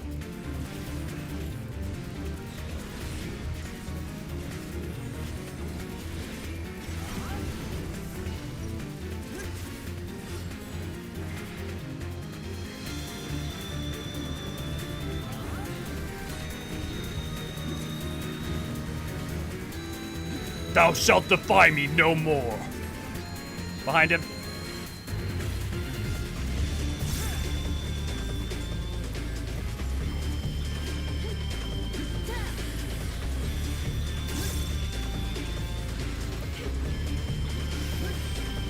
Out of ways of blade. I need 1 on me. Lumino, thank you.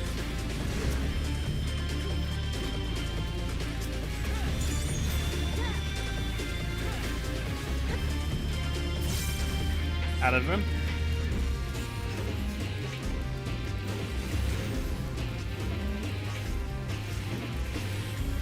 If you have those tethers, you need to not be near others. It will be a cone on you.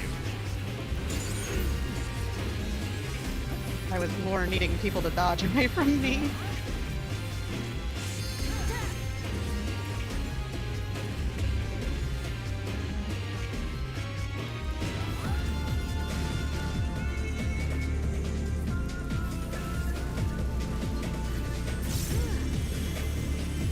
Big Buster.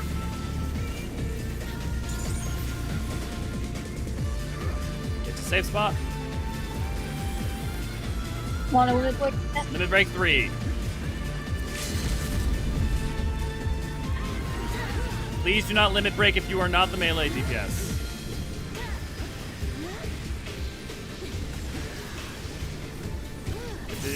That is for the melee DPS. Get out of the way of swords. I need one on me. Okay, I got one on me.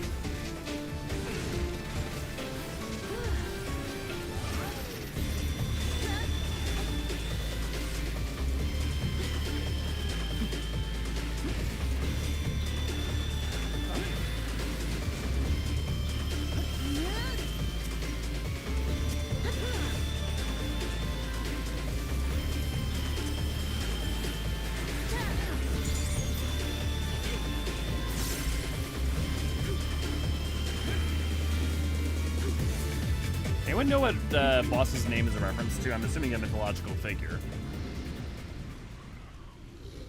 Okay, good job, guys. See you on the next one. Just 2 more to go.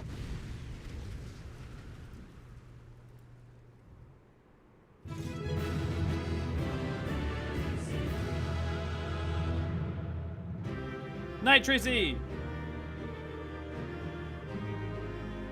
The humanist-looking Ifrit. Yeah, I'm trying to think. Well, no, because 15 is Ifrit. 15's Ifrit is very, very, very human.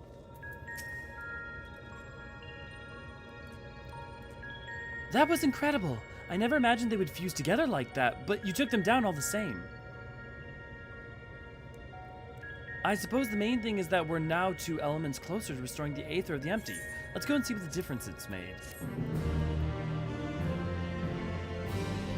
Dakey! Good to see you, glad to have you. Crispy. Blankster, thank you for the $20. Getting closer and closer. Oh, that is some watermelon looking crystal. Thank you very much for the $20. Ever closer do we get towards that lovely ever-building thing. It actually worked, just like Eorzean said it would. Everything we could have hoped for. Indeed, our endeavors have been repaid manifold. Is it watermelon or is it strawberry kiwi? I'm stuck. I wonder what will happen when we restore ice.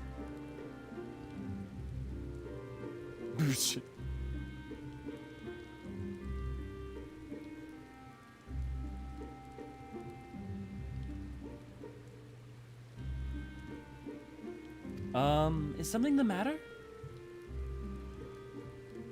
One more element, and then what? You'll have achieved the impossible, while I'll still be nothing. No memory, no past, no family, nothing.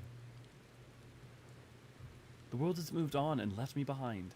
Anyone who ever knew me is either dead or gone.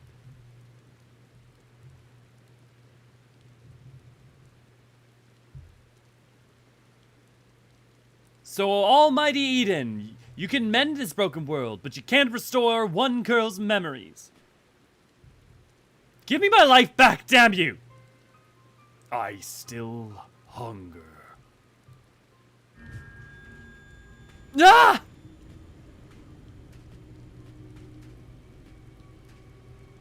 Extinguish the accursed light. Enough riddles! Tell me who I am! You are... I am...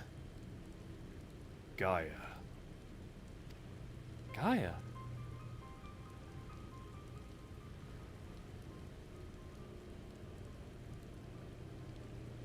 Gaia, what's wrong? Reclaim your memories. Fulfill your destiny.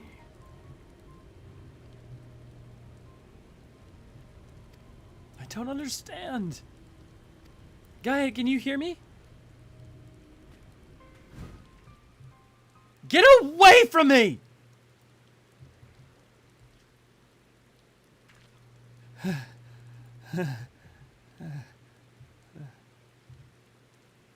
Amidst the sound of falling rain, your voice called from within. Long after the rain passed, your voice echoed on.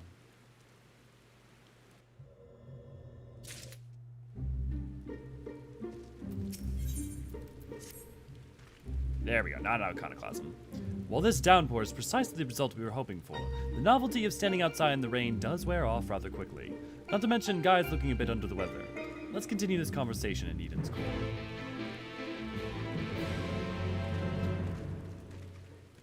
Yep.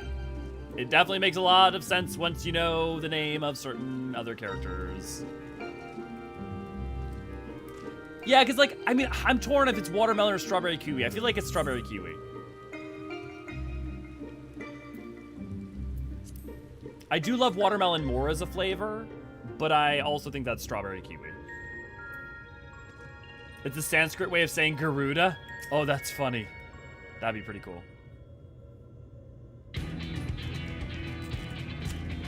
Ere we set forth to restore the element of ice, I would discuss the manner in which the summoning shall be undertaken. Just tell me one thing. Is this going to bring the empty back to the way it was before the flood? While none can say for certain, the change we have observed at this point of ethereal intersection doth give us cause for optimism.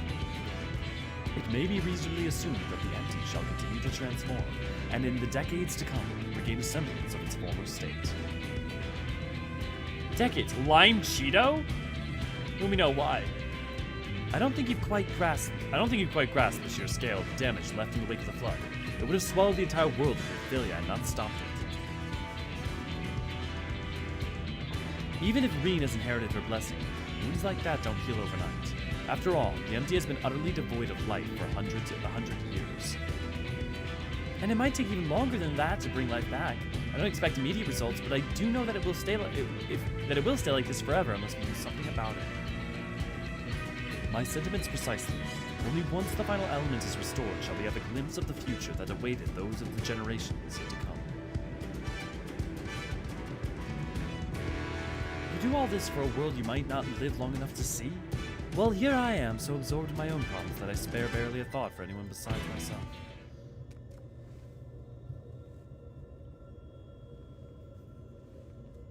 For so long, I've listened to that voice, telling me what to do and who to be. I was so scared of what might happen if I disobeyed, but I don't want to live like that anymore. I want to be me. Who am I? Prisoner 24601. What am I? Perhaps it's better if I never find out. If Reen's the Oracle of Light here to mend this broken world, what does that make me? Gaia, the Oracle of Darkness, bringer of misery and death, a monster?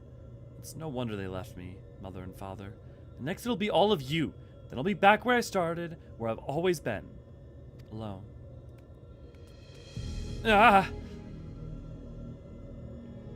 Gaia, is it the fairy? What's wrong? Afraid I might lose control and ruin all your carefully laid plans?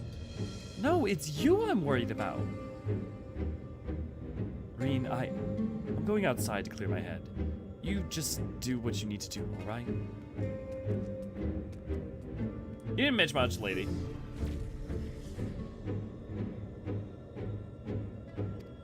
Something wrong. I know it.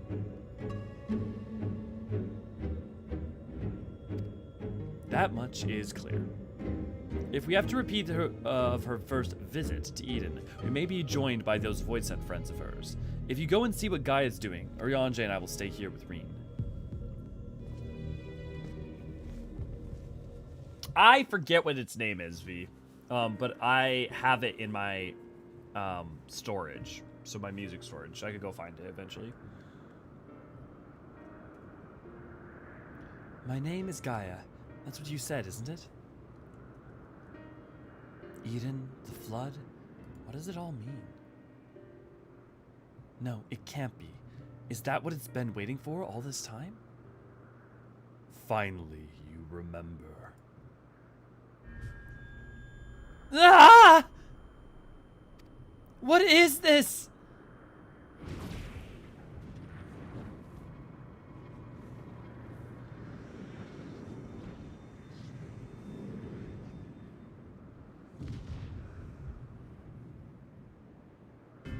The darkness that dwells within you, Gaia.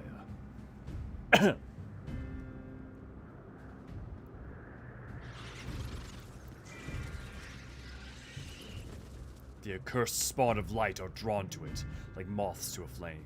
Pathetic, mindless, and easily bent to my will. Sin Eaters? Now, The time of awakening has come.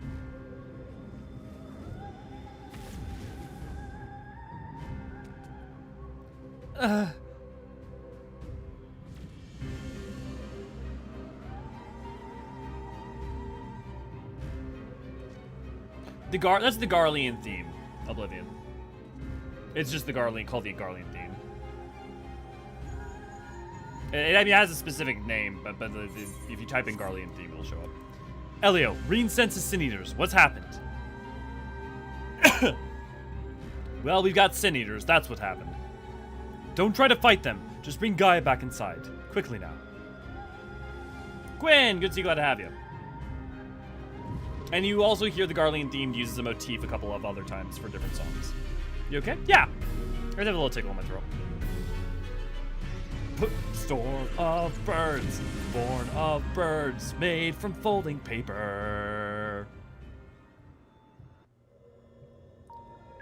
Lights now stilled.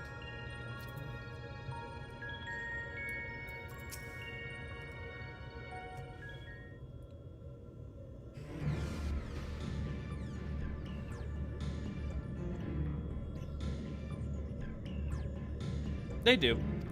What's happened to her? But they don't have context for what it is. That's a concern for later. First we must deal with those Sin Eaters. Elio, if thou wouldst care to repel our assailants without, I would task Thancred with standing guard within. I shall tend to Gaia meanwhile.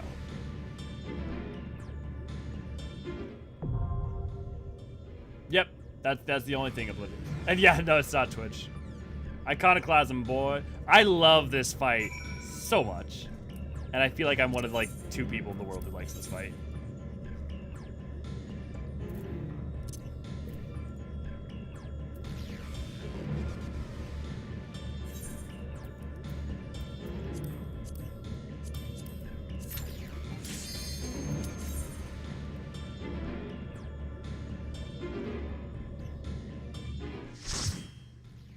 Just me. Totally me. And V, I'm sorry, we're running a little late. We're gonna get the last fight done, and then we'll be good to go for stream. Okay, hey guys, I'm in. But yeah, V, we'll have that last fight. We'll get this done and the last fight done real quick, and then so people will be able to get for youth. Sounds good. Meowza, good to see, glad to have you. See, the thing is, I like the So portal many of reading. That's them. why I like it, kind of classic. But nothing we Don't can't think I need to handle. tell you guys. I know I've done this before. Just one second. Okay, cool. I just want to make sure that any Gaia line that was voiced was able to be heard. You unlocked a new D, also Gaia's dead. Yeah, the Savage Final Phase. Here's the reason I love Volt Machinist, loads shotgun with bird shot. Okay. So there's going to be portals of different colors. Make sure to be ready for them. They're going to... Killing them one by one is not going to work. We'll have to attack the concentration of darkness. Raid wide.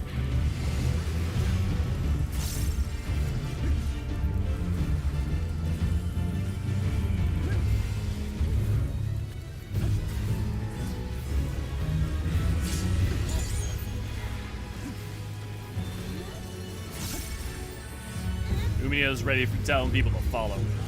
Is that what's controlling them?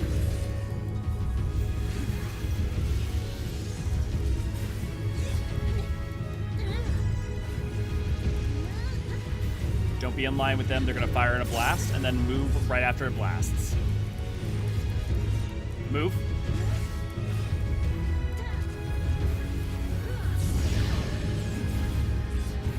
Same idea, but now they're going to fire through the colored portals.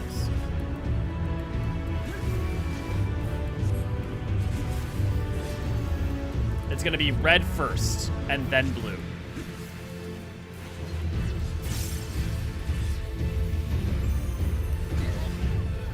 I was not clearly on that.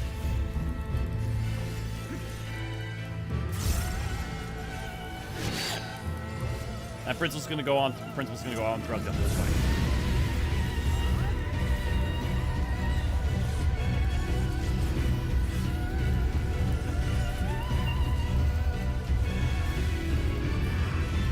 Red, and then blue.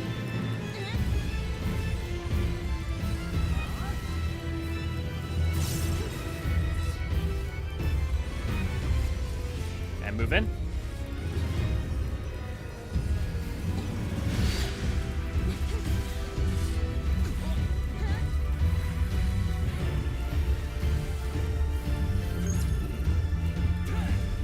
Okay, this is gonna teleport you in the direction it says. All you have to do is make sure to teleport yourself to where you want to be. Aim it where you want to end up.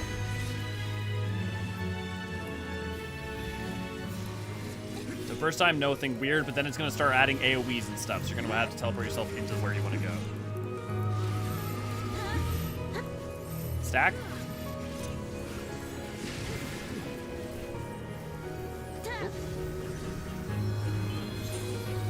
I'm sure I did something wrong. I don't know what I did wrong. I must have had like a debuff on me. Guessing you got hit by both AoEs?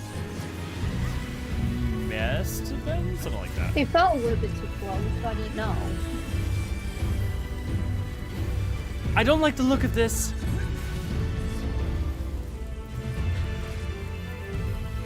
The Aether is becoming unstable.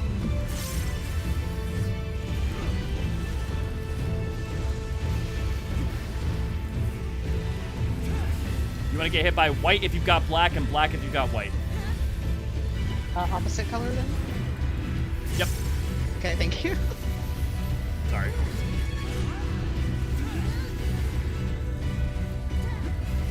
In normal person English, you want to get hit by the opposite color. Just to double clarify. Well, that's fine. And then they're going to start doing the portals on top of it.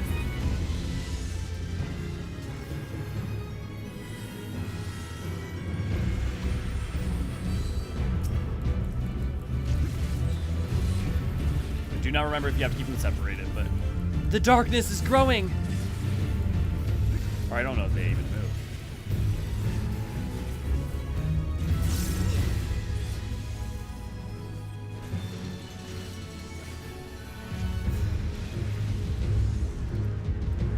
I literally could not see it on top of everyone else.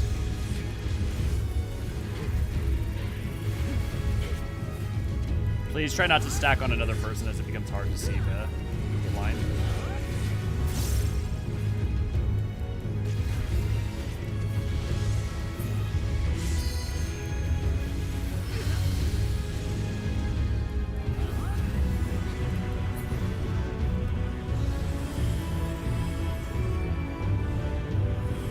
Something's coming. Watch out.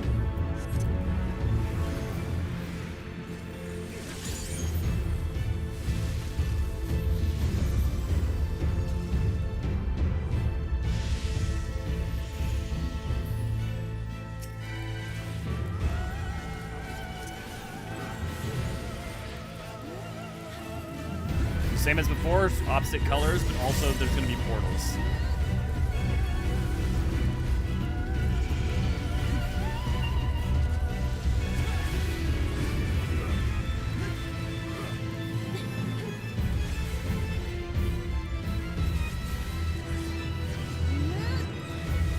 White is blue, red is black.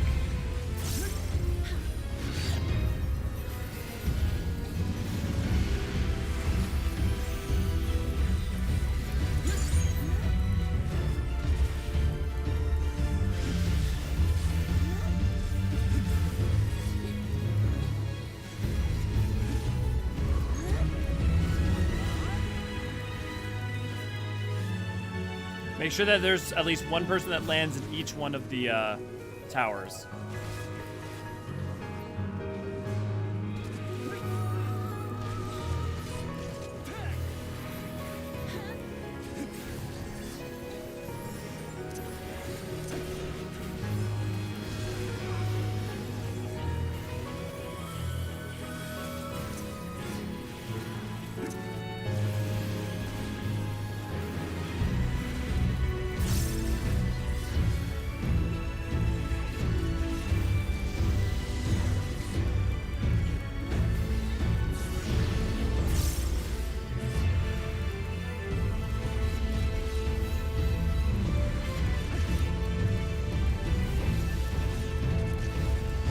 be blue first, then red.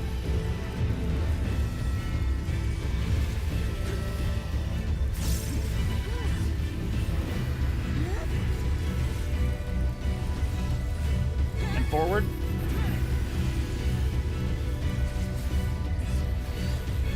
Limit break 3, Raven.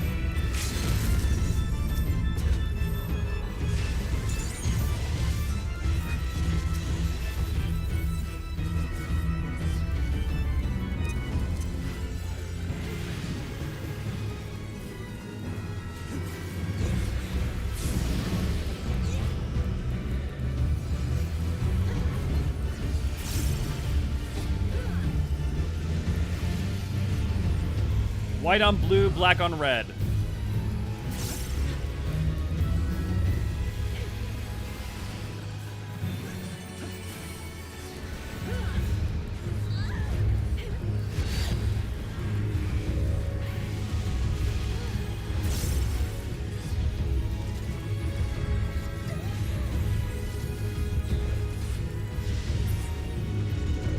And we did it. Good job, guys.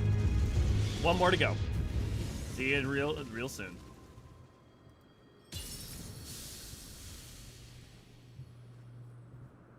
Loud voice, darkness. Yeah, darkness. Or better yet, making my voice. The darkness. Yeah, Quinn. I mean, Gunbreaker, my main, the only time I ever got to win break 3 or win the party going to hell, or if we're doing Sea Sacrifice, Alexander. Yeah, the specific ones.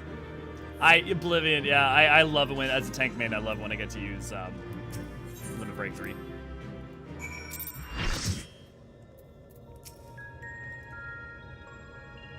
She won't wake up. What do we do?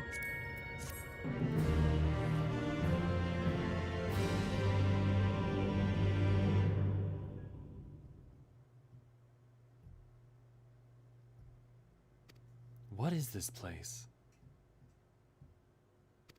Where is everyone?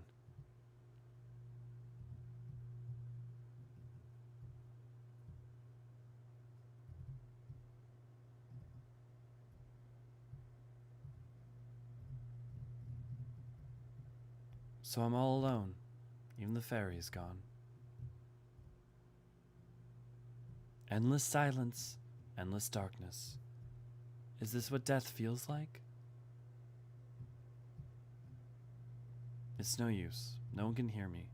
How ironic.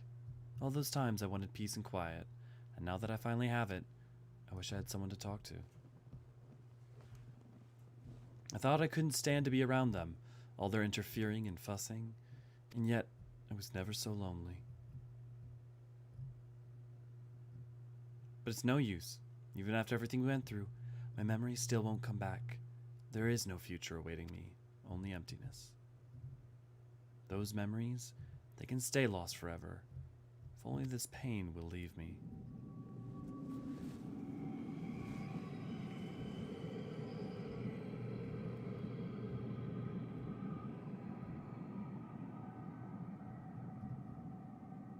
Now I close my eyes and sink into darkness. And then I'll suffer no more. Gaia! Mother? Father? Wake up! I understand now why I wait for tomorrow to claim us. Gaia, can you hear me? The perfect moment never has to end. I'm not giving up on you! Gaia, say something!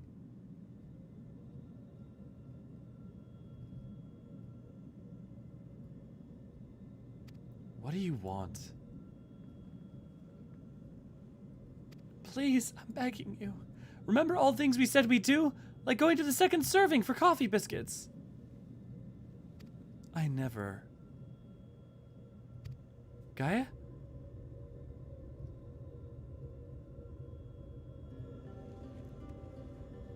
I never agreed to anything of the sort.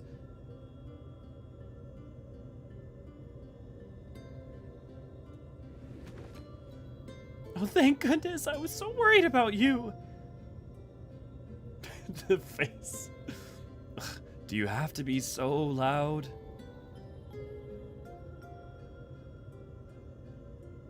The fairy fell silent. only to be replaced by Reen's voice ringing through my head.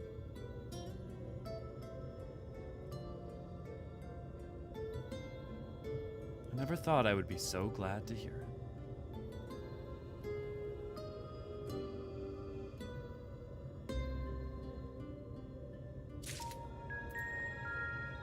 Actually, I think we're going to call it there, because it's 7:08 now, and we have the U for Sign event that's going to be coming up, and I think, actually, that's a really good place to stop so that tomorrow is a full jam-packed day besides. So I'm going to go ahead and head towards back to the Crystarium tree for now. And then we'll finish this up on Monday. And then we'll do, next Tuesday, we'll do the, near raids. Oh, interesting. How do I leave? Hey, Gita, good to see you. Glad to have you. And yeah, who else will have ice cream with the gigs? I unironically loved doing the fight Savage despite PF being as prog regardless of what the listed goal was. I really like that fight and the portals and all the like patterns. I love fights that are about like pattern recognition in that way.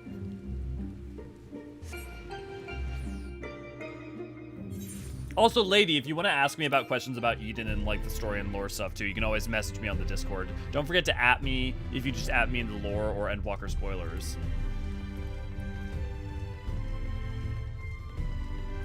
Yeah, totally.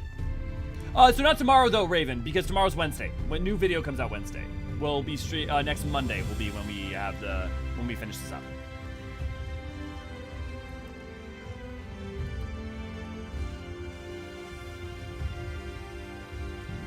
V or Ray, if one of you could do the round things out for me. Look at this lovely group of peeps. Tuned into squats.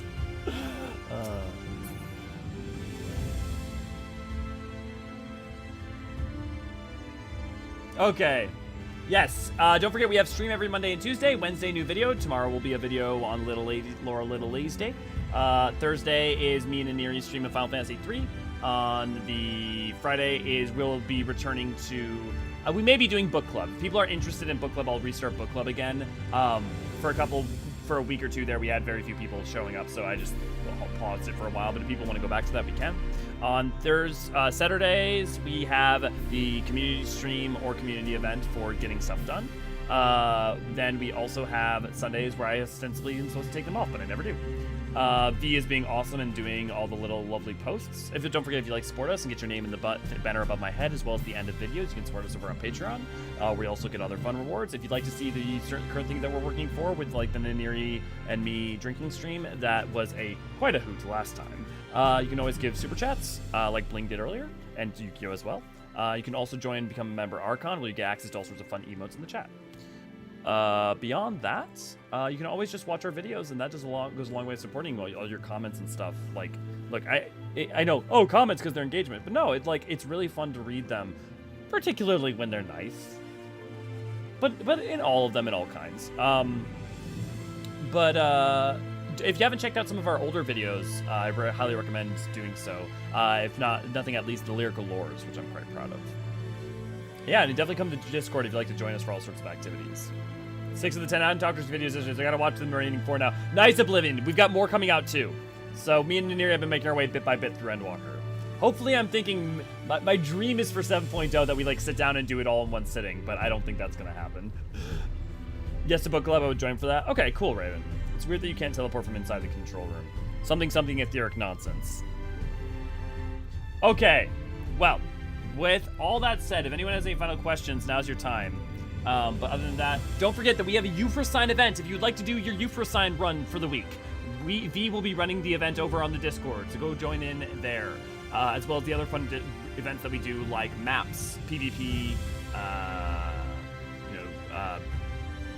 any number of things. Oh, thank you, Meowza. I'm really glad you've been liking them. I gotta tell you, look, I put a lot of time into them, and I'm proud of them. So it's not like I need there to be a lot of views in order to be validated. But the same token, to hear that they are enjoyable or matter or something is really goes a long way, sort of making it feel better and easier. Not easier, but just better. The long hours get worth it. But yeah, definitely check out the lyrical lore for Fortune Crimson if you haven't yet, because that one did. It came out during a weird week for YouTube where the algorithm for a lot of 14 creators was being weird, but that one is I'm quite happy with that one. Human interaction machine broke, yeah. Okay, but with all that said, I will see you guys hopefully on Thursday for me and Aniri, but if not, I will see you guys on Monday, Tuesday, or in the Discord and around. I've been Elliot Forceron. We'll see you guys very soon. Cheers.